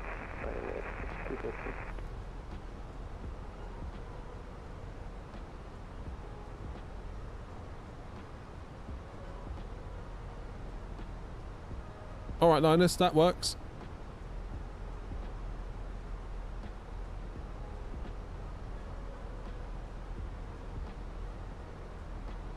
So we'll do Copenhagen to... I've forgotten the name already, and then we'll go back to Copenhagen.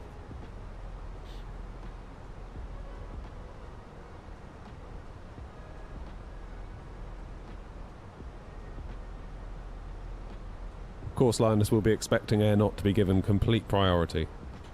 To get everyone else out of our way. Let's come straight in. Oh, Elliot, you subbed as well. Thank you. Appreciate you. What a legend.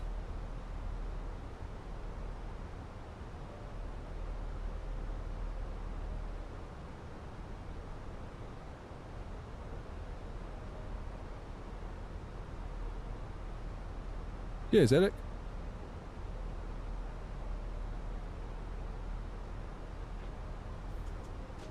Right, where's this motorway then?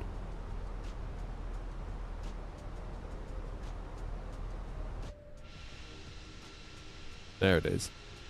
There's Heathrow. There's the M4 coming out of London. The only good thing to come out of London. There, sorry. I don't like cities. Can do without them. Yeah, no, we just basically keep on keeping on.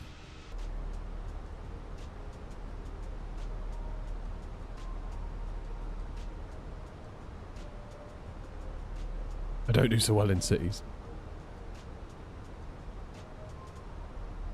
So they've got 300 knots at Asham, which is correct.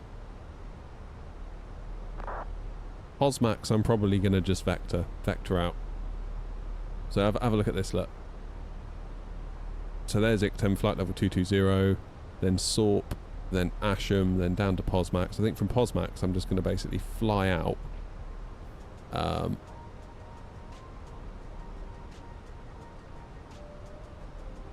Head out over the estuary.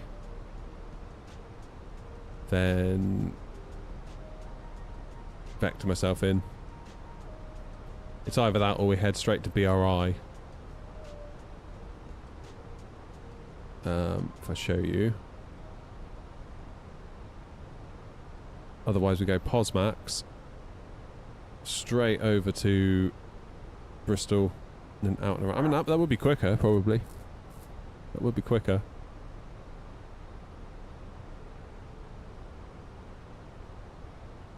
We need to get to 3,000 feet.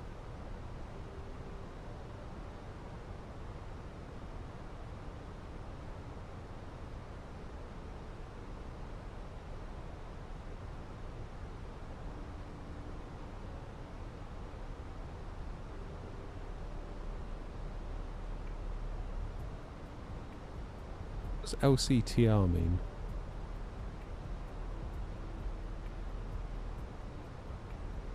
Yeah. I gotta be honest, Tim, I'm thinking the same. It's 270 from Posmax. Keep it simple. Yeah, it'll be tonight, Linus, yeah.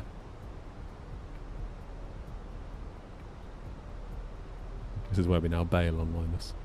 That'd be well harsh, wouldn't it? Don't worry, Linus, I won't do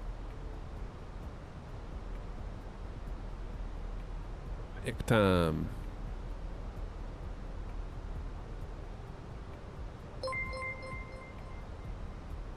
Flex, thank you.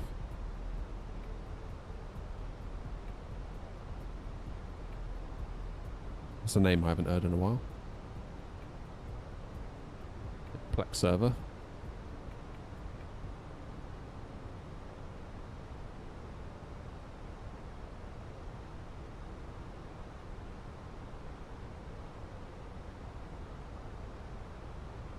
Your side stick, it's the AB9. Yeah, that's right.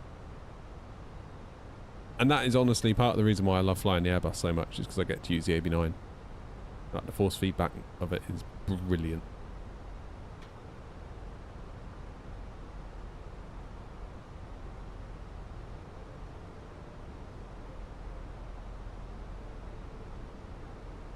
Do you normally get a fair bit then, Linus, if you were to just go online tonight and just take your chances?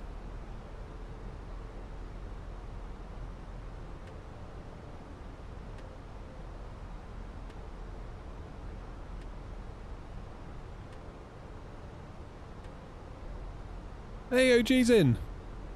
Yeah, Grumpy, we're going to do Copenhagen to Vilnius, back to Copenhagen to say hello to Linus. I should be live at 7:30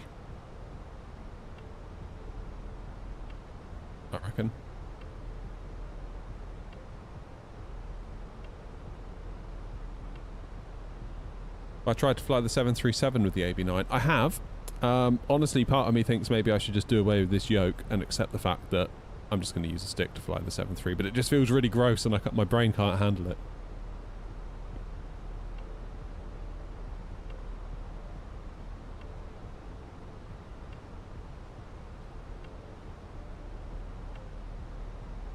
Have I managed to stop killing the sim? Ah, wow. Yeah. It's been a right day, OG, to be honest, mate. It's been a right old day. First of all, when we started the engines... and they overheated to 1,600 degrees Celsius. Apparently due to a GSX bug. And it just proceeded to go wrong from there, really.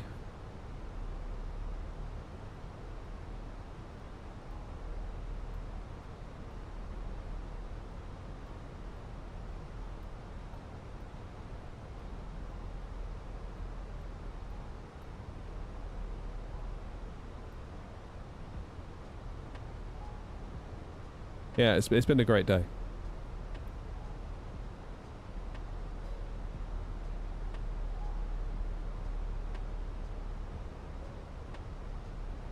Alright, Ben.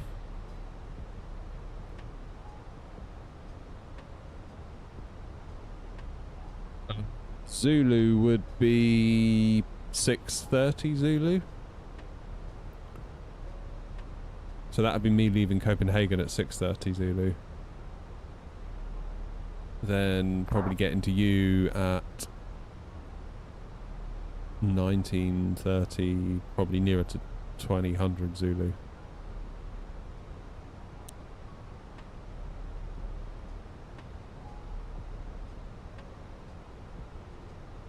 Right, anything else at Bristol? It looks like I've pretty much got it to myself, which is quite nice. There's an easy jet. Where are they going? Bristol, Lisbon. Noms is blatantly waiting for me to land so he can have a good look. Git. No,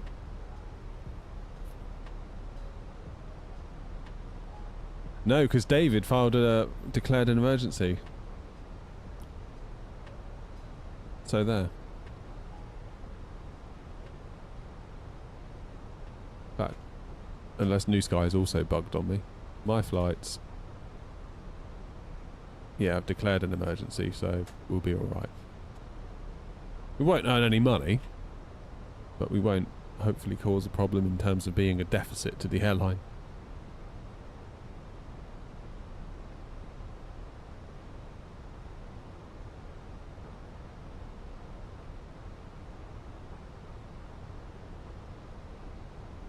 Feels like Posmax is quite a long way. That's like 20 miles out. I'm going to go a bit closer, get into about here, then go out.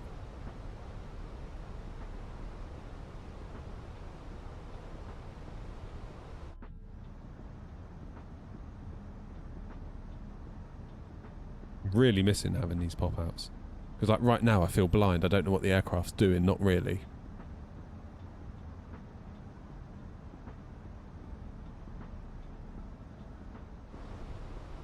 Yeah, James, alright.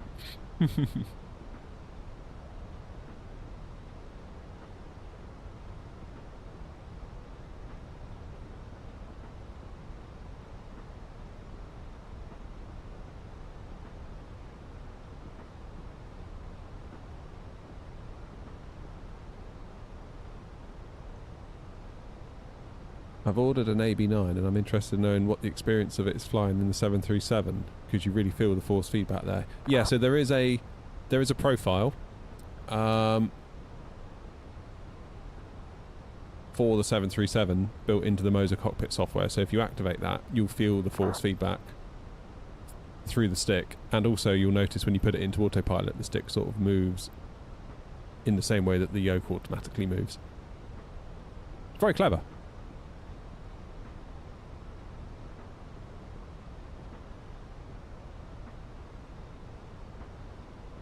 That's right, we can do that, Linus.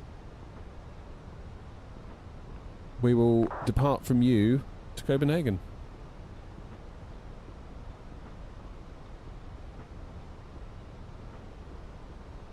The Moser yoke. Yeah, the Moser yoke looks interesting, doesn't it? Although, to be honest, the wind control yoke looks slightly more interesting now, I would say.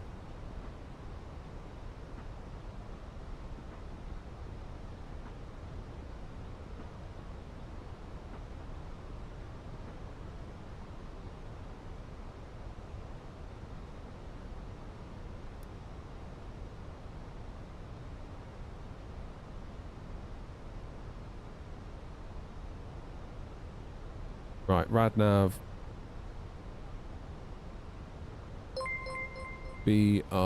Mr. Mint, thank you very much for subbing on Prime. Appreciate you. Subbing on Prime. Subbing on Twitch with Prime. That's what I meant to say. Can't talk.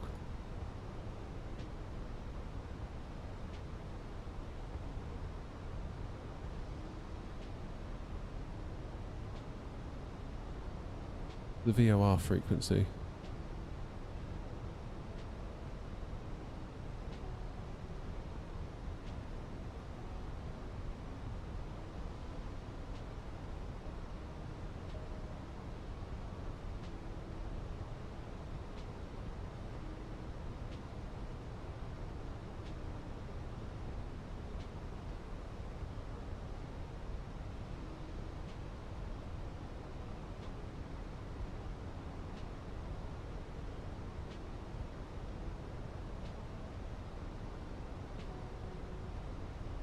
Bristol traffic, Air Knot 232, flight level 907, turning right, heading 270, vectors for the ILS 09.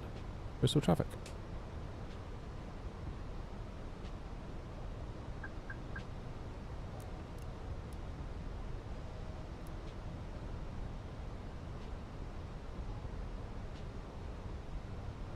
Let's get that landing system on.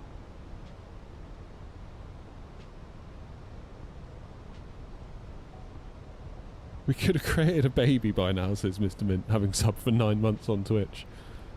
My word. My word. But instead we've been flight simming, which is more important.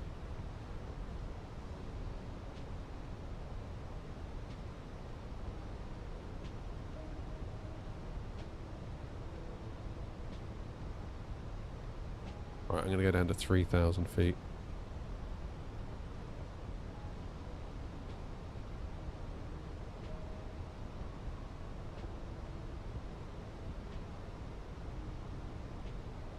Really cloudy today, isn't it? Can't really see a huge amount. I shall be in Bristol this weekend. I'm going to see the rugby, the England versus Wales, the Women's Six Nations. Don't know a thing about rugby, to be completely honest with you. Absolutely no clue about the rules. I generally manage to figure it out once every time the World Cup's on, then it ends, and then I forget. So I'll have to relearn everything. Bristol traffic easy 46 Alpha Kilo taxiing Zulu Golf 1 point Golf X-ray from 09 Bristol.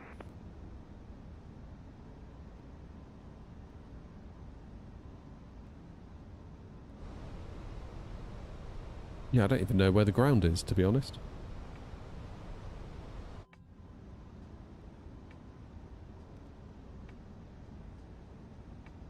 Yeah, this is a really nice upgrade, this.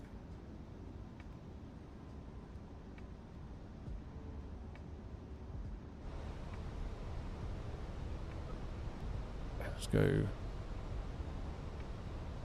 024.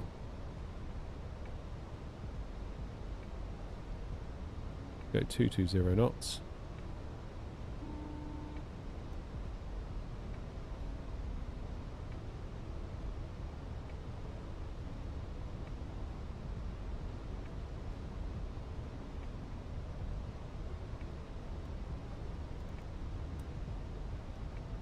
Laps 1, that'll help us out a bit.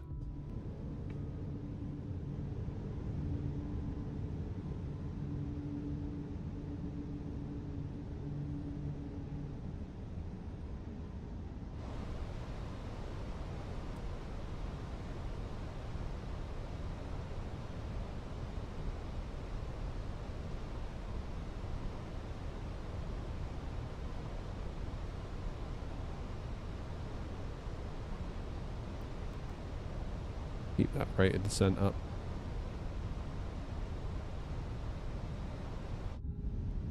Bit of speed brake. Never hurt anyone, did it?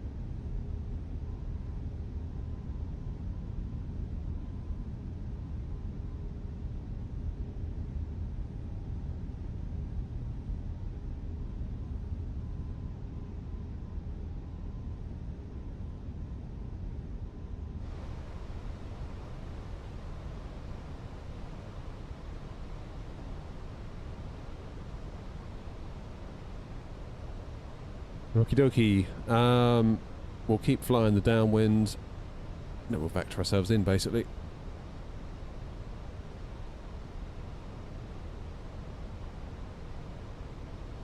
Easy's on the roll.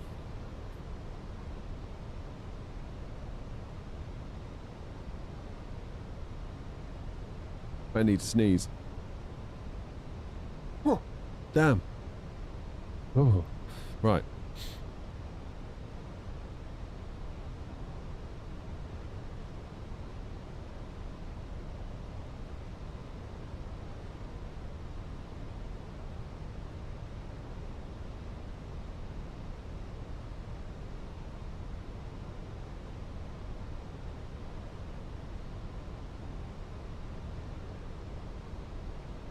I might just go a bit beyond, just come out a little bit further.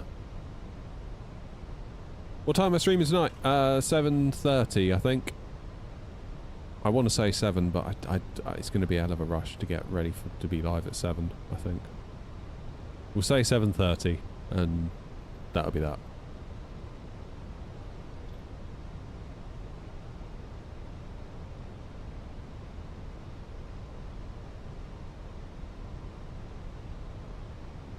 Okay, 180. Bristol traffic easy 46 South Kilo, lining up and departing Romeo 09 on the X412 Bristol.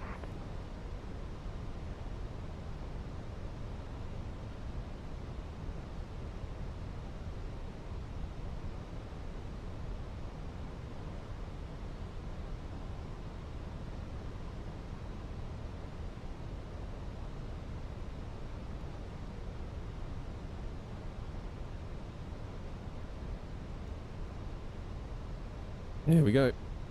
Bristol traffic out 232, flying base 409.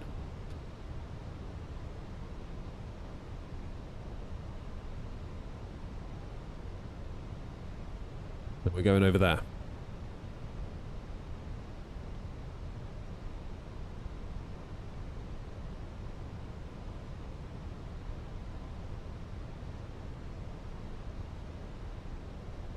So we've got about 10 miles. We're about 10 miles out, which is fine. Approach mode, we've got to get down to 136. So just before we make the turn, in about 5 miles, I'm going to drop to 160. We'll do 160 till 4.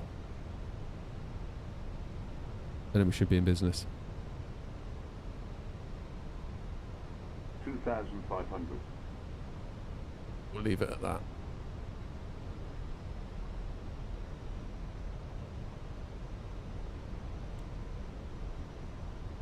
Really missing having my screen.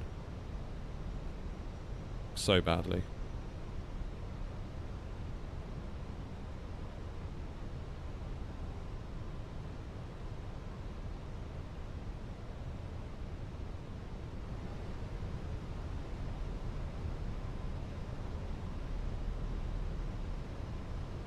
Go around altitude is 3,000.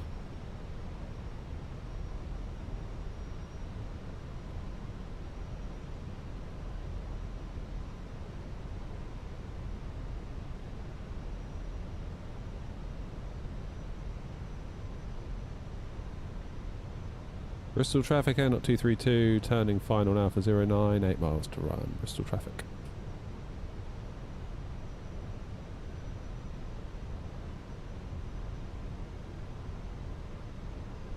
Okay, easy's on the roll by the look of it.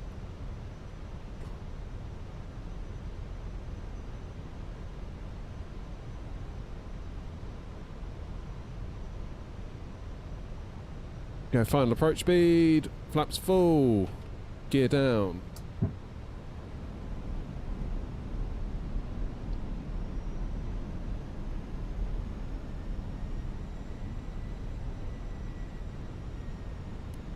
Lights on. Tell you what, you get so used to having all your pop-outs. You really don't like not having it. Better be a good landing, eh? It's the first one back, alright? So just be gentle with me, alright? Is there any free wet A350? Don't believe so. Not that's worth having anyway, if there is.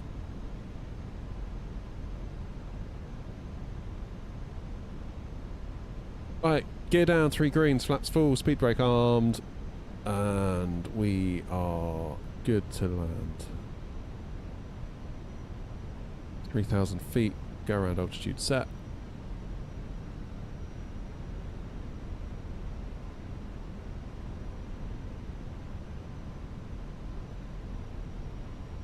Bristol traffic, N 232, 5 miles to 09, Bristol.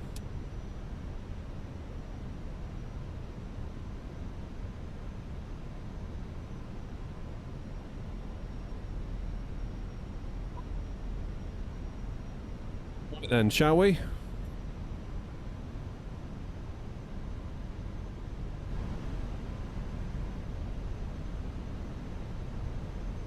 haven't got my screen here.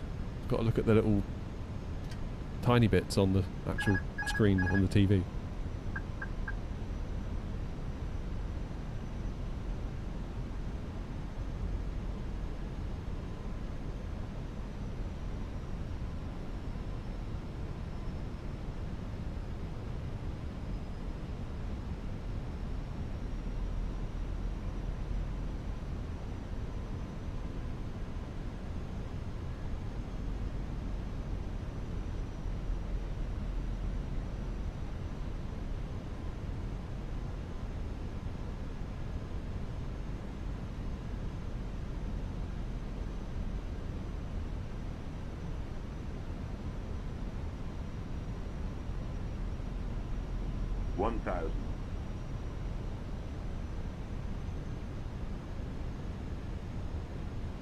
Alright, keep an eye out for that wind shear that Grumpy experienced. It's always over this clump of trees, I find.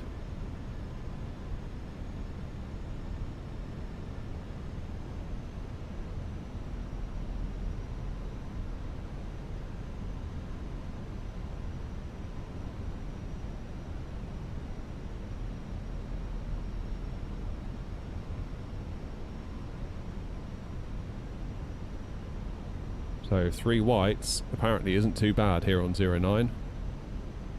100 above.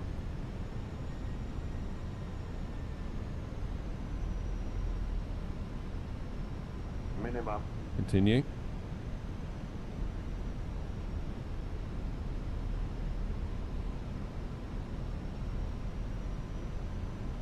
$100. 50, 40, 30, 20. Retard. 5.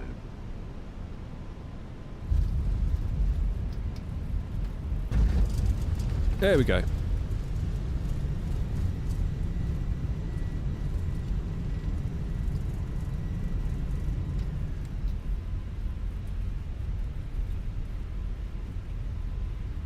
Keep it rolling.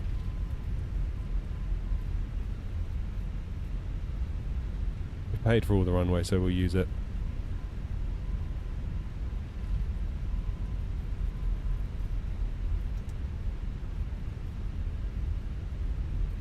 Good old Bristol is always a challenge, isn't it, Bristol?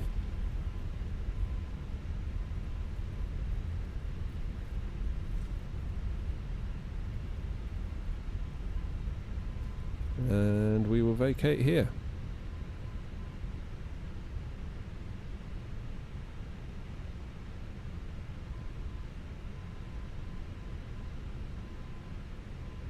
Let's have some celebratory music.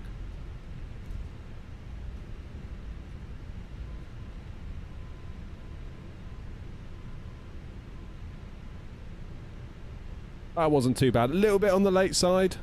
A little bit on the late side, I'd say, for that. Bristol traffic, N 23209 vacated.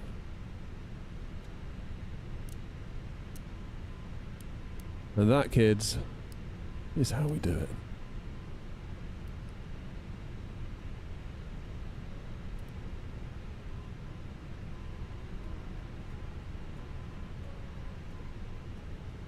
Right, TCAS, let's get you off as well. Yeah, it's a shame because that probably would have been a 10, wouldn't it? Had it not been for the thing that shall not be named.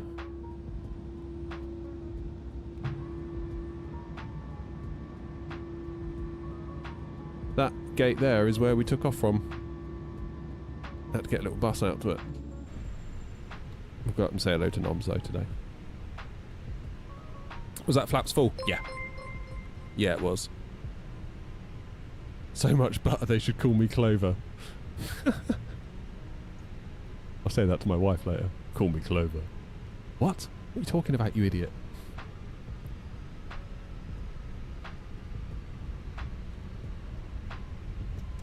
No, we had to declare an emergency, Noms. Oh, I got stuck there in the scenery. We had to declare an emergency because of, well, just all the issues, really.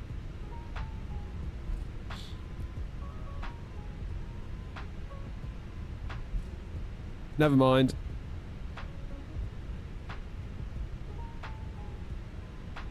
Well, I think New Sky would have minded a great deal because, of course, we restarted the flight. So I think New Sky would have seen us, like, slewing from the taxiway back to the gate, which it may have interpreted as a cheat.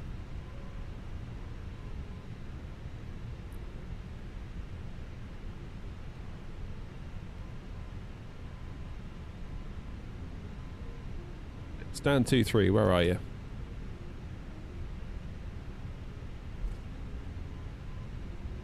And then there's the whole fueling issue as well, let's not forget that. It was never going to work out for us today, Noms. Yeah, there you go, Grumpy saying about the fueling. I can walk away knowing that I did a good job. And that's the most important thing.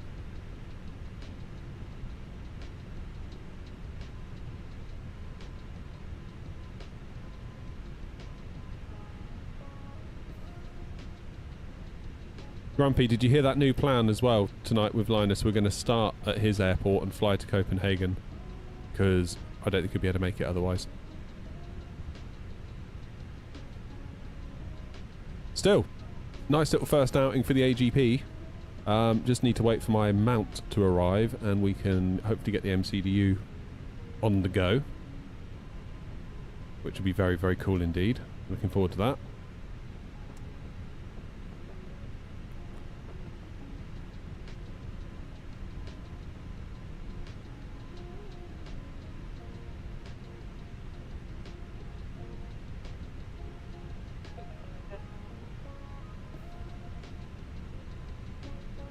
We'll call it done.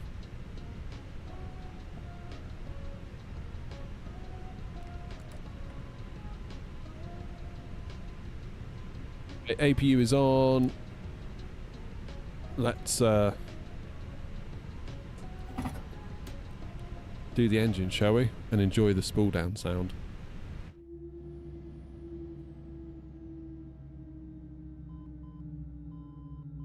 Cabin crew disarm doors.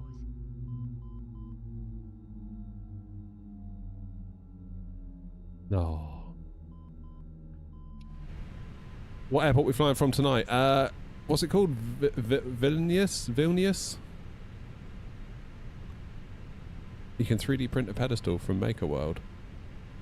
What, the whole lot?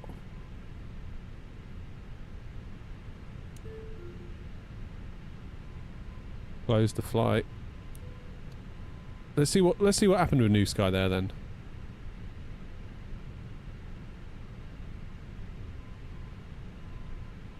Yeah, just an emergency declared. Shame, because that would have been alright, wouldn't it? But never mind. Better that we did that, I suppose, and end up with a problem. Annoying, but what can you do? Still, we've flown ourselves home. That's the main thing. We're now back in Bristol, so normal service can resume. So tonight we're going to be live at 7:30 in the evening UK time, which will be 6 or 18:30, I should say, Zulu. So we're going to start in Lithuania. Let me show you where we're going to go tonight. Lithuania, and we're going to start at here. Vilnius. Am I saying that right? Vilnius? Where Linus, who is currently on tower, will hopefully be on tower for us later. We're going to go from Vilnius, we're going to go over to Copenhagen. And, I mean, the plan was to go back to Vilnius, but Linus won't be there. So I guess we could go on to somewhere else. We could do Copenhagen to somewhere else, or we could just go back to Vilnius. We'll talk about that during the cruise, and we'll figure it all out. Linus, I saw the scenery thing. Thank you very much indeed. Yeah, I'll look into that. I'll get that sorted out. So I'm going to leg it. There's no time for another leg. I think we'll probably have to leave this one here. But I'll be back in approximately 5.5 hours. So that's... See you later, Clover. Mr. Mint, stop it. Make me blush. Anyway, thank you all so much for the support, for the likes, for the gifts, for the everything. I really do appreciate all of you. It's really, really nice to be back. It's nice to be back. I've really missed this. So much so that I will see you later for leg number, or round number 2, where we'll start in Lithuania. So you all have a nice afternoon, and I'll see you in about 5 hours. Toodaloo.